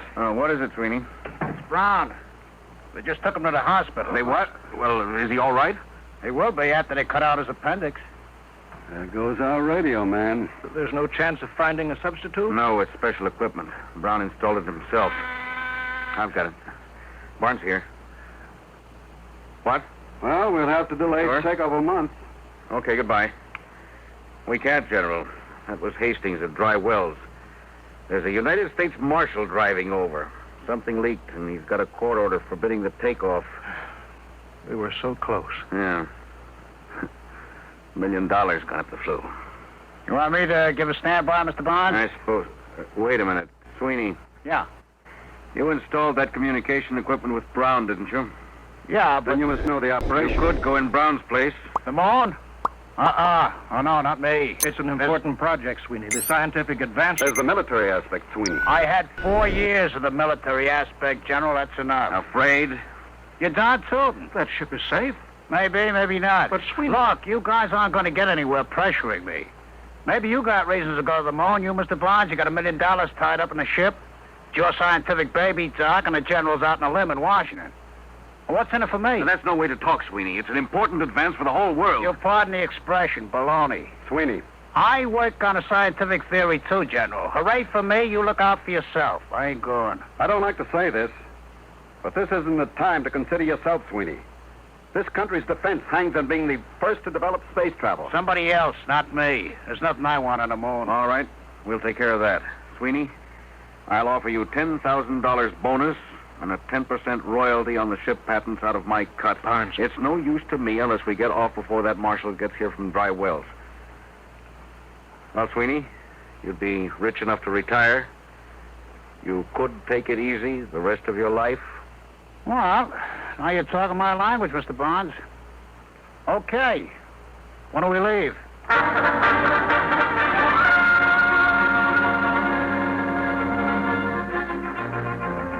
Clear field. Clear field for firing. Clear field for firing. All set, Hastings. Right. I'll be tracking you from Control Center. Hey, what's that car doing? He's coming right out on the field. Marshal, Doc, General, Sweeney, inside. Hey! Hey, Barnes! Button her up. Hey! Hey there, commander of that ship. I've got a court order. You can't take off. Tough, mister. You can't do this. Hey! Hey! Save your knuckles, fella. You couldn't get in that ship with a blowtorch. Barnes can't do this. Suppose you tell him all about it when he gets back from the moon.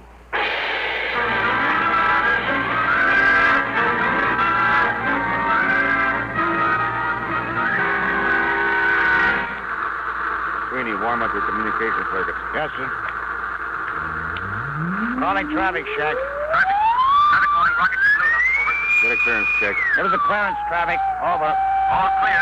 Dry Wells is ready for tracking. Over. Power. Power ready. Communications. Yeah. Co-pilot. Automatics ready. Give the warning signal. Give me a time check on the computer. 03:47:58. Stand by for count-off and firing. Stand by for count-off and firing. Roger. For check. 2:48. 10. Check. Coming up 30 seconds. 29. 28. I'll lie back on the acceleration 7. couches. Worst pressures 6. will be over in 4 minutes. 5. Barnes. General, I don't like having a man along who isn't with it. Sweeney, it's too late now. Make it pretty tough. If he's half-hearted We'll now... worry about that later. 7. 6. 5. 4. 3. 2. Fire.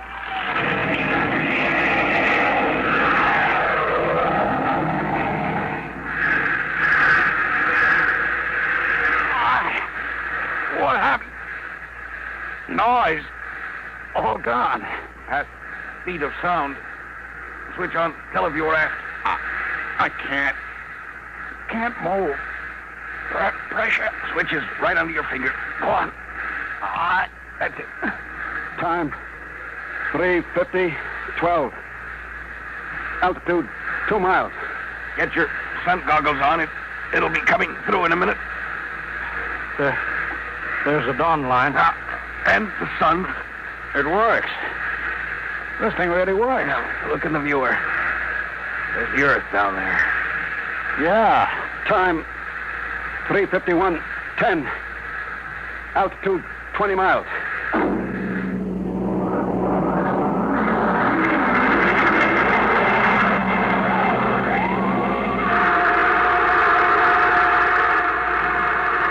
Time 3:53:50. Altitude 807 miles. That's the end of the blast. We're in free fall. Unbuckle your straps. Hey, I'm falling. I'm falling up. There's no gravity up here. We don't weigh anything. I don't feel so good. How do I get down from the ceiling? I feel lousy, seasick. No, space sick. What's the difference so long as I ain't healthy? There's a bottle of pills under the head pad. They ought to settle your stomach. I'll break out the magnetic shoes. Then we can at least keep our feet down on the floor plate. Here, Sweeney, you put these on. Hand them up. All right. Here. Now you can walk down the wall. Try it. Like this? Hey, it's like a human fly. You know, this is the second time I ever walked on a ceiling. Only this time I'm sober.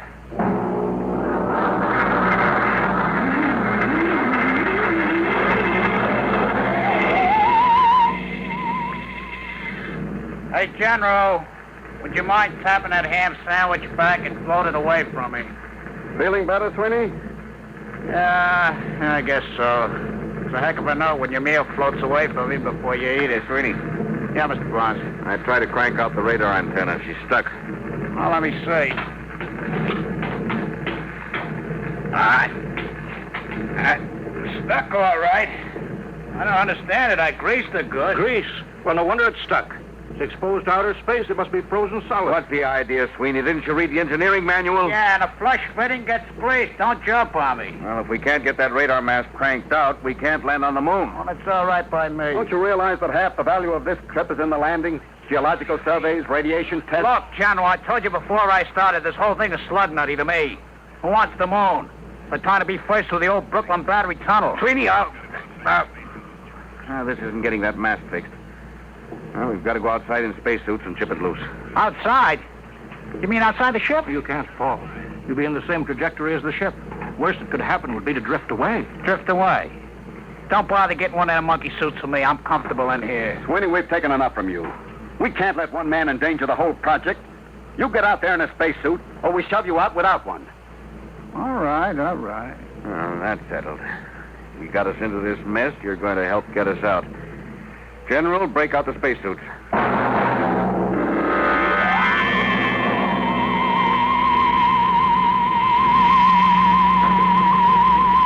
Close the interlock.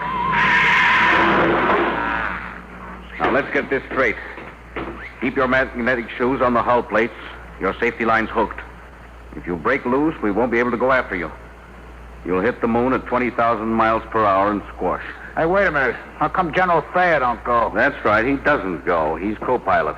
Okay, I just asked. All right. Now, let's make sure our intercom walkie-talkies are warmed up. All set. Check. All right. Fasten helmets. Hello.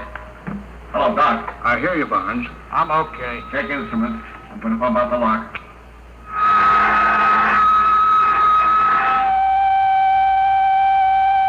All set. Open the outer door, Doc.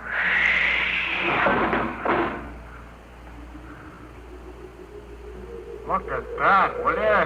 1,000,000 stars. 20,000 miles an hour, free fall and no breeze. That's right. No air. And we haven't got time for the scenery. Let's get to work. Can you two handle it? I want to go aft to see how the firing tubes held up. All right, Doc. Come on, sweetie. Let's get to work.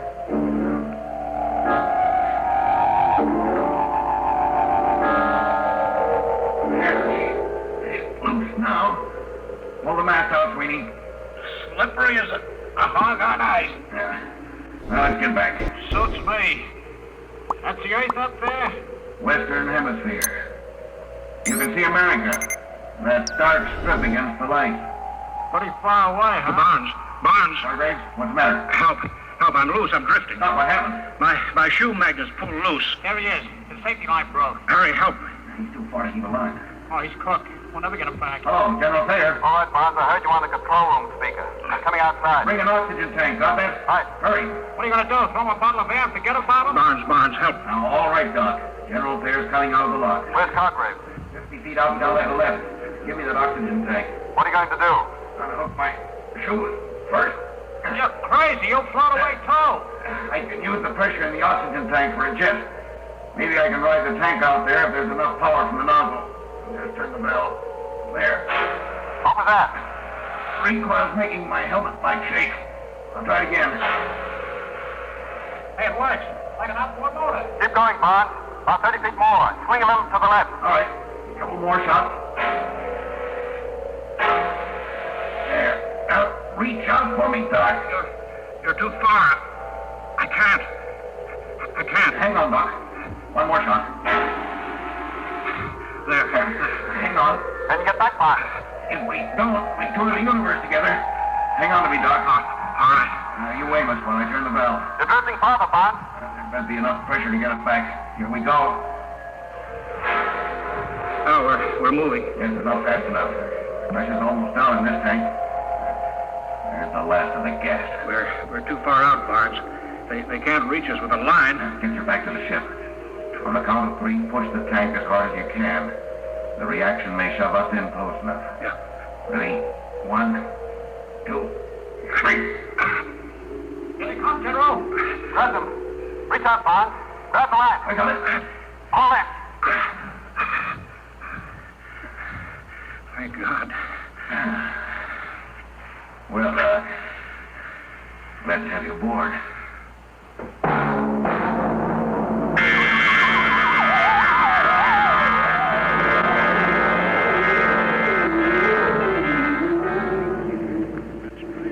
There she is. The moon. Stand by for landing procedure. That's pretty rugged country down there. Stand by to turn ship. Fasten straps. Altitude fair? 27.3. All right. Turning ship. Hey, you're leveling off. You're turning too far. We'll go backwards. We land backwards. Use the jets for brakes. Holy smokes, you mean sit down on the tail? Ground speed 1.52. Stand by for deceleration. Now, fire. Radar. Closing is spotted. Give me view aft on the screen. Hey, we can't land down there. Look, mountains, cliffs. That's the crater Harpalus. We're heading for a smooth plane short of there. Don't look smooth to me. I'm going to kill our forward speed. Stand by. You won't clear the mountain. Give another blast. I can't. We won't have enough power to get home. You will make that cleft on the right. Look out, we're going to crash. Barnes, blast. You've got right. Now, automatic landing. Automatic in. Hang on for emergency landing. Stand by for the blast. Hold it. Now. Jack down. Get out your gyros.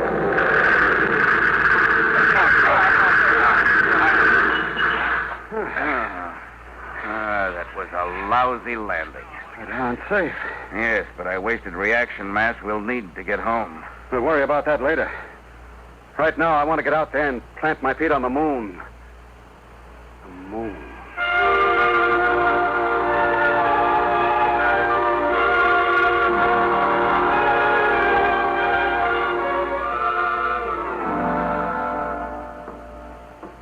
Ready to open the decompression lock? Check. I'm set. And yours inside control, Barnes? Yeah. Sure you don't want to leave the ship? I'll be out later. I've got to contact Earth. All right, let's go. Open the outer door. All right, be sure you don't fall. You puncture your suits on the rocks, you're done. And look out for the low gravity. You'll weigh 1/6 what you did on Earth. All right, let's go. Hey, what is this stuff? Dust? Pilot, Rob. Go ahead, Doctor. Claim it officially. Oh, yes. In the name of the United States of America, I take possession of the planet Moon, of and for the benefit of mankind. Well, let's now get down to business. Sweetie, you set up the astronomical camera. Barnes, what's the matter? Get back here, all of you, right away. We were just starting work. You've got to get back. I've been talking to Earth. We may not get off. We may be stuck on the moon for good.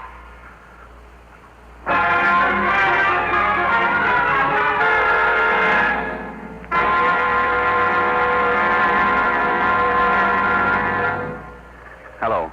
Hello, Earth. Reaction mass down to 0.8672.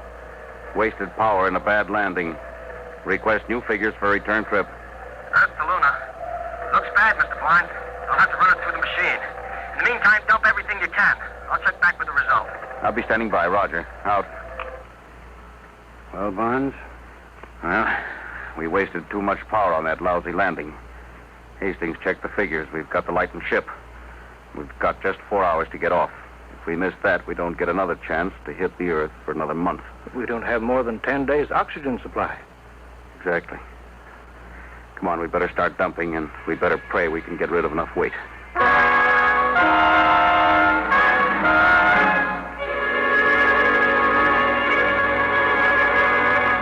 Acceleration pad 4, serial 706, schedule B, 14 pounds. Check. Give me a hand, Doc. Yes. Airlock's full. I'll put my helmet on and shove the junk out of the lock.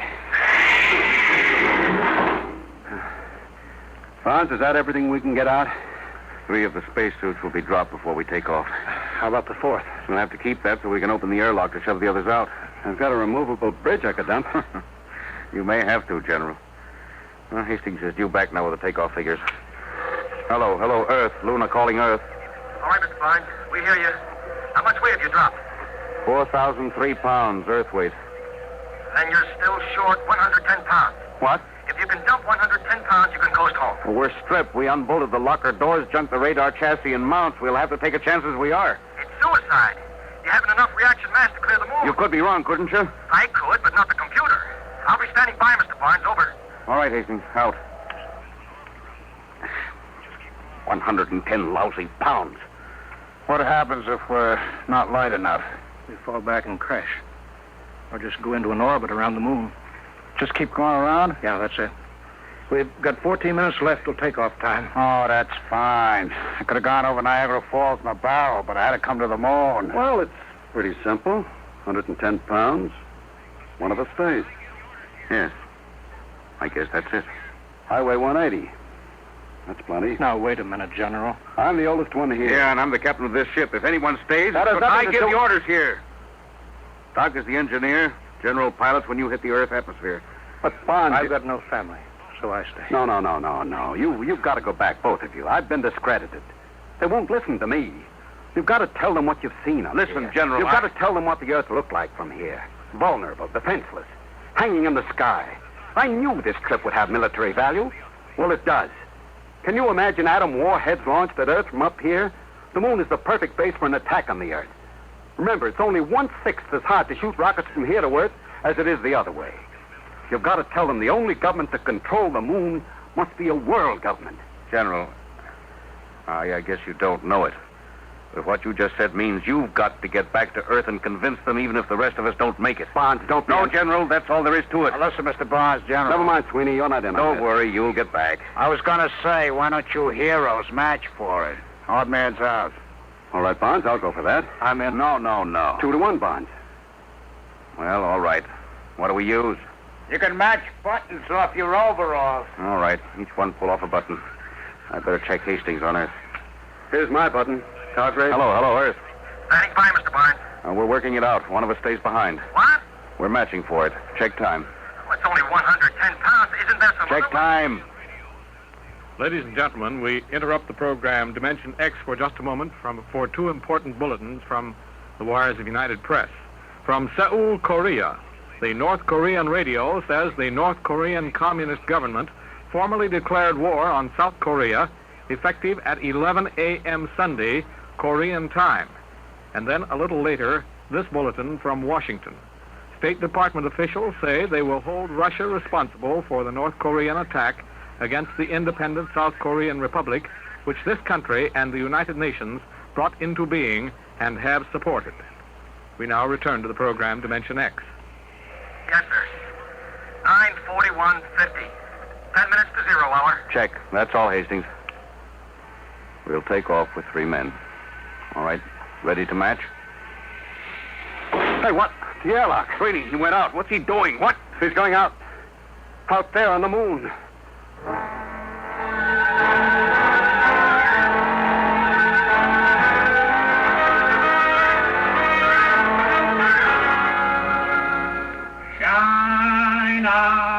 Shine on, harvest. Hello, Sweeney, can you hear me? Yeah, sure, Barnes. Hiya. Oh, come back in here, you fool. Blow it. It's nice out here. Come back, Sweeney, you're going home. Yeah, some other time. Remember the girls. Honey girls. Listen, Sweeney, come back. This trip doesn't mean that much to you. We've talked you into it. Nobody can expect you to do this. Now, don't be crazy. Why not? I'm a lunatic. Get it? A lunatic. Sweeney, come back. Listen, I lighten your shift, get it? 160 pounds, that's me. Now go on, take off. Come back, Sweeney. You can't do this. Listen, you guys wouldn't count me in on the matching. Oh, no.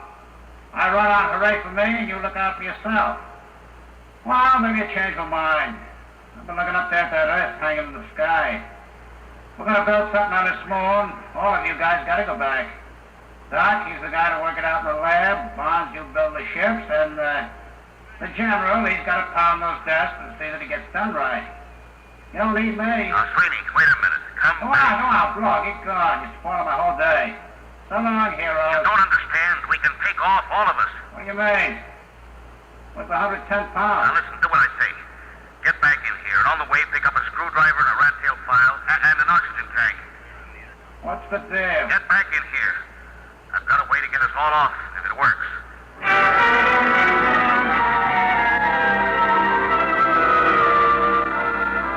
Now, Sweeney, We're reading you clear on the intercom speaker. You in the airlock yet? Yeah. Now, your spacesuit weighs around 70 pounds. The radio weighs 50. Yeah, but I can't open the outside door of the airlock without my suit. What are you trying to pull, Bonds? After you chuck the radio out, you file a hole in the gasket on the outer door. Got that? Then you tie your safety line to the oxygen tank, pass it through the hole. It hangs outside. You got that? Yeah.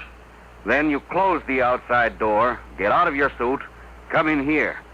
We close up, decompress, and open the outside door again. Oh, I get it. The tank pulls the suit out of the lock. Right. And if it works, we all get home. Now, hurry now, Sweeney. 8 minutes to calculated takeoff time. 8 minutes.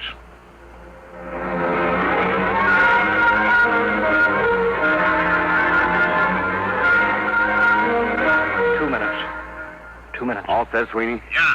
Shut the radio out. Close the outer door. Air pressure up. I'm getting out of the suit. This doorway's pretty narrow, Bonds. If the suit don't clear, we're sunk. We'll have to take that chance. All right. Here I come. All set. Close the inner door. Decompress. Now the outer door. It ain't moving. I can see it through the port. Coming up 1 minute. 1 minute to take off. Foot of the suit caught on the intake. No. It's flattened out. Get clear of that door, brother. Get clear. There it goes. We're in. 40 seconds. Close the outer door, Sweeney. Stand by for takeoff, everybody. 30 seconds. 29. Sweeney, 28. I don't think I could have done that. 26. Just walk out. Oh, baloney. I haven't got that kind of courage. 23. I'd have had to make a speech. 22, A big, 28, heroic speech. 20. 19. I didn't have the guts to just walk out. 17. No, it's... 16. All right, 15. stand by. 14. Communications? 13, fine. Just 12, Andy. Co-pilot. 11, Automatic set. 10, 9. Stand by. 8, 7, 6, 5, 4, 3, 2. Fire. All right, we're clear. Son of a gun. We're clear. We're heading home. Time 2:50, 36. Destination Earth.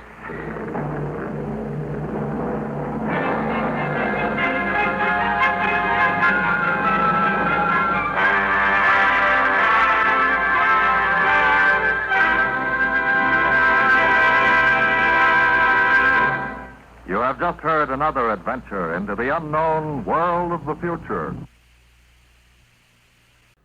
You are listening to Golden Age Radio, rumble.com/C/GAR. Brought to you by G3PL.com.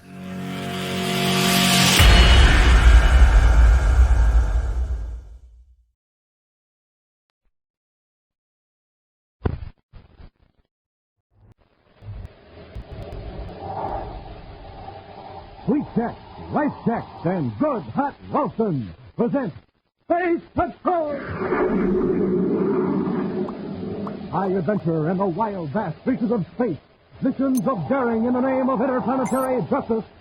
Travel into the future with Buzz Corey, Commander-in-Chief of the Space Patrol! In today's transcribed adventure, Buzz and Happy are in the mountains of Venus, approaching a cabin where 3 criminals are hiding. They're walking toward a metal bridge across a deep chasm. I wonder if they've seen us, Commander. They may have.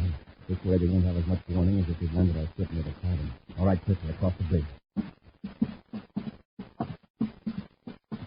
Oh, it's still a deep bridge. At least 300 feet. Commander, the bridge is giving way. Run for the other side. My feet are slipping. I'm going to fall. We'll be back in just a moment with today's Space Patrol story, The Scavenger of Space.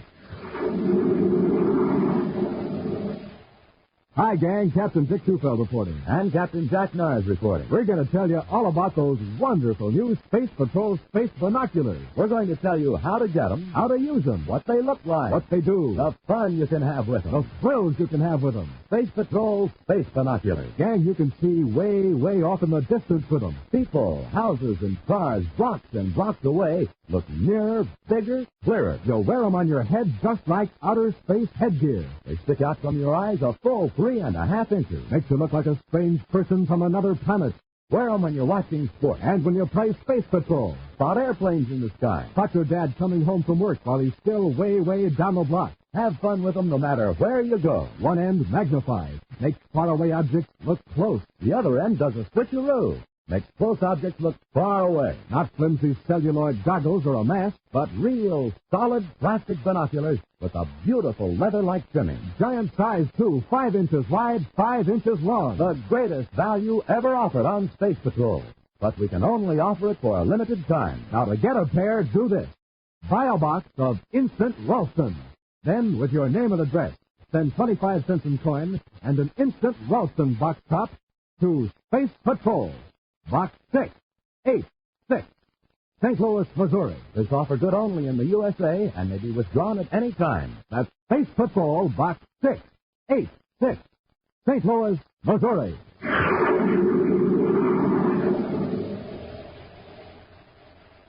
In Lowell City, on the planet Mars, is the head office of Carlyle McCrae, president of a very profitable interplanetary business, the business of reclaiming and repossessing metals and chemicals.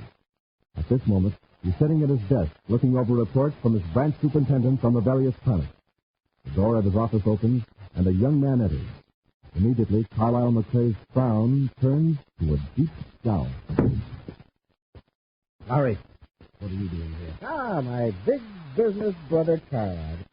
How's the old junk man? Don't use that expression to me. Why, Carlyle. Everybody calls you the junk man. That is, except those who call you the scavenger of space. It's a term of respect to your great business abilities. Get out of the office. Ah, take it easy. I'll show you something. Have a look at this. That's good. There used to be a bet. Oh, that's unkind. No, brother, it's an itemized catalog of intended purchases. Materials which the United Planets government will be buying from private firms during the coming year. Huh? Classified information. You stole it. Of course. If you don't want it, I'll take it back. Wait a minute. You deliberately took these secret papers out of the file. Now you will be in it, Jim. Oh, no, I won't. Fool, you're an employee. When they find out it's missing, you'll be the first one they'll suspect. Then I'll be the other of a thief. Carlyle, why don't you set up for exchange just to listen? In the first place, I didn't take them out of the file. And no one will suspect me because I went on leave of absence from the commission office 3 days before the papers were taken. Then how did you get them? I'm trying to tell you.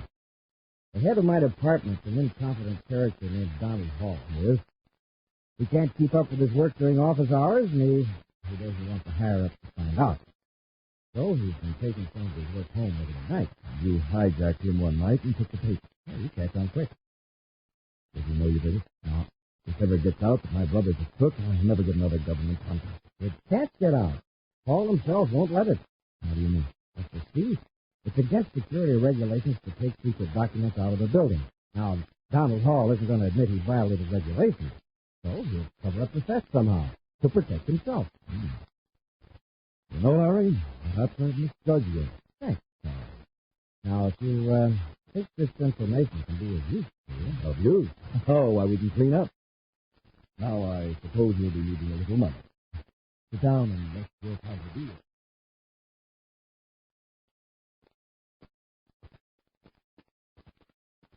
Donald Hall's office is over there, Happy. Oh, I see it. United Planets Purchasing Commission. Mr. Hall seemed very upset about something, but he wouldn't tell me what it was over the phone. Mr. Hall? Come in the corner. Something awful has happened. Oh, can I speak to you? All right, this is Cadet Happy. How do you do, Mr. Hall? Fine. It's tremendous. I want to show you something. Will you come this way, please? All right, come on, Happy. The filing cabinet. This morning I opened this one to get some documents and found this. Oh, it's sort of a creepy poke. Exactly. What is it? This drawer is supposed to contain classified information. Somebody has apparently poured acid in here and converted all those papers to this soggy, indistinguishable mess. Who has access to this file? Why, all of the employees in my section. 18 to be exact, including myself. Why would anyone do a thing like this? It's obviously sabotage. A deliberate destruction of these documents. Perhaps. We'll find out which with the brainograph. Brainograph? Yes, I'll put all of your employees through a brainograph test. If they know anything about this, it'll show up. Are they available for a test? Why, yes. Except one. He's away on a leave of absence. He's been gone for several days. We'll test him anyway. If he's innocent, he hasn't anything to worry about. Who is he? Larry McRae. I believe he went to Mars. Lowell City, to be exact. We'll look him up. All right, now if you'll show me an index of those destroyed documents and a list of your employees.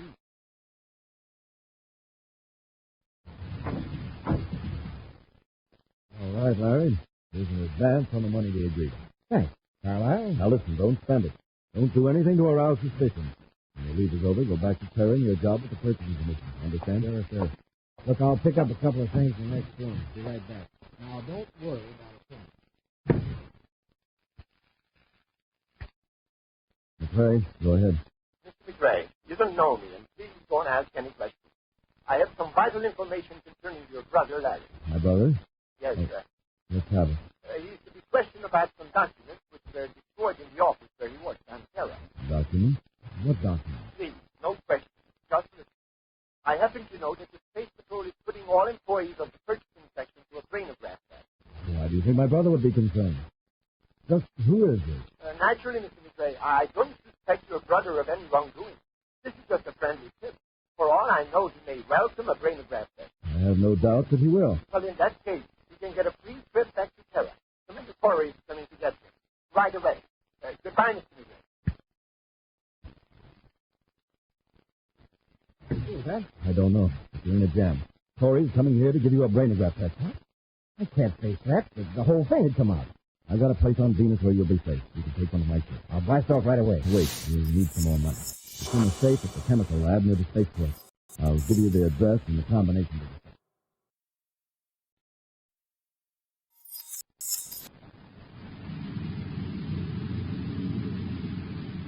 Take the diagonal ramp at the next corner, Happy. It's a surface car cutoff lane to Sector C of Lowell City. Right, Commander. And Carlisle McRae's company's on Avenue R? That's correct. Well, if Larry McRae is involved in this sabotage, he wouldn't have gone right to his brother's place of business. Well, maybe not. At least he hasn't made it difficult for our Martian agents to locate him. But Larry may have some subconscious knowledge of subversive activity in the purchasing section. The brainograph will reveal it. Well, we certainly didn't get anything from the other employees. Space Patrol Unit Headquarters, Lowell City, Mars, calling Commander Corey and Surface Car 294. This is Commander Corey. Go ahead. Agent L47 has just reported that Larry McRae has left his brother's office and is headed down Lowell Freeway toward the spaceport. Do you have McRae's vehicle number? Yes, Commander. LP 145892. I've just been handed the new report. McRae's surface car has taken lane 7 on the Civic Center Cloverleaf. That would take him west of the spaceport. Dispatcher, inform Agent L47 that I'll follow through personally on McRae. Relieve all other agents on the McRae case until further notice. Hurry out. Turn off the ramp at the next cutoff, Happy. It'll take us into lane 7 south of the Cloverleaf.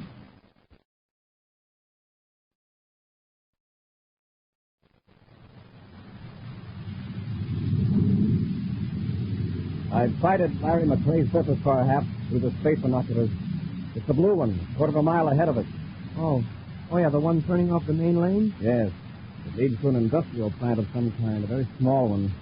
Our friend Larry McRae could be running an errand for his brother. Okay, Happy. Follow him into the plant yard.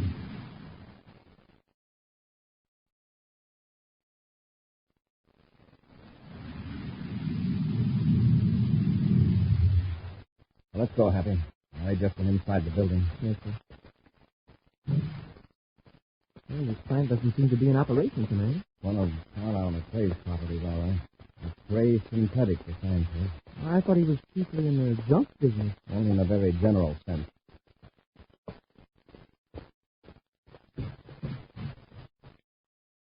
No, he's not in this room. He's gone through toward the rear of the building.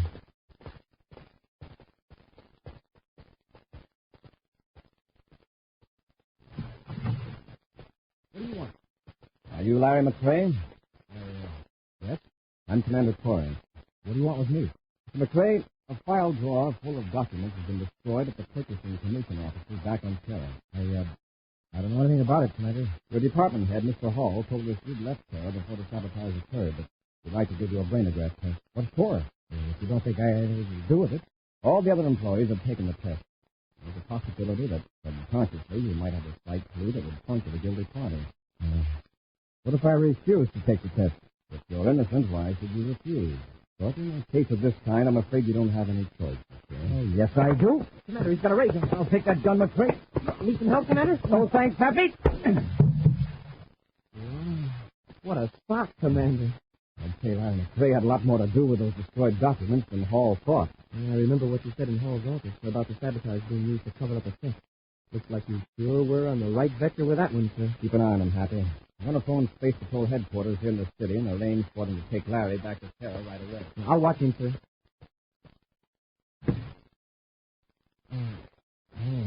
Sure. You'll be okay, Larry.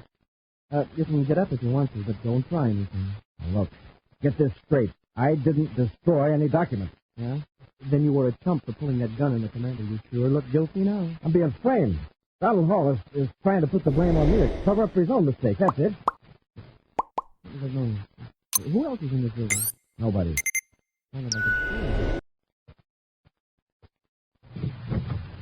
Who's there? All right, Les. Go out the other door. Who are you? Why the mask? It would be inconvenient if I were recognized. I know my brother sent you. Yes. All I got a tip that the Space Patrol was on its way here. Get ready to run when I break this bottle. What is it? A very powerful gas.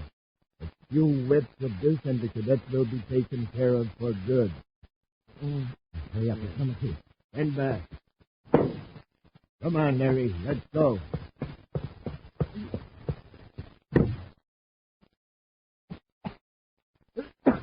Commander, Commander.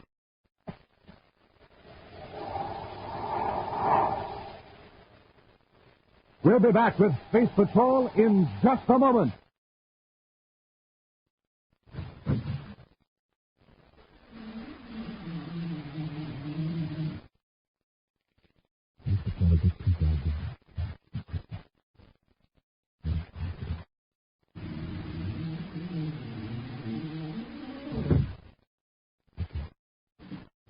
Here's a secret Buzz Corey wants you to know about.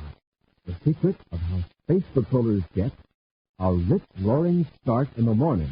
Here's what they do. They eat a breakfast that supercharges them. A power breakfast with one of the three checkerboard super cereals, Rice Chex, Wheat Chex, and Instant Ralston. Chex. They are the super cereals with that modern, bite-sized design. The cereals with a swell new taste that you'll like right off the reel. Now, to warm up your motor, there's Instant Ralston, the hot super cereal. Has a heart of wheat flavor you'll really go for. So now you know how Space Patrollers get that rich, roaring morning start. Gang, get a flying start yourself every morning.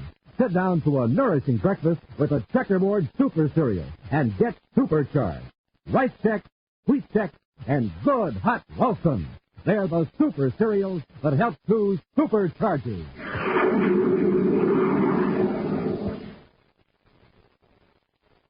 Larry McRae, an employee of the United Planets Purchasing Commission, has waylaid his office manager and stolen some secret documents. The minor executive, Donald Hall, has not reported the theft, but has told Commander Corey an entire drawer full of documents has been destroyed by acid. When Buzz Corey and Cadet Happy stopped Larry McRae for routine questioning, he resisted arrest and was knocked out by the commander. But while Happy was guarding Larry, a mysterious masked man attacked the cadet, and after bursting a bottle of poisonous chemicals, helped Larry McRae escape. Right now, Happy is lying on the floor, nearly overcome by the deadly fumes. Commander. Okay, Happy, bring McRae out. Happy! Commander. Don't try to talk now. Wait till we hit the fresh air.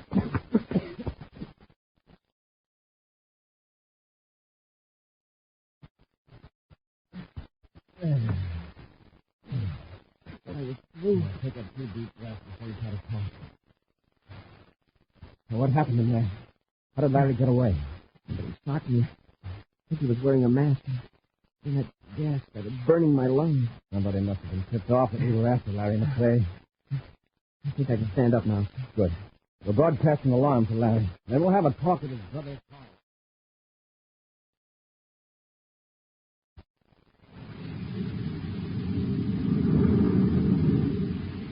I don't know who you are, but thanks for the help. Just keep driving, and don't look around toward the back seat. I'm keeping my head down so no one will see this map. Hey, did my brother give you any new instructions about what I'm supposed to do? What did he tell you before? To take one of his spaceships to a place on Venus, the Zarkran Mountains. You know, the hunting lodge near Lake Nazareth. Oh, yes. You go ahead and do that, just as your brother said. Oh, fine. Sure lucky you rescued me from Corey.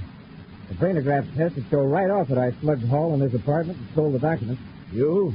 Slugged Donald Hall? Didn't Carlisle tell you that part? Hey, maybe I'm speaking out of turn. I thought you knew. Yes, I know. I know the whole thing.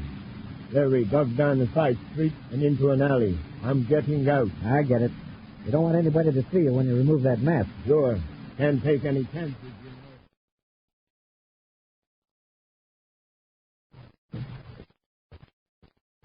You? I want you to return a favor I just did you and your brother. What do you mean? I just rescued Larry McCrae from Commander Corey and the cadet. You aren't referring to a phone call tip-off by any chance? Something else, too. Larry was under arrest when I interfered. And what favor do you want? The documents Larry stole from a certain Donald Hall. Are you crazy? Why, those are worth a fortune to me. They're worth more to me. My good reputation. I don't get it. Who are you? I am Donald Hall. What? Then this yarn you told the Space Patrol about a lot of documents being destroyed. Yes, it was just merely to cover up the loss of papers your brother took from me.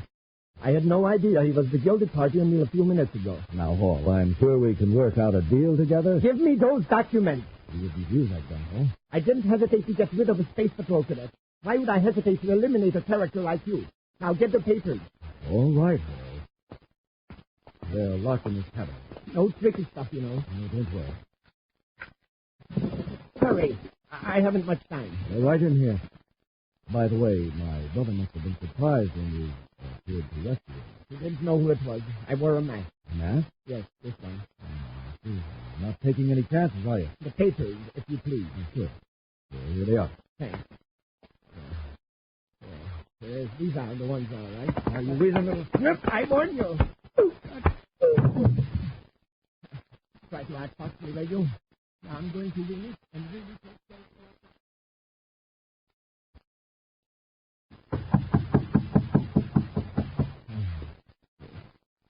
Who's there?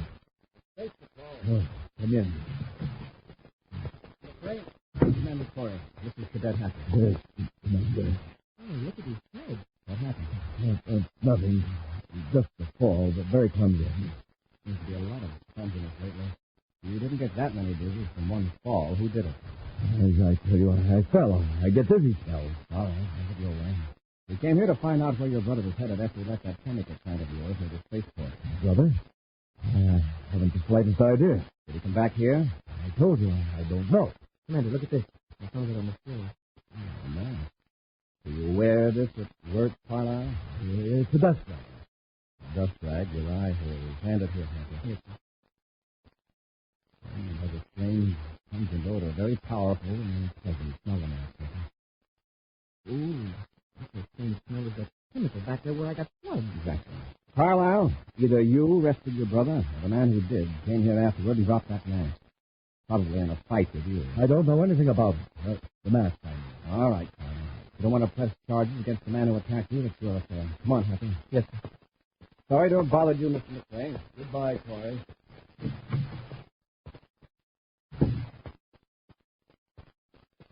Commander, you must know something. Can't you arrest him? I could, on suspicion. Did you notice that open file cabinet with the papers disarranged? Yes, sir. Whoever dropped that mask should have come to Carlisle's office after some papers. Probably the papers Larry stole. And by the looks of Carlisle, the other guy got him. I think I know who that other guy might be. Huh? Who? When I was talking to Lowell City Space Patrol, I learned that Donald Hall is here on Mars. Oh? Yes, it seems he came to consult a certain doctor. Well, what's our next move, sir? Yeah, for one thing, we'll just keep an eye on Carlisle and McCrae. If he makes a move, we'll follow him.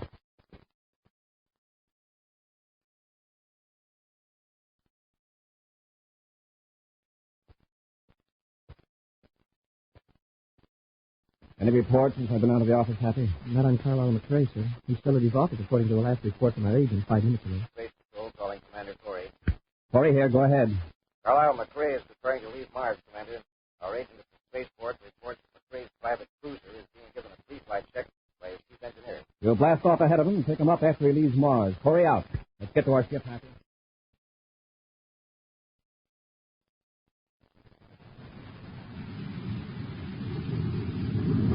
I picked him up, sir. Let him get on his vessel. Then we'll trail him.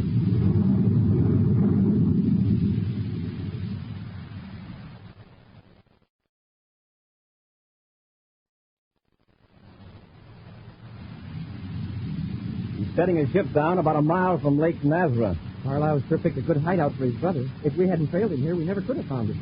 There are 2 other ships down there, near what looks like a mountain lodge. Cruise ships? Yes. There's a deep gorge near the lodge with a bridge across it. We'll set our ship down the other side of that hill, sneak up on them across the bridge.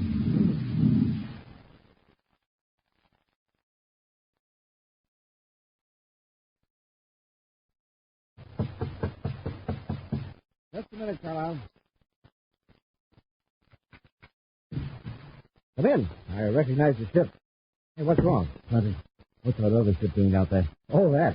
I've got a guess. Donald Hall. Look, came to my office, got the documents, and knocked me out. Where is he? Tied up in the back room.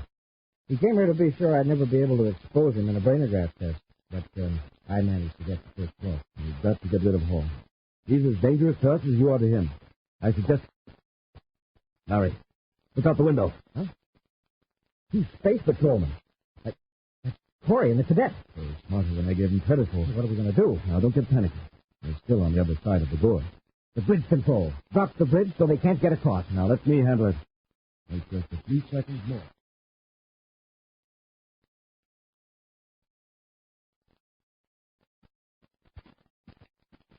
I wonder if they've seen us, Commander. They may have. But this way, they won't have as much warning as if they'd landed a ship near the lodge. All right, quickly, across the bridge. There's still a deep gorge. At least 300 feet. Commander, the bridge is giving way. Run for the other side. My feet are slipping. I'm going to fall. I've got you, Happy. Grab the railing. Hang on tight. Oh, I fear I'd lose my grip. You're lucky you grabbed me. Close for both of them. The bridge is hanging straight down. Climb up the railing, hand over hand. Use the braces as a ladder. All right, sir. We're about 10 feet from the top.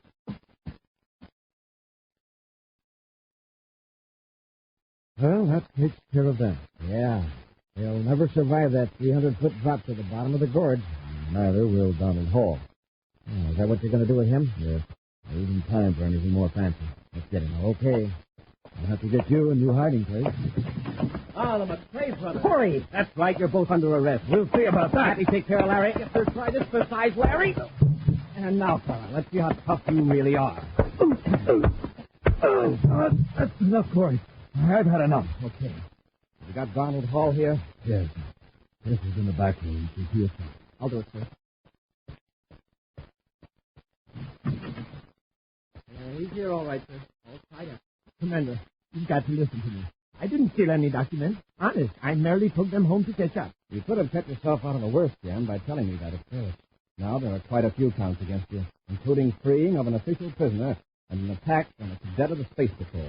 Hey, you know, Commander, as a cadet, I can say that this is probably the only time I ever heard of anybody getting into trouble by doing too much homework. Ha!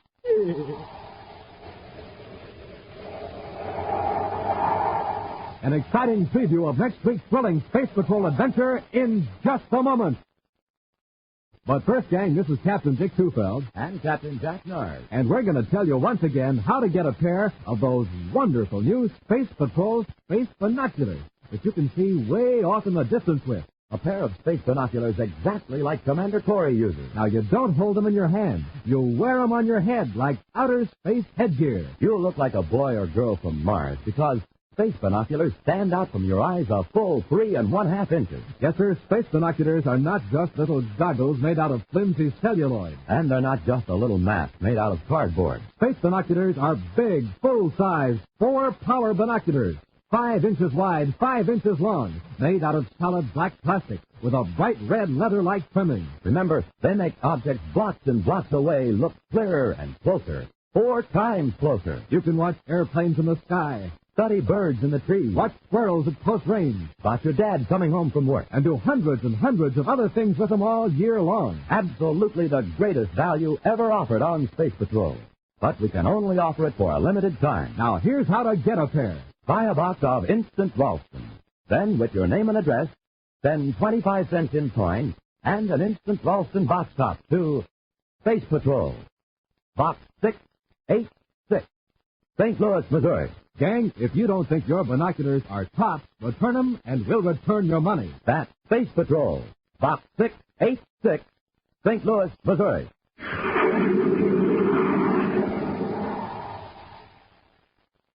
And now, a preview of next week's exciting Space Patrol adventure.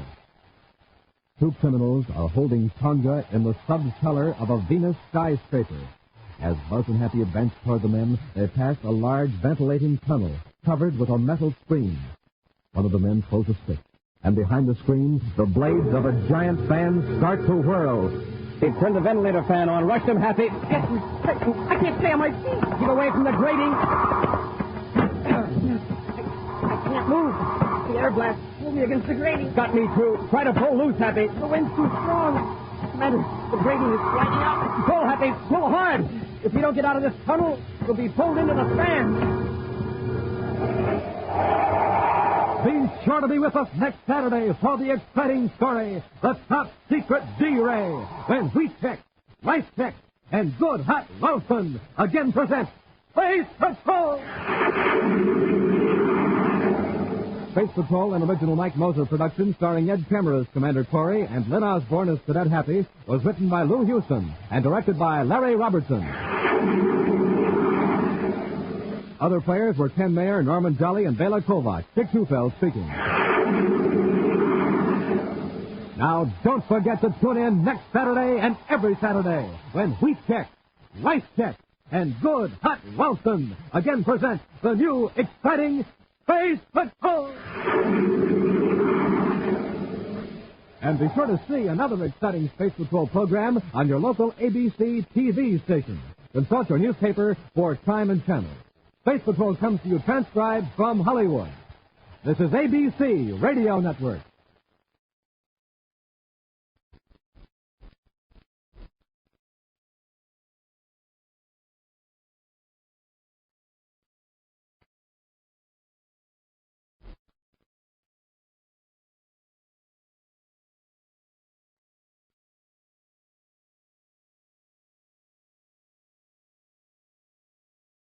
You have been listening to Run C/GAR, brought to you by G3PL.com. Don't forget to subscribe for more videos.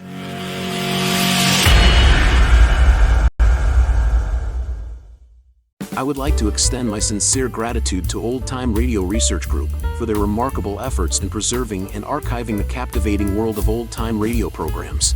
Their dedication to safeguarding these precious audio gems ensures that future generations can relish the enchanting stories, music, and entertainment of the past. Their invaluable contribution allows us to step back in time and experience the magic of radio history firsthand. Their link is in the description below.